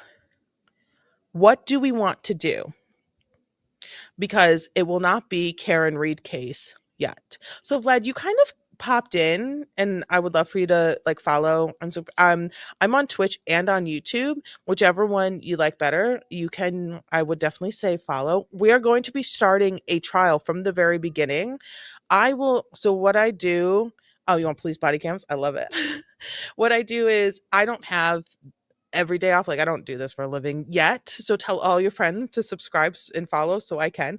Um so I just jam pack days full of trial. So we'll do 1 or 2 days of trial in one day. And we usually do it like 1.25 speed and we cut through all of the breaks. So it kind of condenses like a 7.5 hour day down to like actually just 4 hours of actual content. But there's a trial that's starting. Karen Reed, I don't know if you've heard of her. She is on trial for the murder of her boyfriend, Officer John O'Keefe, who was a Boston police officer. And so we're going to be covering that. I'm not a lawyer, so we cover it from the perspective of a juror, of a layperson, of just understanding and learning about it together. I love that. Just I just love that. I love it so much. Whenever I say it, I'm like, I love doing this. I'm having so much fun. And I'm learning so much. Um, because everyone shares their opinions and we just talk throughout the whole trial. So that's what we do. So that's going to be starting soon. The trial date is not set because they're still picking a jury. They wanted it to start this Tuesday, but it's definitely not going to. Um, was it something about it? Yes, it was. Yes, there's. I don't know if you have HBO Max. There's a docu series on there called "A Body in the Snow." I hate that title. I hate saying it. I hate that title. But it's a docu series about her first trial and the entire process, what led to the trial, what has happened since. Because we are about to start her second trial for the same exact charges because the first trial ended in a mistrial. So the jury could not decide on any guilty or not guilty verdict. And there's a lot more to that, but I won't get into it because we'll be here for another hour. um, so the judge declared a mistrial. So basically, we got to do it all again. Um, a lot of things have happened and changed since the end of the first trial and the start of the new trial. So it's going to be very interesting to see it and experience it. So I'm going to be watching every minute of it. It just may not be as it's actually happening live. So we'll take all the footage that was live streamed, say from like Monday, Tuesday, Wednesday, and if I have Thursday off, I will stream as much as that to catch up. I know. I know. I know. I know. I know. But yeah, so if you I definitely if you're on like if you pop onto YouTube or something, or even like TikTok or something like that, there's definitely small little quicker form videos of like trial number one, and then if you want to do some catch up, or if you want to go into the second trial as basically a juror, someone who doesn't really know too much about the case, it could be a really cool experience for you as well. So that is completely up to you. I've gone into things not knowing anything, but I've also gone into things doing like 18 gajillion hours of research, and it's like, but no, that's not right. And I get so heated because I know something, and it's like, there's a battle. I like both sides. I like both sides. But yeah, I think you were in a jury. Did you like being in a jury? I hopefully it wasn't a traumatizing case that like stays stays with you. I've been picked for jury duty, but I've never had to. Everything's always been settled like right before. So, attempted murder charge. Damn. That's crazy. That sucks. I'm sorry. I'm sorry you had to go through that. That's not easy to like watch and learn about. But attempted means it didn't no one got unalived, so that's good. Ronnie's like, tell us more information. Not necessary. It was fine.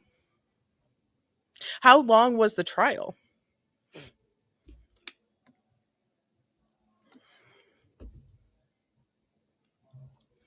I think people like me and Ronnie would never actually be on a jury because we'd be too into it. Like we'd be like if it actually came down to like, okay, we need to pick a jury, we would be like, pick me, pick me, pick me, pick me. Because I want all the information. I want all the tea. 3 weeks, that's a long time. That's a long trial.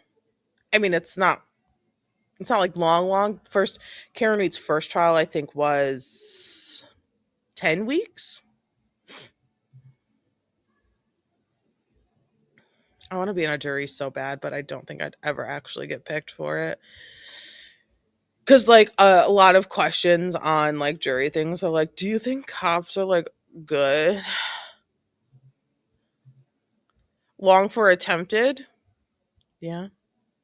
Guy was hurt though. Jeez. That sucks. I hate that.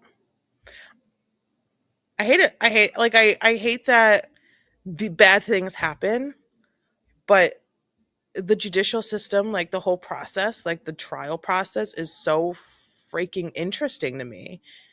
Long for attempted? Mm, I mean, it depends. If it was one of those they weren't related or if it was like a road rage situation, attempted, there's a lot of like ways for like attempted murder. Um So if it was like, I mean, if it was like they knew each other or sort of in a thing they needed to establish some sort of like history between the two of them, yeah, I think that's kind of. I mean, think about how much, like how many witnesses you can get in a day. You know, bar fight. Damn,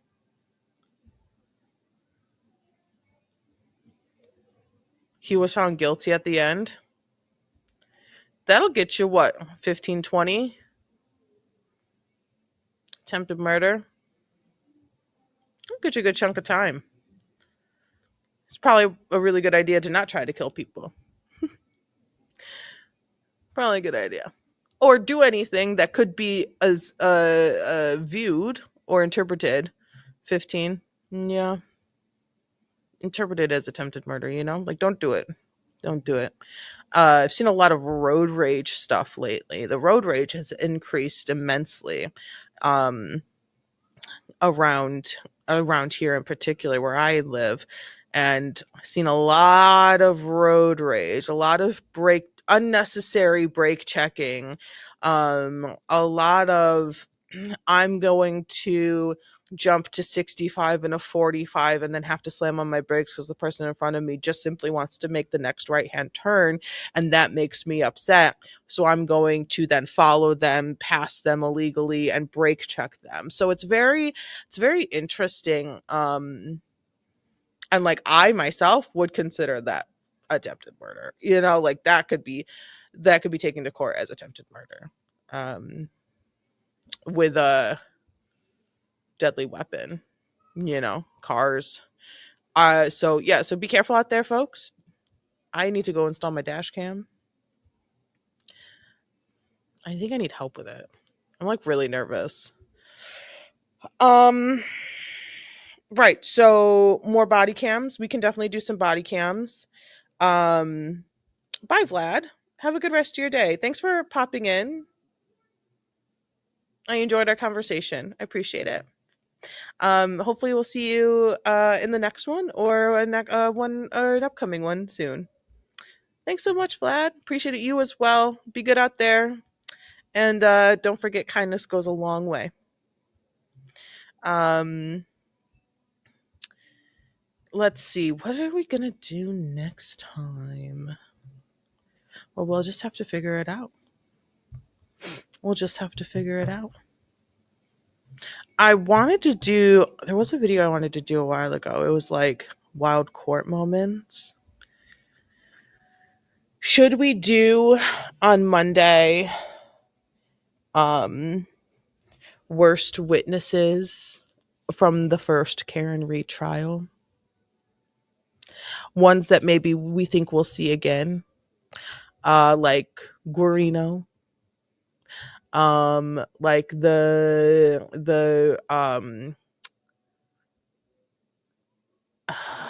reconstructionist from the troopers.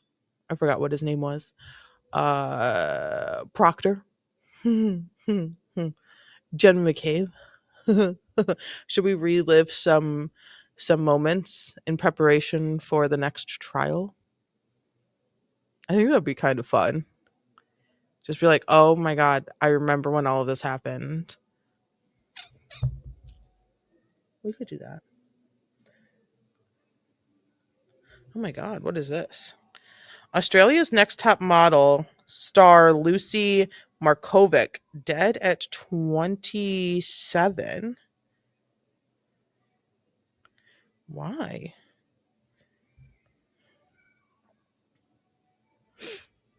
The reconstructionist. I can't remember his name. But he was so terrible. And he was like stuttering. And if he has, and so here's my thing. If he has a natural stutter or, a developed stutter, like from an injury or something, I'm really sorry. But bro, you were struggling up there. Rare brain condition? Oh, poor thing. That's terrible.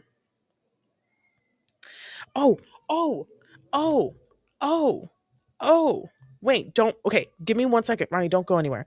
I want to show you something. I want to show you something.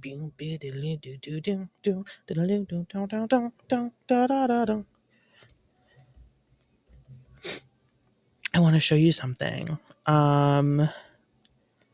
I do have like things to do, so I do need to get going. But I want to show you traffic lights. Oh my god.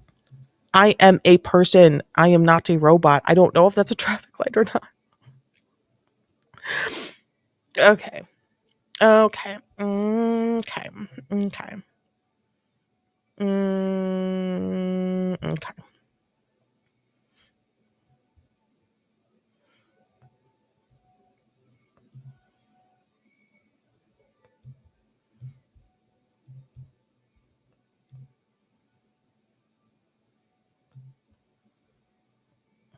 Oops.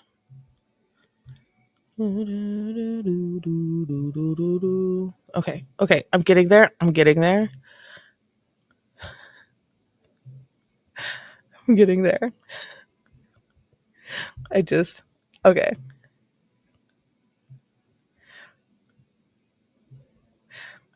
The court is not the place for a nervous stutter. Absolutely not. Mm-mm. Okay. Oops.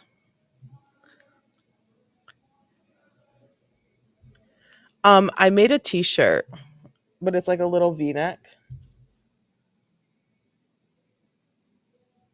Oh. But it's a little V-neck. Or not, did I say V-neck? Idiot. It's a crop. Relaxed crop. And it has not a lawyer logo on it.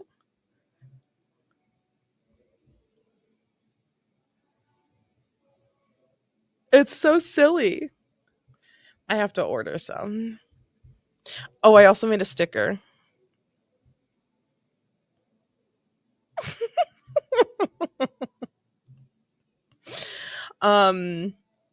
So that's cute.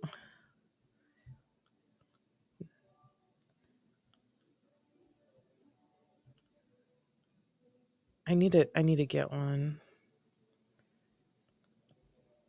I got to make some more things, but I am working on some things. I'm working on some things. So I don't know if I like that final, like where it is, how big it is, etc. So I just think it would be really cute. We could all just like have a little t-shirt with it on and be like, what's that? It's like, oh my God, it's me.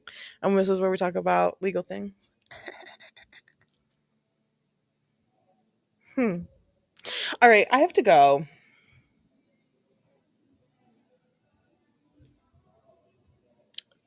I have to go do my taxes. I'll see you guys later. Play my intro again. I played the intro today. Play my intro again as the outro, and I will see you all next time. Thanks for being here. I appreciate it. I hope you all have a good rest of your day. And Lori Vallow is crazy, and if anyone tries to tell you otherwise, they too are also crazy. And that accent is now going to haunt me forever. Okay, bye.